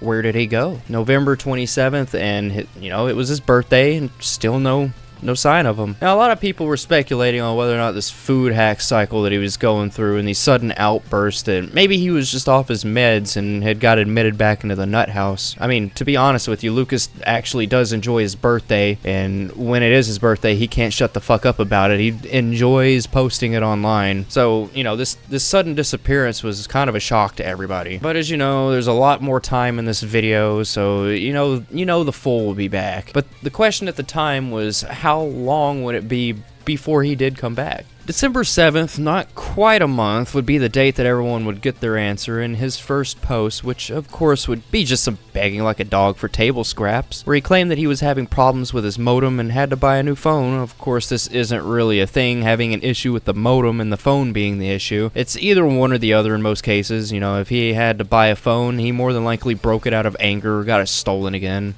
Classic 43-year-old Lucas Werner shit. And with classic Wern, you get classic Wern content. Say like this rice-a-roni and sardines and chicken nuggets. I don't think this was as bad as the Captain Crunch ramen, but this one was still pretty gross, so I had to add that in. One aspect of Lucas is he's an absolute pussy. Fuck, I've been working on this for so long that I don't even remember if we talked about Lucas's one and only fight. I mean, the dude absolutely shits himself anytime an actual man has anything opposing to say to him, making him, a beta male. So you can only imagine how he felt when his roommate woke up screaming at the top of his lungs. Lucas the pussy called management, and would you you know it, they didn't respond, which makes me think that he's complained to management so much that they likely blacklisted his number, which, it's fucking hilarious. But Lucas got a little bit of relief when the cops apparently showed up the next night and got rid of the roommate, and because of this, the roommate was discharged. Yet another instance of Lucas being a fucking narc. Something else I find hilarious is the fact that Lucas thinks that he's loved when he actually isn't, even possibly by his mom that's up and left the fucking country and never mentions Lucas in her Facebook posts aside from a birthday post or two. And after posting this, he would update his profile picture. It was horrifyingly bad, not even funny bad. You know what, actually, it was a little bit funny bad. Lucas's new year for 2023 would be a pretty silent one. Unfortunately, no mooing for money and no bitching about the Gen Z ladies. Things were just plain quiet and nobody really knew why. Though on the 4th he would post a video about one of his bullshit games, which is 15 minutes long, and I'm not gonna bore you with more of his board game bullshit. It's boring, it's acoustic, and they aren't playable. What isn't boring is the dumbass's grocery haul, which is filled with pickles, canned shit, ranch, and probably spicy mayo. Typical homeless grocery run, which all of this would turn into these monstrosities. Again, ladies, what the fuck are you doing with your life? Dude's a goddamn chef.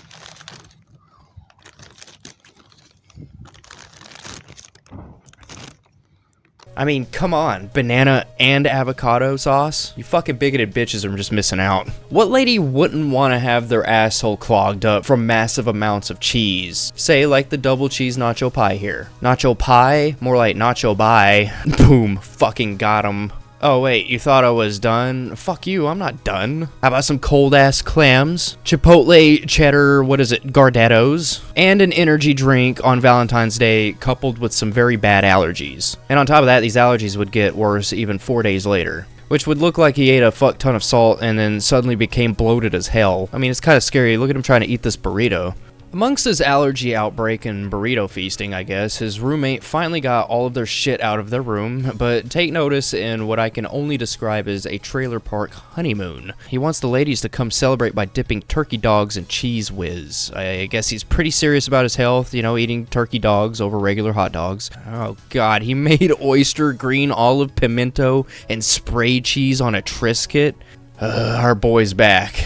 Things would seemingly slow down for Lucas, he just wasn't posting as much. Most of it being food, and I'll also show you, he updated his profile picture 14 days later, March 26th. Yeah, I've got dates in here for some reason. And, of course, these profile pictures would look fucking stupid. Is that a Dorito? Ladies, how is this supposed to attract you? I mean, what is his thought process? Lucas, how dare you look like this and just go on posting saying this shit? I need a hot 20-something-year-old bouncing on my dick. You said that looking like this. I gotta have a palate cleanser, and I'm sure that you do too. Here's some smushed ass eggs and his mac and cheese. Of course, the caption would say simple ass, and also, of course, Lucas would be one of the first people on the entire planet to put peanut butter and jelly on a pork sandwich. And he didn't even put it on white bread, he put it on healthy grain bread. And he's one of the few people to say that his cooking has gotten him laid, even though he's not had sex in more than a decade. Easter of that year wouldn't be very interesting. I mean, he posted a photo of him wearing glasses. Of course, this was just to hide how fucked up his eyes were getting, and if you didn't get the hint earlier, you can't take anything he says as truth. This isn't his allergies, okay? Lucas is literally deteriorating. Not only would he post that, he would attempt to try and be a chef again. I'm pretty sure this one is just mayonnaise or sour cream. It's some kind of condiment sprinkled with what I would assume to be spicy mayo or sriracha. Who knows? He's trying to make it look appetizing, and this one is literally just condiments as well. God, I don't know what the hell he's doing at this point. He wasn't posting as much, though. He was posting, and it was mainly asking for money. Here's one where he offers to say some slurs, specifically the hard R N-word. Literally, the timeline at this point goes so fast due to his lack of posting, which means this video can end, which means I can finally get some sleep, though not yet. I want to do a comparison real quick. Editor, would you mind showing a photo of him about a year prior, something clean, and now put up a recent photo right next to it? Look at this shit. This is literally a year apart. I mean, we're literally watching a man disintegrate before our very eyes. Though he did finally shave a few weeks later, where he was just being silly, you know, having a good time in the shade. Also, here's him shaved with basically raw bacon. Fucking yum, guys. Hey, wait a second. I actually just noticed something. Where is the telomere talk? Not TED Talk. We need telomere talk. God, if Lucas ever got his shit together and managed to get on TV, telomere talk, that's like the perfect thing. It's like the perfect name for, I don't know, some kind of weird TV show. Everyone in the comments, if you are watching this video so far, I appreciate you. I want to hear it down below. Like, what would telomere talk, like, what kind of platform would it be? Would it be like a TED Talk, or would it be like a game show? I think it'd be cool to be a game show, because, you know, Lucas loves games, you know, telomere talk. And then it's just like a shitty board game. I don't know. It's like Twister, but you talk about telomeres. Oh my god! Telomere Twister talk. Fuck. I need to fucking copyright this shit. Anyways, the telomere talk is just, I just can't. The telomere talk was lacking. I mean, I didn't even notice it. When did he become so generic with his toaster abortions and commie hate speech? In the timeline, it's 2023 and he hasn't spoken a word of it, and it's damn near, in the year is damn near half over. I mean, most of it was just complaining about bullshit and Gen Z ladies and religion. Wow, to be honest, that revelation just kind of blew my brain out of my skull. Alright, back to the nonsense. June 19th, this would be his new profile picture. And yes, he was extremely proud of it. He was proud of the lighting, proud of the angle, proud to be wearing an oily comb over on top of his head. He's just living his great life, and we're all just a bunch of trolls and haters, and we're all just jealous of him. If you're curious as to what kind of memes that Lucas was uploading in 2023, here are about 6 of them. I was never really a fan of his delusional memes. I was more about him doing his shitty food. And if you ever had the random question as to what he would name a cat if he ever got one, God forbid he ever gets a cat, but if he ever got a cat, I would have you know that he says that he would name it Mayonnaise. Of course you would, Lucas. It also looks like 2023 would be the year of Crypto Lucas. He apparently received $700 to convert to Bitcoin for his supposed job. He didn't have a job, by the way, and all of a sudden his PayPal wouldn't work. Kind of strange if you ask me. Anyways, he was begging for money, and apparently this job was a cashier job, and for some odd reason, they were trying to pay him in Bitcoin or something. TLDR, it was just another scam, this time with the 2023 trend of Bitcoin rug pulling. August 1st would roll around, and guess what? Dude couldn't even make it home before getting more extravagant amounts of food. Though, I will say this, Lucas got a checking account? With a question mark? It was probably for the Bitcoin scamming, but hey man, it's progress, I guess. In fact, the scam was going so deep that he was basically doing a Ponzi scheme. The whole send me $5 now and I'll pay you $15 on Tuesday shit, and all the while using this new updated profile picture. Yeah, I think I'm just making it a thing to update you on his updated profile pictures. I don't know why, it just feels wrong not to mention it. What doesn't feel wrong to mention is that he is acting like he is off his meds again. He finally started talking about his science shit, and this would actually make it a year since he had said anything sciencey. I mean, I could be wrong. Correct me in the comments if I'm wrong. You guys love doing that. Whenever I'm corrected, there's just loads of gnashing of teeth. I'm open to criticism. No, nobody punched me in the face. I have severe insomnia, and a mixture of severe insomnia and the lighting that I have, it just makes it look like this one is black. It doesn't even fucking matter. I'm making fun of you for making fun of me, which is in turn making fun of me before you can make fun of... You get it. God, it's just so refreshing to see this side of Lucas again. I mean, man, when were we going to hear about his blueprints to a warp drive again? I demand warp drive Wern. What we do get is a new profile picture, though, complaining about men and women's sports and vice versa. So not only are we getting science Wern, we get videos as well. Editor? I've been struggling with this idea of trans women in women's sports. It's not that I'm transphobic. It's that I feel that they're still got some qualities of men that put them superior. You look at things like going through puberty and how it makes males' bone density thicker. Of course, it makes them taller. It makes them bigger and bulkier. So, I mean, even if you're on the sex change chemicals, you've still got qualities of man over women, like bigger bones, bulkier mass, in a lot of ways more muscle mass. And it confuses me because a lot of conservatives support the position of getting trans women out of women's sports. But then you look at it, and there's Susan Nyman, who's a socialist and wrote a book called The Left Is Not Woke that discusses issues like this. And then there's Bill Maher, who's a libertarian, and you're finding a lot of like socialists and liberals and libertarians, anarchists. I mean, in Russell Brand's case, he's got some socialist qualities. Bill Maher has some socialist qualities, like taxing the rich to pay for education and health. I would be interested in seeing what AOC and Bernie Sanders and Ilhan Omar think of this idea, because to me it seems misogynistic. You're taking something away from women. For most of history, weren't oppressed by another race, what I'm saying. But women have been oppressed by men for thousands of years. So you have two oppressed groups going against each other, trans women and women. So you have to think of a way to solve this so it's fair to women. Every time a trans woman wins, it's someone with a dick, or used to have a dick, taking something away from women. There were trans allies, which I would consider myself one, that conducted the research and found that trans women have an advantage over biological cisgender women. So that confuses me a little. It seems like it's unfair to girls and women to put trans women in sports. But like 99% of people are going to have an XX or XY. Until you can fully change the XY to an XX and an XX to an XY, you're still kind of the same sex you were born, and you have certain advantages if you were born a male. Think of that when you think of misogyny.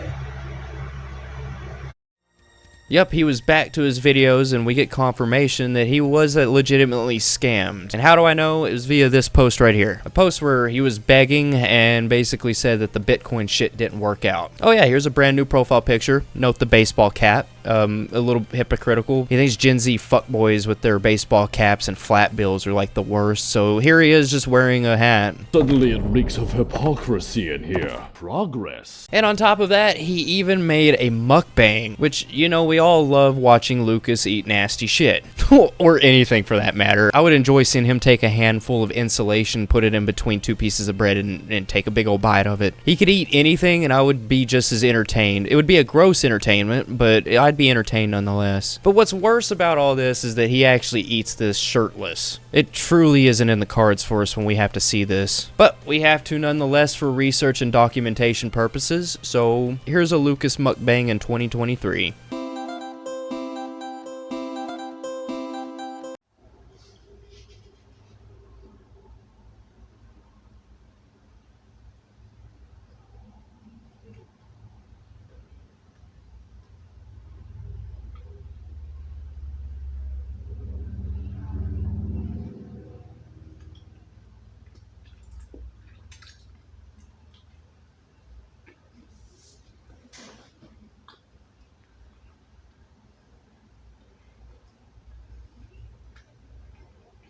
I never thought that my hair was naturally curly until I started growing it down to my shoulders.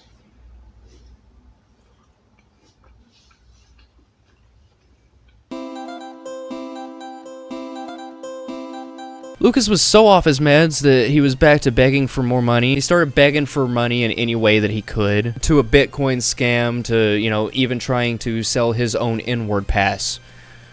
Yeah, you heard me right. I don't know, I'm not reading it, but here, it's up here. I believe he said that one letter from the inward pass can feed an entire African family. It's just messed up. Fucking hilarious. You know what else is hilarious? You defending a groomer, just like in this post. Like, you literally said that being a groomer is none of anybody's business. Like, what the fuck, dude? Just like your spoken word.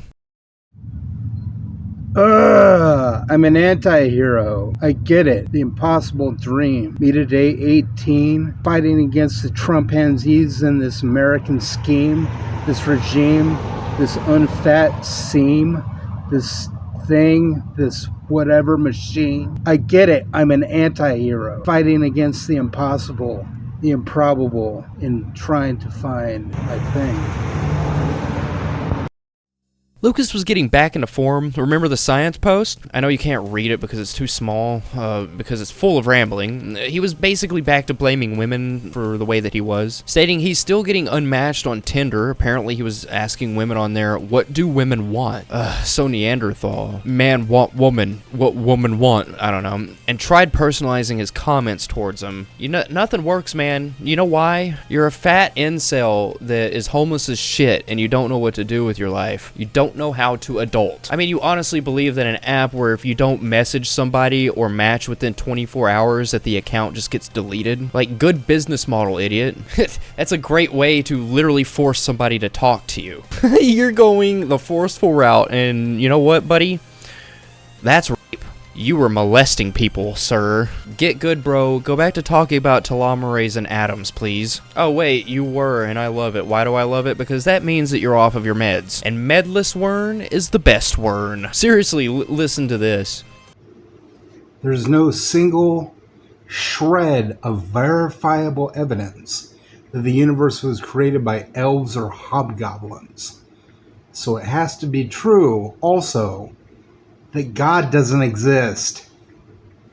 With it being his birthday month, he had been bringing it up about 3 times a day for those 3 weeks. I didn't really bother mentioning any of them. We've been through this cycle before, going far enough to compare himself to Jesus, even though he's an atheist. And of course, some tool would send him $20 on his birthday, November 27th, which, as I've said before, is an absolute waste of money. Don't do that. That would basically be his birthday. No videos, just begging and guilt tripping, with some Jesus comparisons sprinkled in. What a banger of a day, Lucas. I'm sure he filled his stomach with shit and sat around anyways. The beginning of December, Lucas would actually attain the pleasantries of being able to go to the dentist for the first time in a decade. You know, insert dry spell reference here. And I guess while he was out and about, a little girl walked up to him and gave him an oatmeal cookie, which made him want to have a kid, which is extremely creepy, and God help us all if Lucas ever had one. You know what? God help us. God help any child that comes into any contact with him. Lucas would also make sure to upload a new profile picture looking as dumb as ever. What was that, like the 8th or 9th one? I don't know. You ever wonder what it would look like if Lucas was intimately trying to feed you? I guess it looks more like he's trying to cram it down your gullet, but if you were wondering, here it is. This particular snack looks like sausage with pickle on top. I don't know, at this point trying to identify the many combos of shit he's done or will do, it's pretty infinite. There's no point in trying anymore, but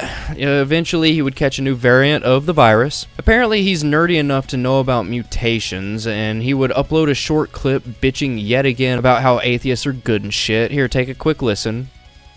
There's all this scientifically verified evidence now through studies that atheists are better at sex, more intelligent, and more compassionate, and have nicer kids than their theistic counterparts. So if you got a diss on atheists by saying we're all evil or whatever, 1, you're either a liar, or 2, you are completely ignorant. Calling me, girl. You know what makes atheism grow even stronger? It's when an atheist like myself asks an honest question like, what convinces you there's a God? What evidence do you have of there being a God? And you dumb theists come at us like, shut the fuck up. No, we're not gonna shut the fuck up. You shut the fuck up, theist.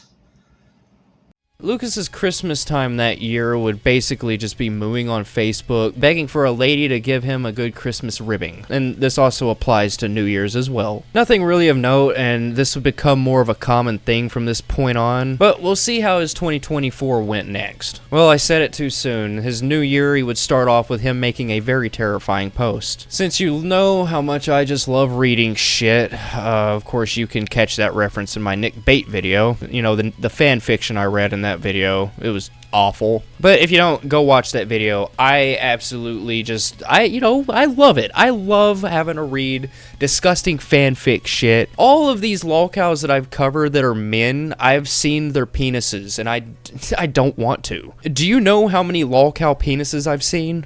I've seen all of them. Do I want to? Hell no. But I gotta do it for the people.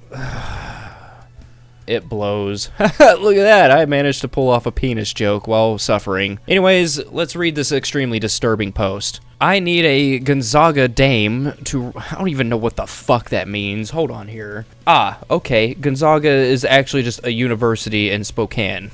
I was a little bit confused there. I need a Gonzaga dame to ride my dick in between dominating on the court. Does he play basketball? If you want me to, I'll stretch you out like a wad of bubble gum, well, he said bubble yum, and fold you like 1-ply in need of being 2-ply. I need a beautiful woman to use like a fresh new condom, and then maybe after that I fetch the snackies.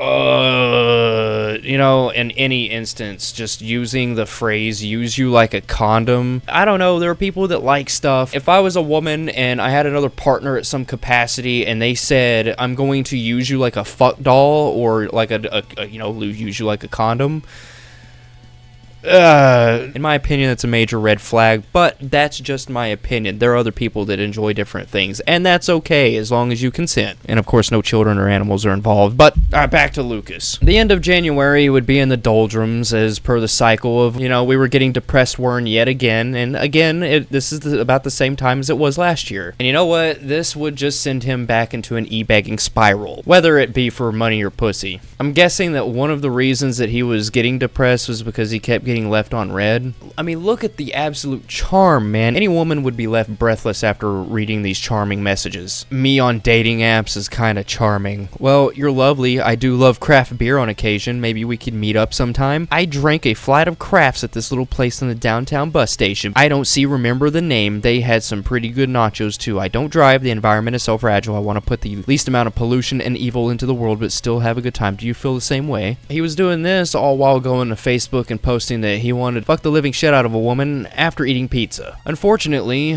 someone was paying Lucas around this time to do more dumbass shout-out videos, so I may as well get these piece of shit videos out of the way. I want to give a $5 shout out to John A. Paglia, who sent me $5. Thanks for being a true fan. Dude, Spencer, brother of Austin. He says you stink and you gotta take a shower, man. This would, of course, cause his ego to go to his head and start up his begging shit again, asking for money for a burrito or $10 for a YouTube shoutout. I'm telling you, it's such a fucking waste of money. I will never understand what kind of piece of shit person pays lolcows. I mean, I know what kind of people... I just never will understand why these types of people do it. Like I've said before, it's probably just a ween or a Karen. One thing that I want to point out is that he would make a post early February of 2024 that he would claim to know a guy that puts ketchup and mustard on every single one of his dishes. Lucas, you dumb motherfucker, I could throw a rock at my PC and it would hit a file and probably break the screen, but it would hit a JPEG of you making one of your shitty food hacks that 99% of the time has just ketchup and mustard on it. And what's worse is that you're worse than the guy because you put fucking sriracha mayo on top of it all.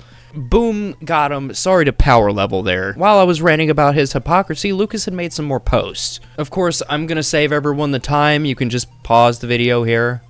Like I said, if I went over every single thing, I'd be here for like an extra 6 hours. Just know that there's just too much rambling for me to read everything and post everything. But this is basically everything that he posted in February. His Valentine's Day was quiet. He was just mooing for money. I mean, he was asking for about $10 to unblock you. There's an interesting post where he says that faith is basically a mental disorder, like a schizophrenic meeting rage meeting persecution complex, which of course Lucas would know everything about Voices in the Wind. Also, new profile picture.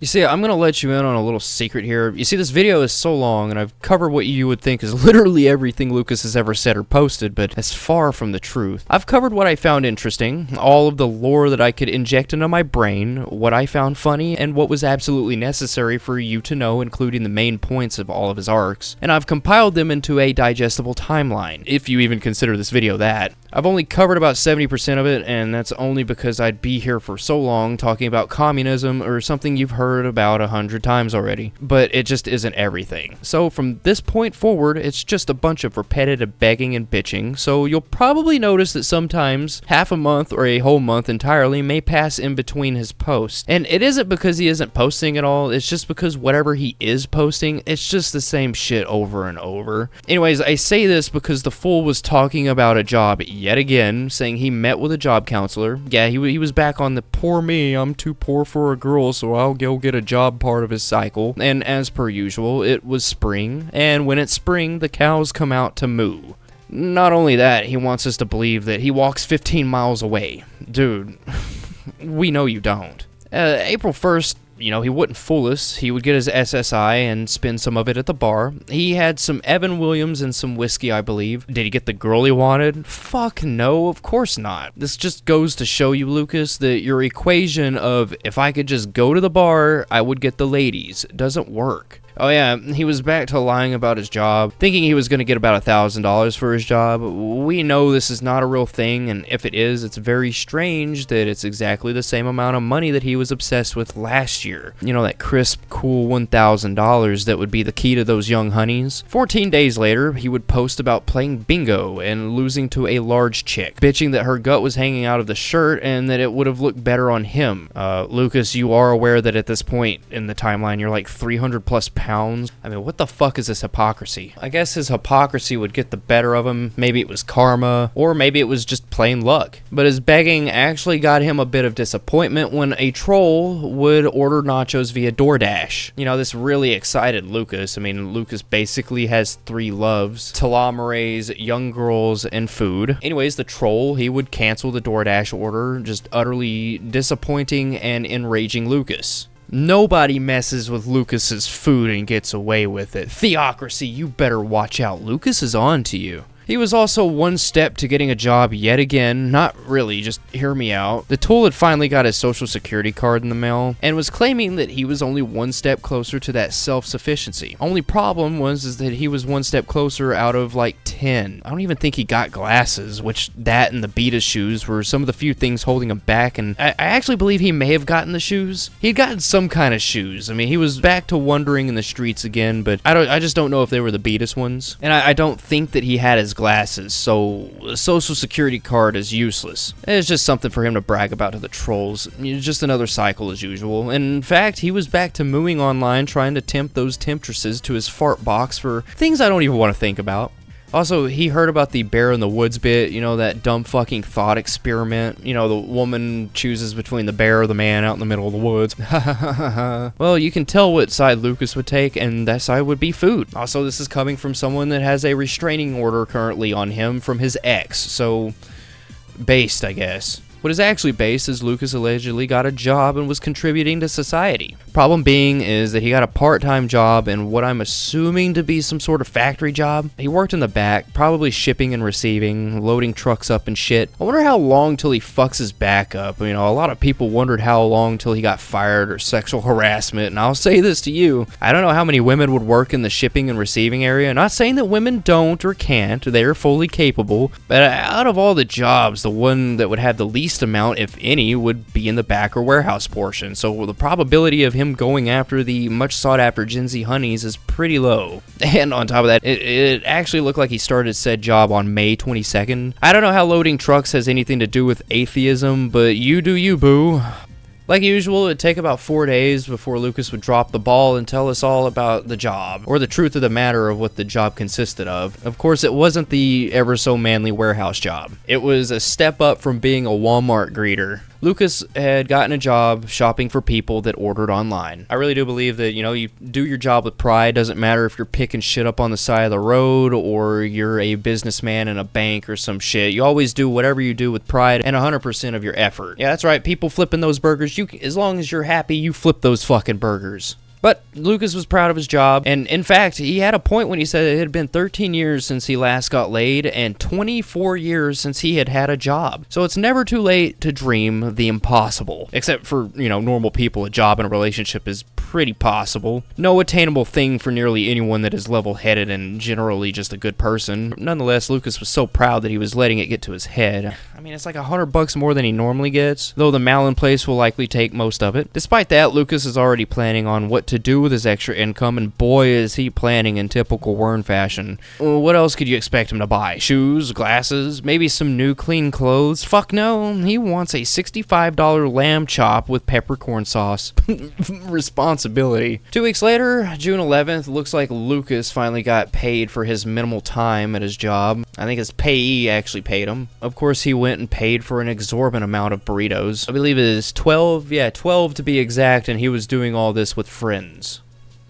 Guess he didn't get paid enough for that tasty lamb, huh, Lucas? It would only be 2 days later, and guess what? He would be back to begging for more money. He must have gotten much less money than he expected. I guess those 12 burritos had taken the good majority of it. Also, I want you all to take that in. He wasn't buying these burritos with friends. I'm sure that he ate these 12 burritos himself. It was never really confirmed where he bought the burritos, but this is fucking Lucas. He likes his shit to be lavish, so one can only guess that he probably didn't go to Taco Bell. I don't know, he probably went to like Chipotle Grill or something. I don't know, one of those places you can build your own burritos, and then he just had 12 burritos made for him. Who fucking knows? I joke, but still, this is the only speculation I can think of, because you can literally buy, I think, like bean cheese burritos for like $1.09 at Taco Bell. Maybe they went up, I don't know, but that would only mean he spent $12 unless he bought like 5-layer burritos. He spent a lot of money on burritos, that's all I'm trying to tell you. What I like to think is that Lucas ate all 12 of these burritos in one day. That is something that's possible. Now, would this job get Lucas the women? No. Those Zoomer bays still wanted nothing to do with him, and because he wasn't getting any more attention than normal, the lack of self-awareness came out. He honestly thinks that status and looks are all that goes into the equation of getting someone to like you. No, Lucas, a beard and a job isn't the key. It's what's on the inside that truly matters. Of course, I'm a realist and don't honestly believe the inside is the main course. Come on, we're human. And if you say that outward appearance doesn't play a big role in attractiveness, I'd say you're full of shit and you need to go sit in the fucking corner. No, seriously, go to the corner,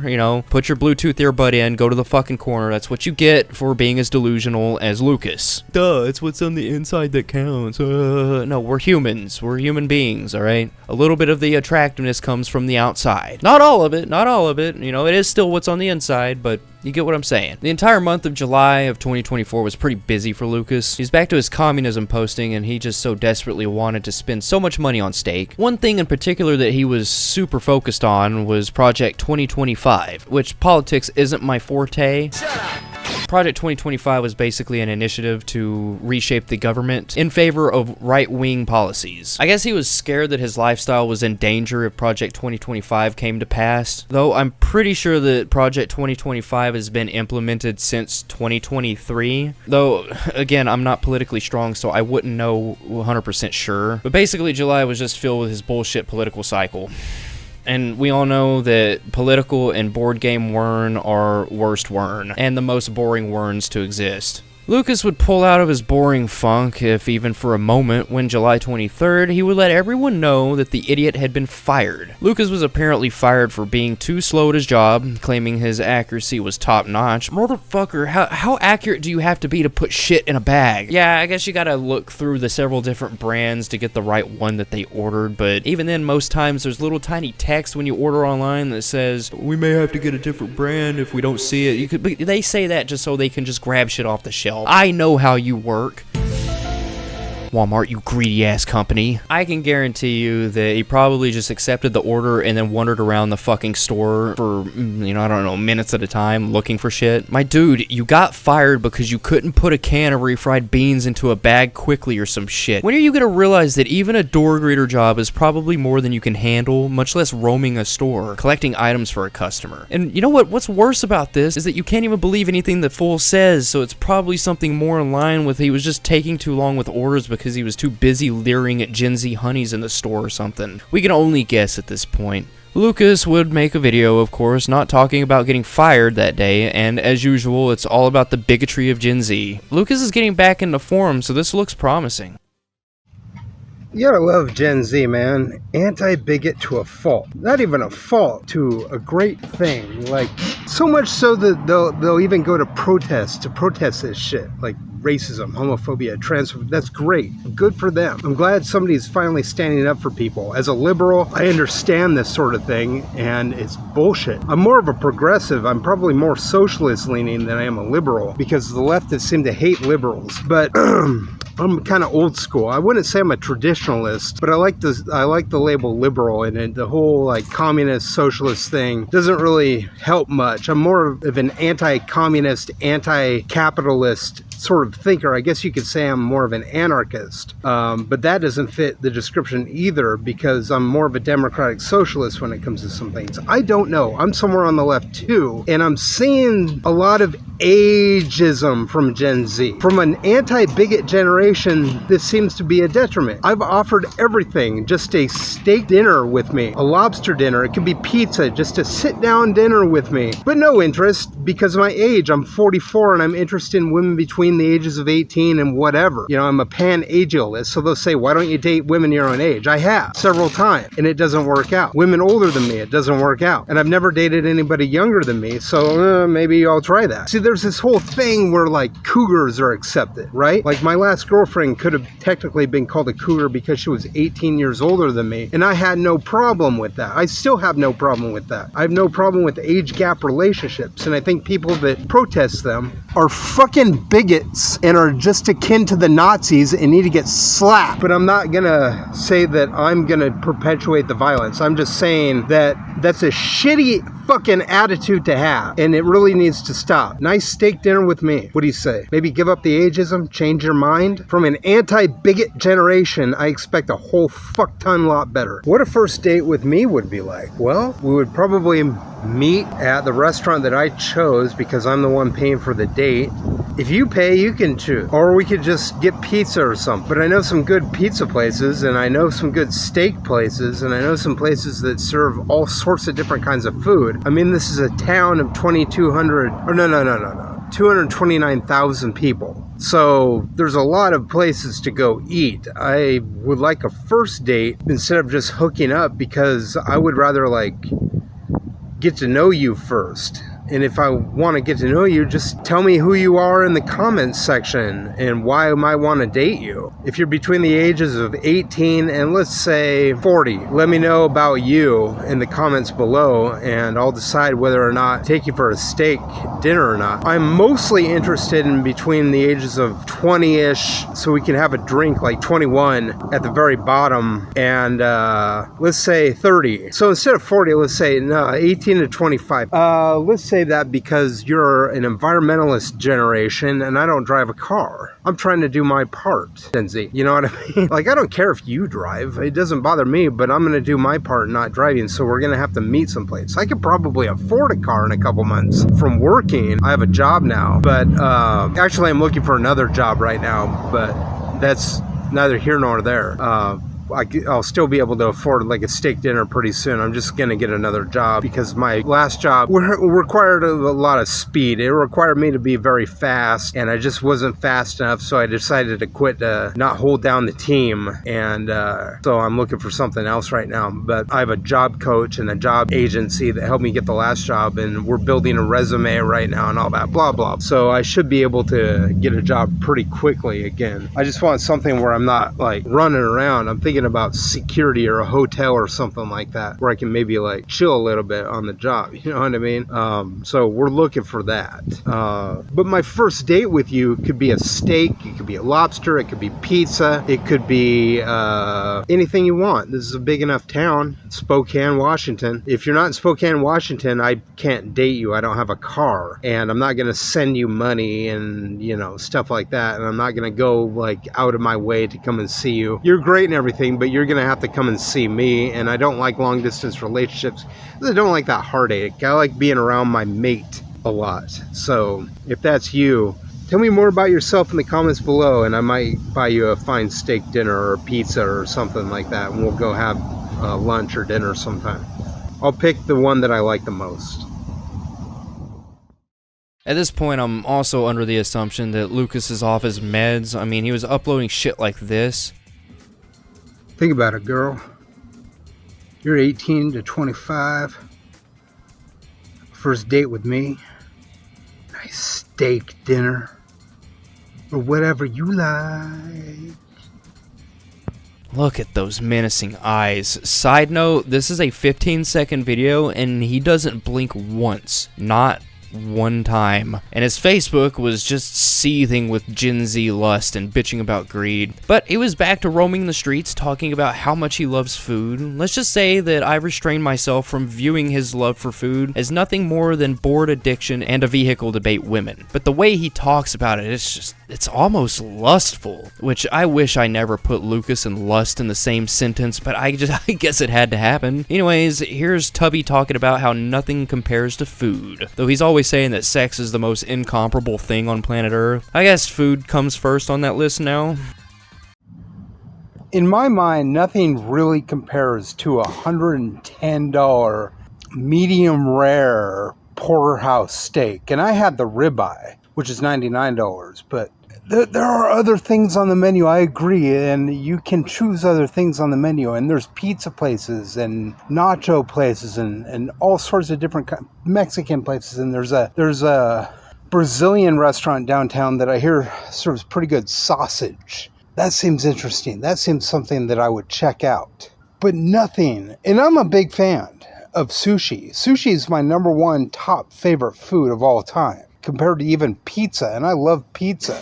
But nothing quite compares to a 2200 degree Fahrenheit char. I mean, I usually get a medium steak, but they said you might want to get it a little undercooked for you because the charring on it. You understand? It's this new thing where like they char things now. Like on pizza, they'll char it a little. It may not be a new thing, but it's a hip happening thing. This whole charbroiled expensive meal thing. And it's just delicious. Like they brought out rolls, and the rolls were delicious. They served it with ground pink Himalayan sea salt. I'm not kidding you. It's just a notch above the best. You know what I mean? A notch above what you're used to. I've been to Black Angus before and had a good steak that I didn't really care for compared to the place that I went to with my buddy and got the ribeye. It was his birthday, so I hooked him up with a $110 steak. I had a $99 steak. And they have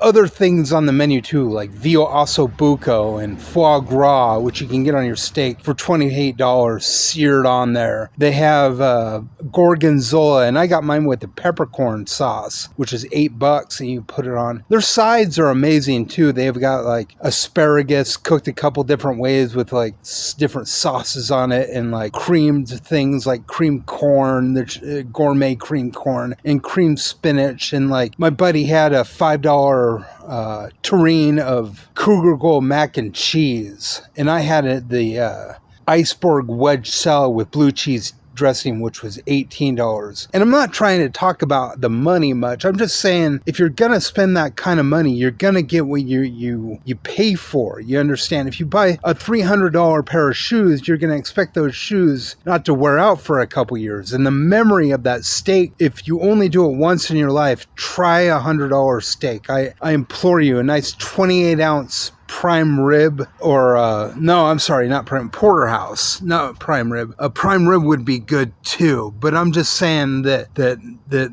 there's something about that. I understand why people would want to spend good money on a good meal. I totally get that. And if you were my girlfriend, we could do that once a month, or just go out and have burgers at McDonald's if that's your thing. You know what I'm saying? But just nothing compares to you, porterhouse. Nothing. You know what sounds good? Just, my fellow age gappers. Seafood boil.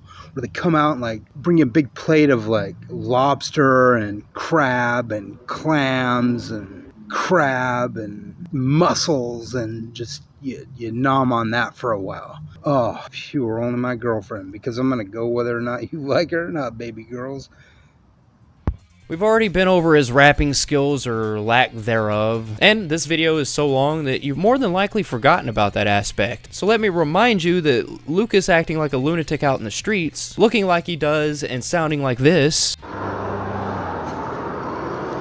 Yeet me down a bay. Be fucking that Zoomer all day. Christ was homeless and you gotta be all Gucci Mane. Tight with the money so you won't be my honey. And I oop into your vibe like I'm Spokane Saturday Night Live. All same mood upon the left. You do be age-phobic like you rockin' a retard cleft. I don't know, Nick, put a ring on a quit acting like the KK. Motherfucker, yeet me down the bay, you bigot. Swag, today, yeet me down a bay, occupy, obey. This is the true Lucas, the best Lucas, the Lucas we all love, the Lucas we all know. Can we have more of this Lucas, please? Two things before I have the editor play that video. Boom! New profile pic. Note the hat that he's wearing. Of course he has to be a hypocrite about it. You know, as all the ball cap wearing guys are just his enemies. Is he his own? Oh my God, I get it now. Lucas is his own enemy. Who would have known? And here's a nice little cameo from the Hawk Tuah girl. He mentions that she would be the ideal girlfriend. My dude, if only you had hindsight of just how stupid she is and the stupid shit that she's done. Who am I kidding? You'd still say the same thing. Yeah, if you didn't know, Haley Welch basically become a sellout. She started getting into some kind of weird meme coin with some investors or some shit, and then she did a rug pull. Yeah, her career is basically over, and thank God that it is. Also, fuck Rachel Ziegler. That Snow White movie was terrible. Sorry, I just wanted to say that. If anybody's seeing this in the future and you don't know what the fuck I'm talking about, just look up the 1.5 rating. I think it's a 1.5 at the moment of recording this. It may have dropped down, but that shit beat Dragon Ball Evolution on the IMDb scale. It was genuinely a bad film. It was worse because of Rachel and her mouth, but hey, we're not talking about that. We're talking about Lucas. You know what? Now that I think about it, Rachel Ziegler and Lucas has a little bit in common. You know, not the whole age gap thing, but, you know, they just don't know how to shut their fucking mouths. Anyways, I'm not going to deep dive on the Haley Welch shit. If you want to know more about that, go check out CoffeeZilla's video on it. He's got some fantastic coverage on that. My point is that she's just as retarded as Lucas. Hey, alright, back to the star of the show, though. I honestly wonder if the meds he takes affects his taste buds. It's like whenever he stops taking them, he just seems to crave the most repugnant stuff, most of it consisting of just hobo slop. Look, I enjoy a good pickle every now and again. Sorry to burst your bubbles, but dill is much better than sweet pickles. Fuck bread and butter pickles. If you eat those, I shame you, and your family and friends should as well. Anyways, I'm talking about pickles because someone made pickle ramen, which I'm not saying it looks bad. I may even try it someday, but of course, if anyone can take a dish that already seems to blur the lines of good and bad and make it just plain bad, it's Lucas. Guess what he would put on top of the pickle ramen? No, not spices. What are you, fucking dumb? The obvious answer is canned spray cheese. What, you thought it would be something reasonable put together? Fuck no, have you not been paying attention? Along with wanting pickled ramen and spray cheese, I guess Lucas was starting to spiral out again. The man was claiming that women were too headstrong to be taken advantage of in 2024, which is just factually wrong in every way. He was also frantically posting note videos again. I won't bore you with the details, and editor, please don't play any of the videos. Lucas doesn't care about copyright and will play shit like Lil Nas X and P. Diddy. Yeah, those videos with that music didn't age very well, bud. But here are some screen grabs. You know, not the one where he wants to be fucked like an ape because grain males are favored in the world of primates or some shit. He's getting wacky. But I also noticed that he tends to have shaky hands. I don't know if it's because of his beatus or him not being on his meds. Maybe he's on meds and that's one of the side effects. Maybe the meds are causing the note videos. Who cares? He shakes like a person with early stage Parkinson's, and it's something to remember, so here.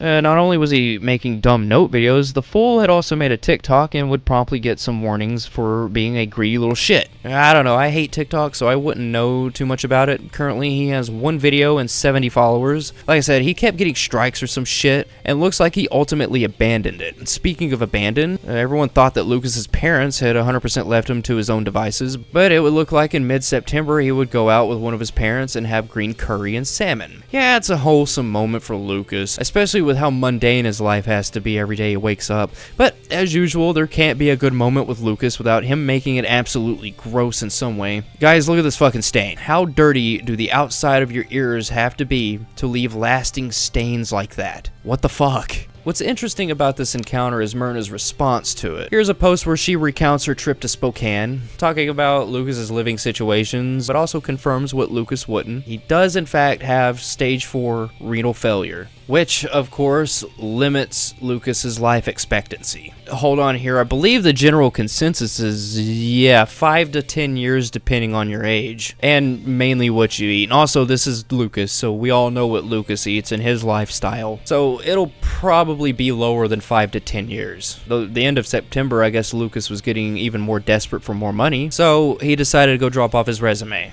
Remember, he's had like no job experience for the past 20 years, so what the fuck could even be on that resume? I want to see that resume. Anyways, he decided that his life is too short to spend it alone and broke. Lucas, you've spent like majority of your adult life alone and broke. Nothing will change it, and nobody believes that you were dropping your resume off anywhere. Lucas would go silent for a week after manically posting. He was on a roll, same shit, different toilet. Of course, he would make his return, telling everyone that they're full of copium and are all a bunch of fake friends or some shit, I don't know. He doesn't have friends, so nobody can really be fake towards him. That Halloween, Lucas would go around handing out candy to people at the Malin place. Candy corn to be exact. You can have your opinions on candy corn, but I quite like it. What I don't like is Lucas's face. Also, big ups. Dude was handing out candy. All he needs is a windowless van and a victim. I'm not gonna lie, while researching this, I honestly thought this would be how the story ended, was with him getting locked up because he, raped a chick or something. Stage 4 renal failure is actually more fitting for his lifestyle, though. November wouldn't be a very happy one for Lucas. I don't talk politics, but just to explain, Lucas wanted Kamala Harris to win the election of 2024. Of course, with hindsight, Trump would win, and Lucas would not enjoy this. He claimed that his medicine was going to get taken away, and that the US voted for Lucas to basically die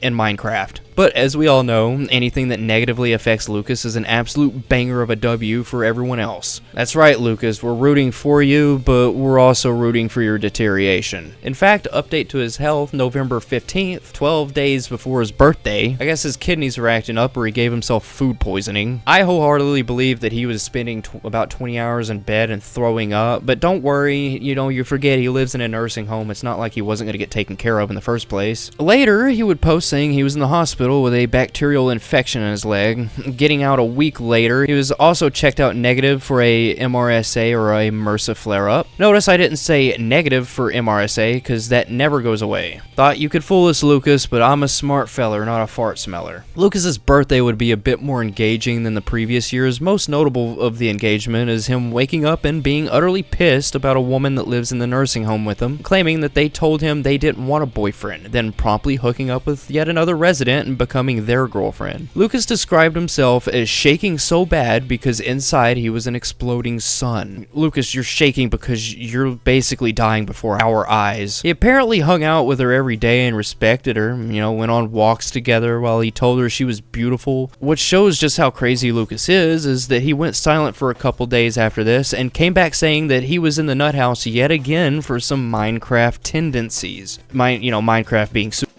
He claimed to want to walk to one of the local bridges and jump off. 45 years old, and all of this over some girl that's probably only doing slightly better than you in every facet other than financially. Though I doubt he would ever jump because, it's Lucas. He's both lazy and he's kind of a huge pussy. Now, this lady would become some sort of an obsession for Lucas. He was driving himself absolutely nuts with it, stating that he doesn't understand or see what she sees in a man that doesn't have teeth. Lucas, you do know that you have veneers, so if your top teeth were not veneers, you also wouldn't have teeth, so... Hypocrisy. Stuff was piling up for Lucas, especially emotionally. I mean, he went to the loony bin for a girl that I can almost be certain he had almost no interaction with. He's a simpleton that believes that it's the women that needs to approach him, even though he has a pseudo pickup line of, "Hi, I'm Lucas." Anyways, Lucas's own father trolled him while, Lucas was bitching on Facebook about the guy the girl chose over him, saying that Lucas's obsession with women was a bit overwhelming. Based Roy. Based. This girl would cause Lucas to go into a deep depression as well. Do I smell another visit to the loony bin? Maybe. It's possible. I mean, here's a video where he's shaking real bad and he looks to have been crying for a few hours. He's super pissed. I mean, super obsessed. I just had the girl that was the girl of my dreams stolen from me by a motherfucking mega. So maybe the answer for women now is less feminism and more misogyny. Now that mega is back, that's all we got to do is be more like mega, I guess. You know, there's this unspoken rule between guys. It doesn't matter if you're liberal or conservative, there's this unspoken rule. If you see a guy with a girl and you come in and swoop that bitch, you're the bitch. Okay? Mega, you're the bitch. Leave your intrusive barbarian mouth and your fucking attitude out of my chance of getting with a woman that I want to be with. Go the fuck away! Let me tell you what Mega do.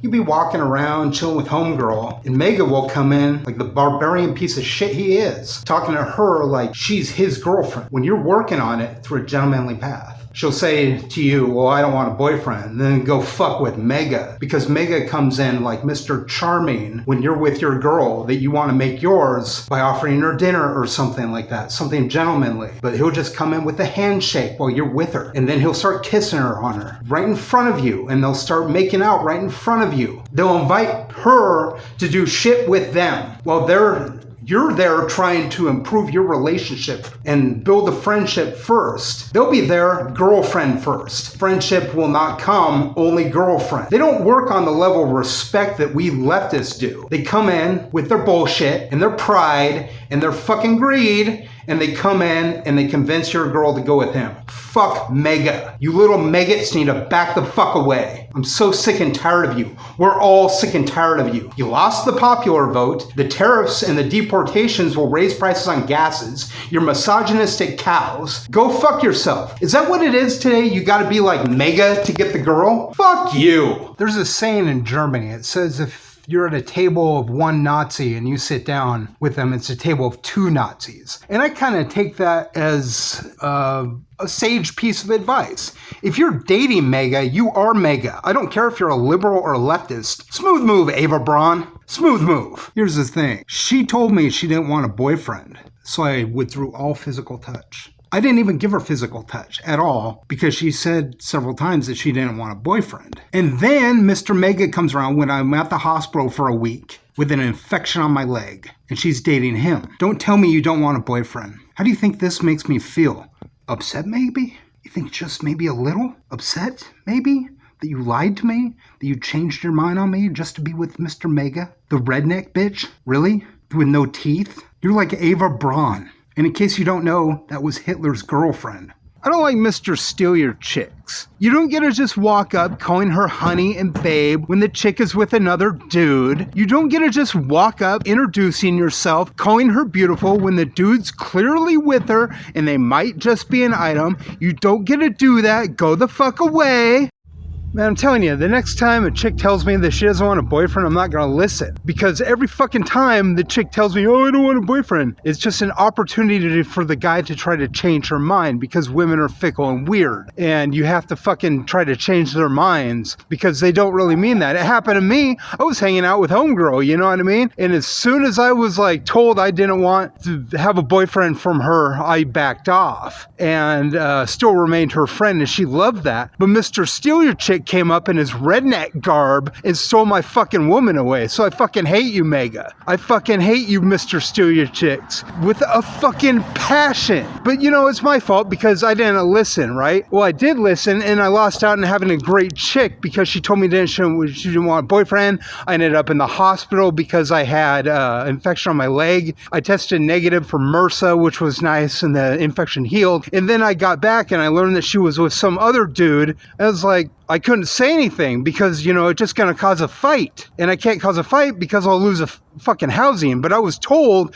that I don't want a boyfriend. And then she just runs the other chick. I ended up in the suicide prevention ward because of this shit. And no remorse whatsoever. I don't fucking get it. Women are weird and they're mean. But if you want pussy, you gotta fucking try to change your mind. If you want a relationship, they're gonna tell you no, but you can't just, accept the fact that they don't want a boyfriend because they're lying. And they'll just go to another dude. I've seen it happen to me several fucking times. I don't want a boyfriend, but I want you to be my friend. Okay, fuck you. As soon as you go to that boyfriend, didn't I cut off all communication? Fuck you. That's why, because I'm not gonna be friend zoned, bitch.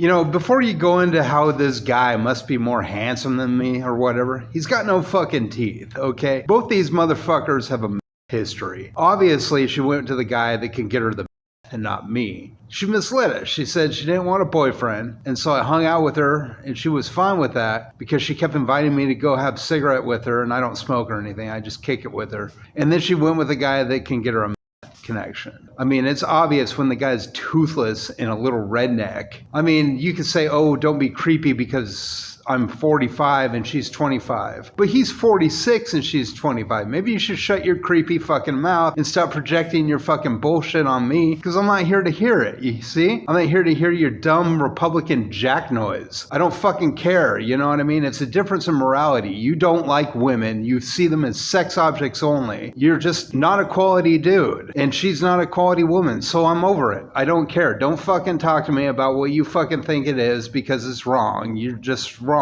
I'm the better dude here. He was finally back, and guess what? He was speedrunning all of his fucking classic Wern shit. He was mostly posting about how butthurt he was about the chick choosing another guy over him. But hey, the Wern knows what the ladies want, and it's time for the ladies to know what the Wern wants.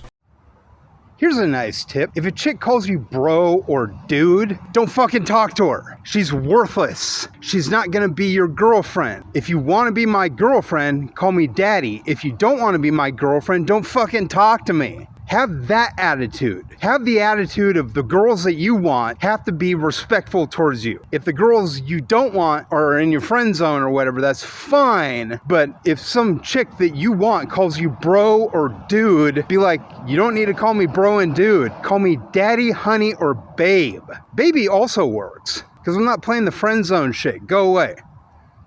Yeah, that's right, ladies. You better fucking call him daddy, or you just don't talk to him at all, you fucking bigots. So Christmas Eve arrived, and boy did we get some early Christmas presents. I'll get into one of my favorites in just a second. Firstly, I want to ponder this comment left on his YouTube channel. You see, the girl that denied Lucas of his rights was infuriating him, causing him to spew all this shit about if a woman calls you bro, just walk away. You know, his typical incel rant shit. And this commenter said that they call their boyfriend bro, and that he shouldn't categorize people, and that he's just creepy. And he would respond that he would dump her so fast, and that the trend of, oh my fucking god, broing is weird.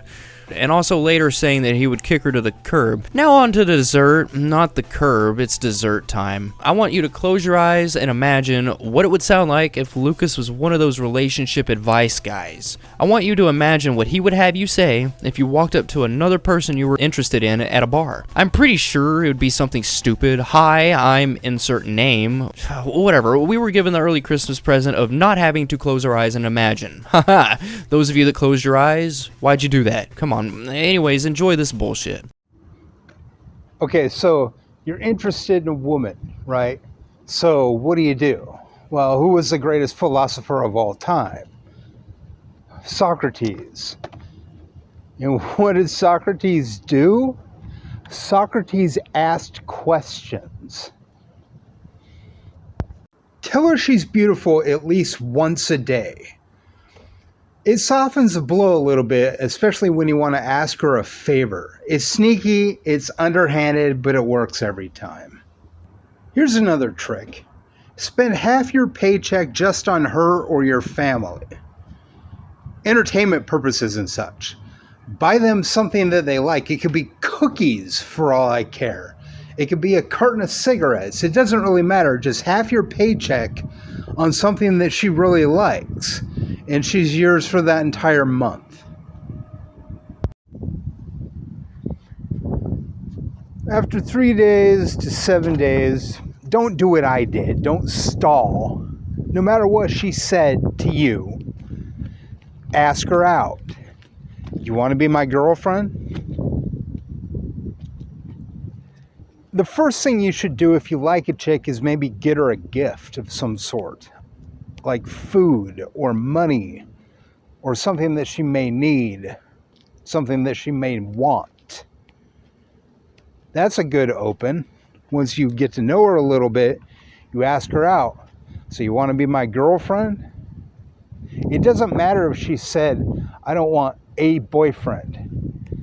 You test her, because after 3 to 7 days of kicking it, maybe she changed her mind. We are human beings. This is what we do sometimes. We change our minds. We adapt to change. We evolve based on changes in the environment. You are known as the environment. Ask her out. You want to be my girlfriend? You have to get this thought through your head. She's already your girlfriend.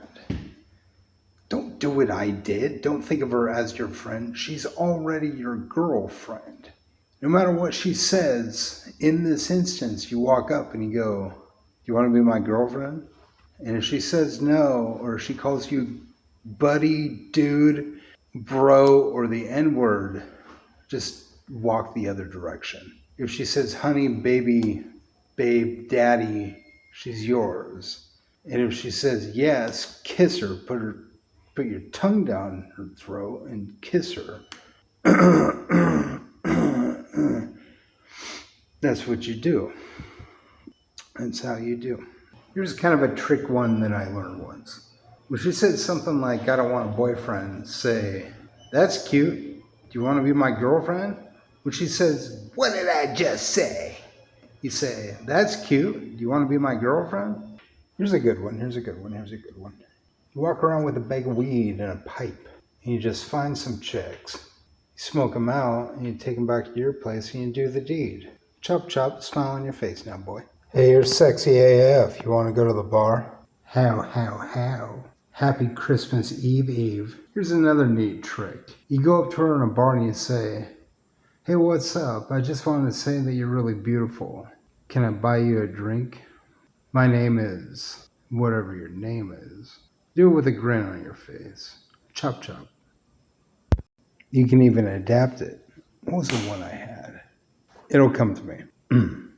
"Excuse me, miss. I just wanted to say that you're really beautiful, and I wanted to buy you a drink. My name is, or I'm..."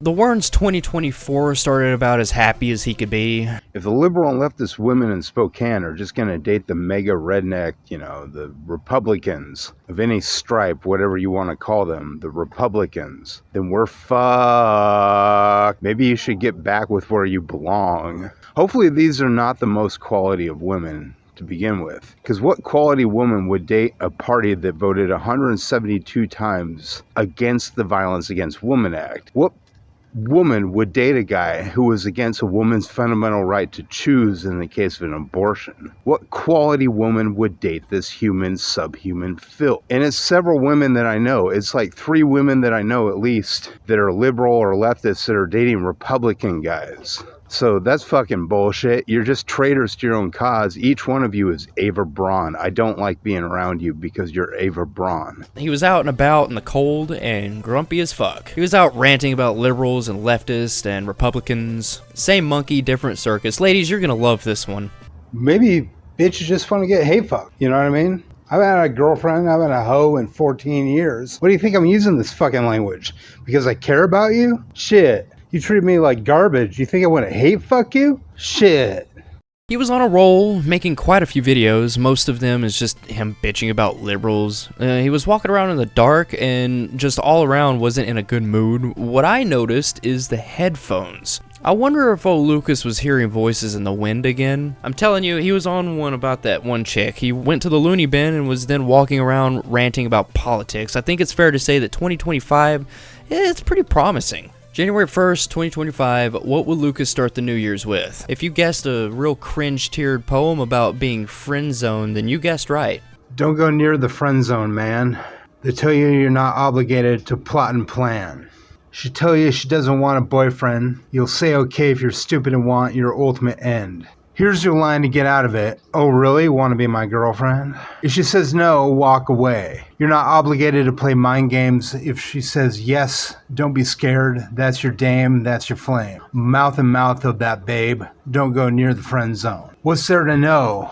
Who's she not to know? Why not? Time is limited and you don't know anything either. Who says confusion isn't what she wants by changes in the weather? People change their minds a couple times a day. Women are fickle creatures, as they say. The only day you have is called today. You're not obligated to waste your time. They lie so much it should be considered a crime.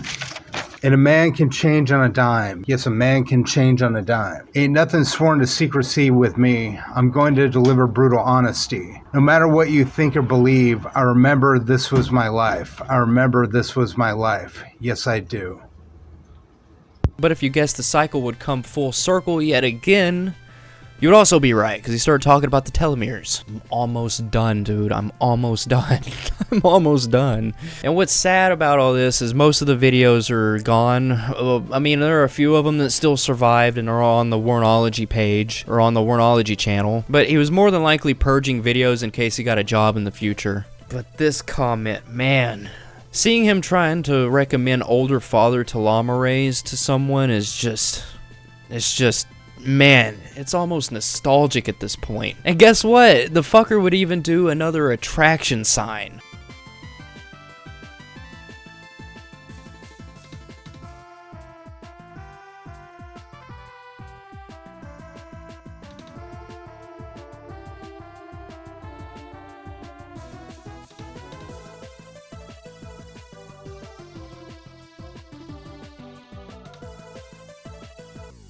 But we're back to talking about telomere ages 18 to 25, and a whole slew of new rambling. Not only was that nostalgia just given to us for free, he wouldn't stop there. Honestly, this is the only way that Lucas isn't greedy, by giving us content. The more he gives, the less greedy he is, and besides that, he would go out and do the inevitable. He would go out and buy his yearly 5 pounds of cheese, and yes, trolls, he owns you because you don't eat 5 pounds of cheese in one day, bigots.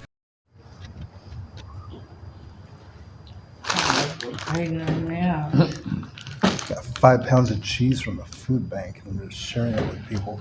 Pepperoni and chestnuts. And a whole bunch of other shit. Now, we all know that Lucas is picky with women, especially with the age, but on the other side of it, I also think that he will just about take anything that he can get. He's just that desperate. To cover all of his bases, he would make some of my most favorite videos ever. I mean, Lucas is just absolutely cringe, but my god, he just gives off J-Hair levels of cringe, though. Go check out that video if you don't know who I'm talking about. Imagine Lucas trying to talk like the current generation, you know, the ones that laugh at the dumbest shit like Skibbity Toilet, or just talking like a chill guy. Now imagine that, but he's trying to pick up a girl. Take note of the last one, he really sounds like he's gonna start crying like a baby. Your shit bussin', and not just bussin', bussin', bussin'. Loud AF. Sick. Hey, Home Pickles, can I buy y'all some frosty beverages? I'm Lucas, you're looking serendipitous tonight. May I buy you a drink? Hi, I'm Lucas. Reach out your hand, and then when she takes your hand, take it with both hands, and she'll introduce herself. If she doesn't say, what's your name? And after that, can I buy you a drink? It would turn out that these videos would be his outlet to how excited he was to do something that he hasn't necessarily done before. Someone took him to the bar and was his wingman. Lucas didn't get any girls, by the way, and the wingman only brought like $56, to which Lucas uses a good majority of it on just 2 drinks, by the way. $20 for a couple of drinks, wow. This is why you drink before going to the bar, right? So my friend and I went to the bar the other night. I didn't strike out. I didn't even get up to bat because he brought $56. I told him we were going to need at least 100. And he's like, no, $56 will be fine. I had 2 drinks and he's like, you spent all that $45 that I let you hold? Most of that? What? Like I spent $20 on 2 drinks. I spent like 15 because I bought a beer first and then I bought a Mai Tai. $100 per man is probably the logical path, but he had $56 for 2 of us, which just goes to show that theists don't think, they feel. They don't fucking think, and they feel wrong. So please try to help me. If you're gonna help me, don't just be lazy about this shit. Don't come in with like, oh, we got $56 and we're gonna go to a bar at 6 o'clock in the evening when we should be going at 10. Prove your God exists. Quit being lazy. Quit being assholes. Quit being idiots. How dare you, Lucas? This person was kind enough to take your dumbass to a bar. I mean, you're just lucky to have had that experience. Of course, Lucas was planning another outing, and this was his game plan. So here's the plan for the next go around. The next go around, he's going to have $150, and I'm going to have several hundred. And I'm not going to rely on him for the money, because when I do, he brings $56. I mean, you have to consider that drinks cost $10 a piece. And if you're picking up a chick, you're probably going to pick up her friend too. So that's 5 drinks a piece at bare minimum that you have to compensate for. So that's $100 per man at least. Plus we have to consider an Uber home, since we don't have a car and the buses don't run after 11 and it's a mile-long walk in the cold. It'll probably be spring by the time this happens, but we have to wait till I have a job. I'm planning this. I'm the logical one here. This is the way that we're gonna do this now. I don't care if he's the wingman, but I'm hoping he don't fuck up. Fucking theists. Even your Christianity need to fucking step up to the line and be logical. Please, please don't do shit for him. He's a big boy and he needs to learn responsibility. Also, that shows you how ungrateful the man is. You take him out and he blames you for him not getting a chick to come home with. And all that after he takes, like, most of your money and spends it on himself. I wonder how awkward this interaction was. You know, did he, like, drink a couple of drinks and then sit in the corner like that Soy Jack meme? Of course, this would turn into religious spurging. How he makes his whiff night out about religion, that's just far beyond me.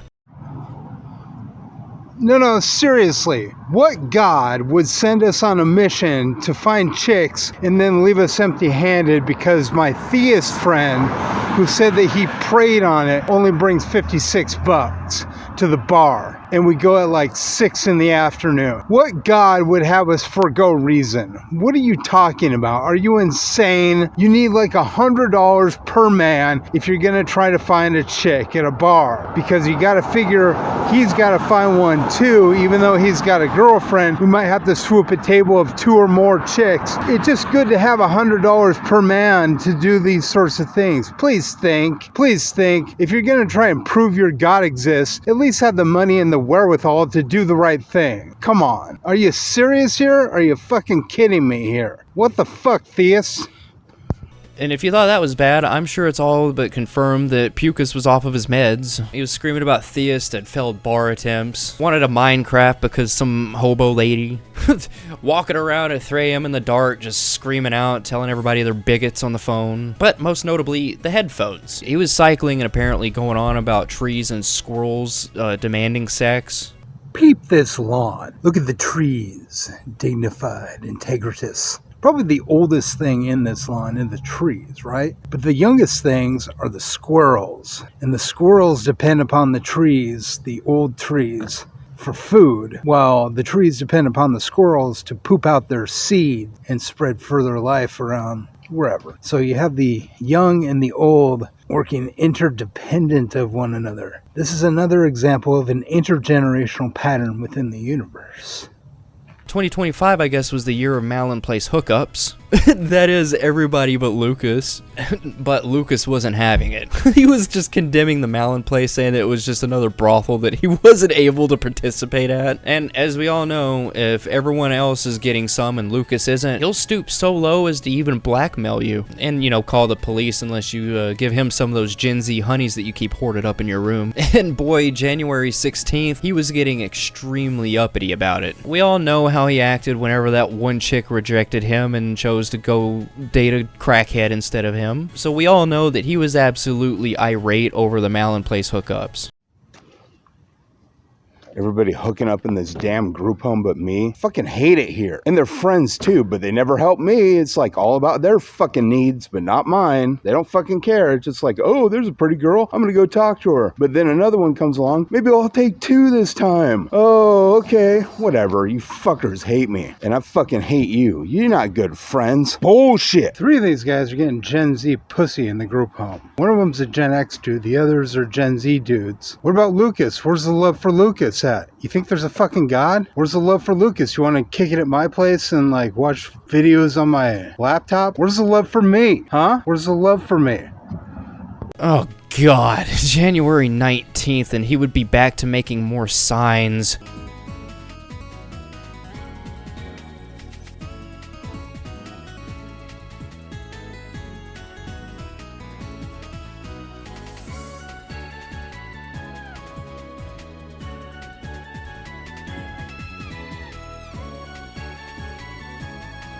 As usual, it's just more rambling. I'm not going to bore you. They're all like 30 seconds long and have basic-ass pop music in the background. It's just interesting that he's back to this so soon. Though, January 22nd, Lucas would upload a 5-minute clip that I found extremely just bad. You know what? Fine. This confession from Lucas is the most interesting thing that is featured on this video. This is great. You will love this. No, you'll adore it. This video I'm gonna have the editor play and probably have to censor a lot of it. It's 5 whole minutes of Lucas explaining every single time that he has, we'll just say, man-splooged in the presence of a woman, which we all know is probably only one person and no more than a handful of times. What Lucas is about to explain is extremely exaggerated and borderlines on almost completely false. It's probably all fake because I'm pretty sure in one of the Owls interview, Lucas explained that he only had sex with Suzanne, and it was only when she wanted it. But now I have images in my head that will never go away, and if I had to listen to this and have those images created, so do you. I don't know how much of it will be censored, but I had to listen to it uncensored, so consider yourself lucky, I guess.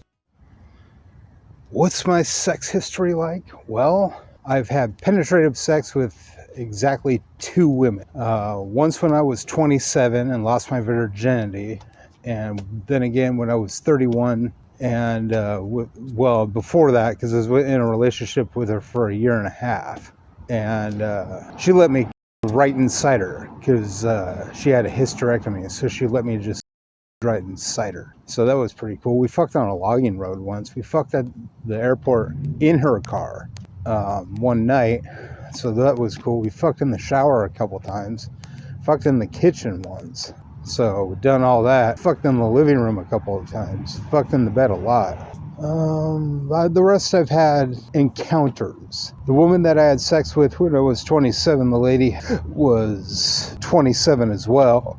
And the chick I had sex with when I was 31 was 18 years older than me.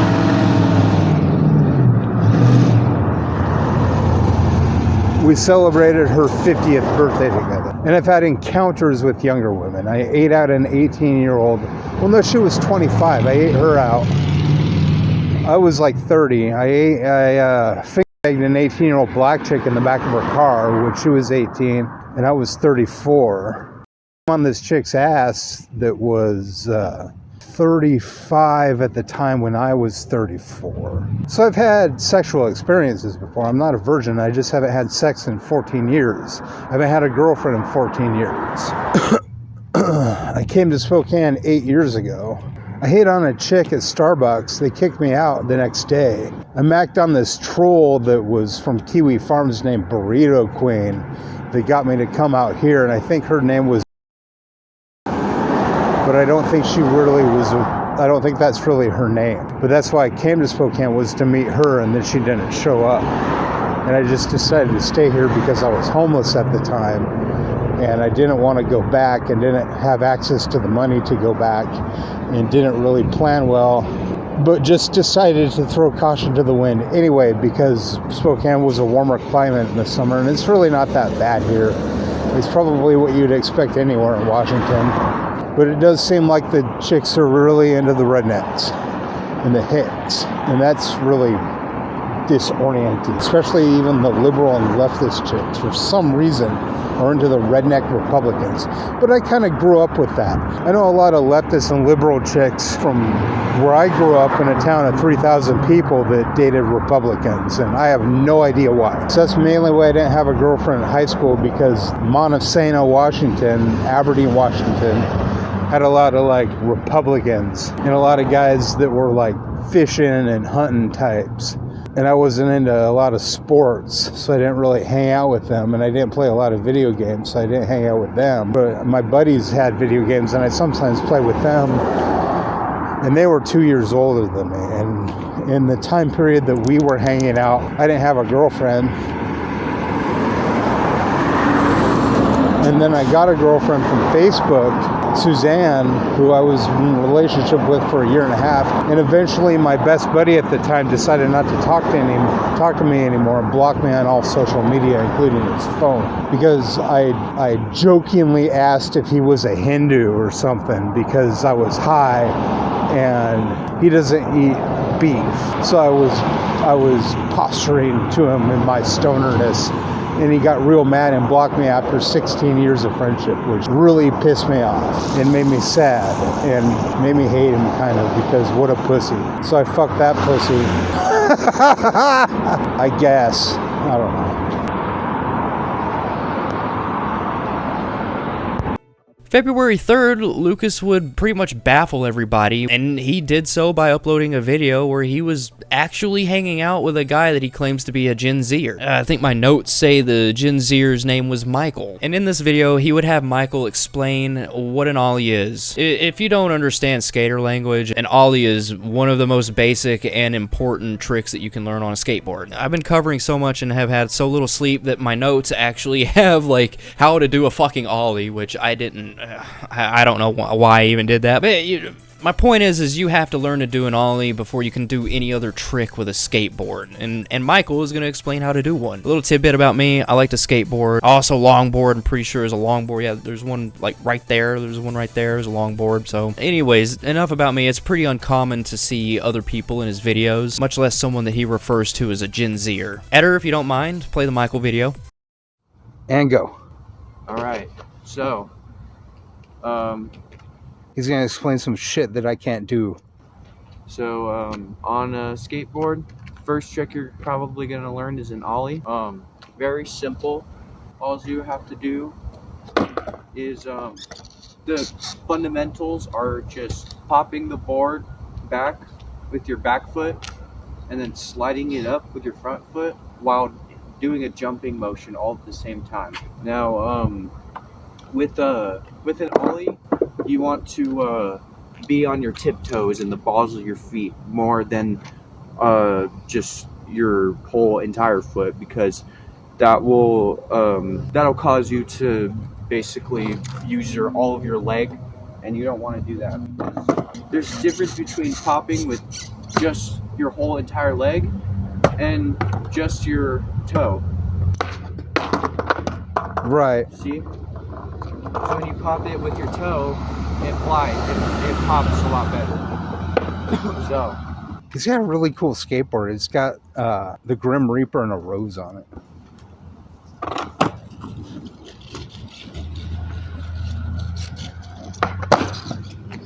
Whoa. Do it again. Do it again. We got one more time too to make it true. There you go.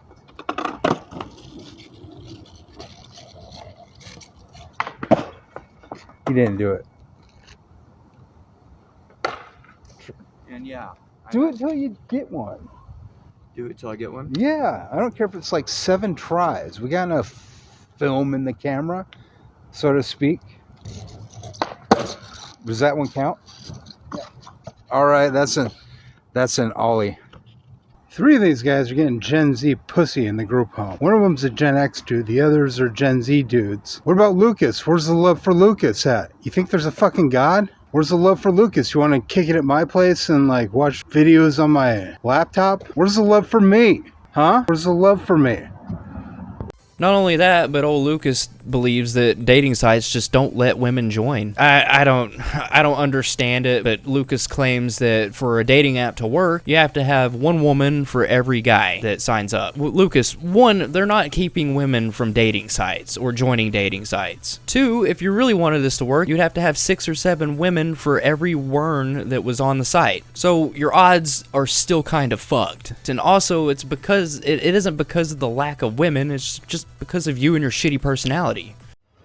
For every dude that joins your dating site, allow 1 woman to join. Simple. End the male loneliness epidemic right then and there. You can do anything over the internet. You can make art, you can make videos, you can make music to a monochrome of success. You're going to have at least one follower. You know what I mean? You're always going to have that. You can buy anything. You can get anything you want off the web. Anything you want, anything your heart desires, you can buy over the internet if you have the right connections and you know the right business. You could do anything online except find your soulmate, your perfect match. Why is that? Because the dating sites are 2-to-1 men. Fix the damn dating sites. Easy. February 9th, Lucas would sort of amp up the stakes, claiming that when he was in a relationship that he always had food on the table when Suzanne came home. Though he claims to have barbecued kangaroo, which I don't think you can get kangaroo meat just anywhere. I'm also pretty sure it's illegal to some extent, though I personally have had kangaroo jerky along with ostrich and peacock. Kangaroo is extremely gamey and dry. It almost has the consistency of pulled pork without the juiciness. Anyways, I digress. It isn't something you can regularly buy, and it's Lucas, so you really can't believe anything that he says. In fact, he claims to have food on the table every day that Suzanne worked, but this Lucas, there's no way. I'm pretty sure he would sit around all day and then feed himself. And also, as a bonus, I'll have the editor put in a video where he talks about what happens when he's off his meds. It's pretty crazy because you're classist and he's cooked and cleaned her house. Take a look at this shit.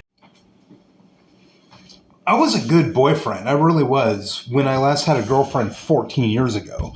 I'm good at kissing, and I'm good at fucking, and I'm good at the relationship. I was cooking all the time. I was cleaning all the time. My girlfriend worked, and so when she came home from work, I was living with her for 1.5 years. There was food on the table for her. I was taking good care of her. If you don't want to be my girlfriend, that's fine, but you're missing out. Because I was making kangaroo. I was making rabbit. I was making steaks on the grill. I was doing all sorts of shit because she bought me a barbecue. Why you don't want to date me, I don't know, but that's your choice. Whatever you want to do. It's a fucking dumb decision, though.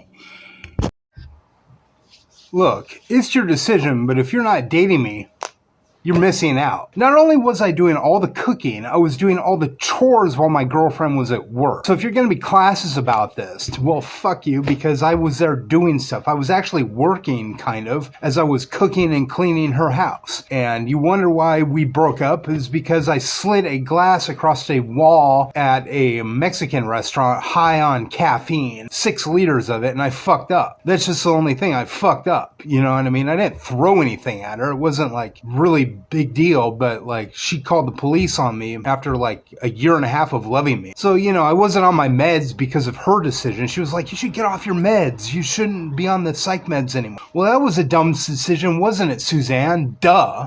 Like, I'm not supposed to be off the meds. I'm bipolar, and I will never make that decision ever again. I will never make that fucking mistake of getting off my meds. Ever. Because it fucks with a relationship. That's the problem, is I was not on my meds. Okay? Are you happy now? You should be, because I'm on my meds and I'm stable. To me, being in a relationship is like finding the nexus, you know what I mean? And Star Trek Generations, where they're like outside the nexus and he has to get back into it again. He has to get back to the nexus again. That's me when I'm outside of a relationship. I have to be in a relationship, otherwise I'm fucked.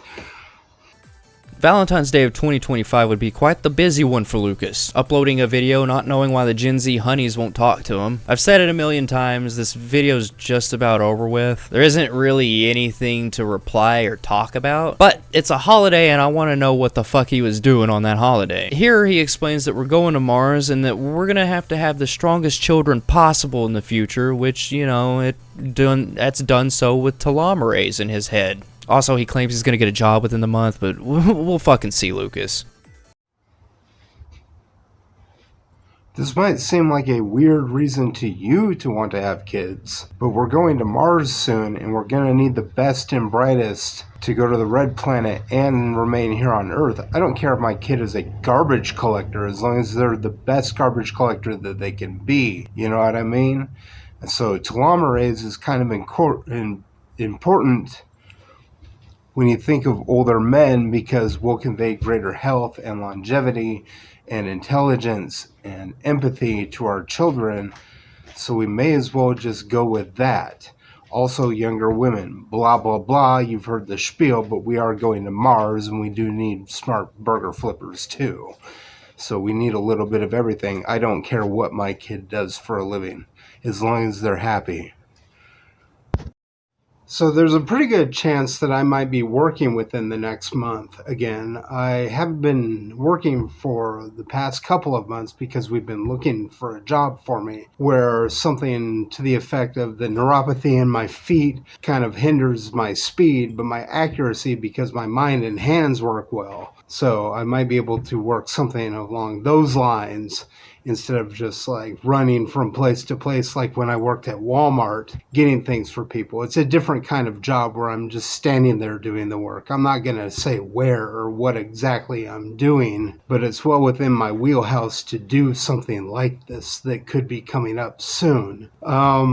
If that makes it more viable for me to have a girlfriend, then so be it. I mean, I'm still only going to date Gen Z for specific reasons because I think that we get along well enough together that we could create children together. And by the high influx of telomerase within the reproductive transport cells and stationary cells, I should be able to convey the strongest health in a baby at this age, being that I'm 45 and you're between the ages of 18 and 25. Look at the two things that I just recently posted about telomerase and oocytes, which are human ova, and also look at the sperm telomerase and the highlighting words that they use, older men and young women, highest in telomerase, which of course is the anti-aging enzyme. And I know plenty enough to know that we don't need much common ground whatsoever. You can listen to rap music and I can listen to rock music and we can still get along fine. If interracial couples are a thing, then why can't we collab on something like this? I'm not saying we're going to make music like Linkin Park, but we could make beautiful music together if you know what I mean. There's always plenty of common ground that you discover day by day. My parents don't hang out all the time, but they do have a love and fondness of board games, which they occasionally play. But really their common ground is along the lines of they'll have a beer together and play water volleyball. And it's not something that they did when they were younger. It's just something that they do now that they're retired. There's all sorts of things that we could do together. I said that if you wanted to be my girlfriend and go out on a date with me or something to that effect, that it would be easy enough for me to buy you $100 steak. Think of this as a bit of a contest to impress Lucas here, because I don't really think that you need to do anything more to impress me other than the fact that you exist and are beautiful and nice to me. That's plenty enough for me. But you need to impress me too and show me what you got. If you want to go out with me, we'd have to do a Zoom chat first, of course, because I'm not going to be catfished by someone or ghosted like I was when I was flown down to Los Angeles about 4 years ago because they had the wherewithal to buy a ticket and I had the dumb fuckery to believe that they wouldn't just abandon me after paying $250 for the ticket. I don't know, there's evil people in the world and they like to fuck with the poor. So I think that we do have common ground. Maybe you should tell me what our common ground is so I am the one to buy the steak dinner for us. Of course, there's other things on the menu. I'm just saying that there's a option of us hanging out and doing whatever you want. You know what I mean? Like getting something to eat sometime. You tell me what your favorite food is. Why would I want to go with you? Think of that.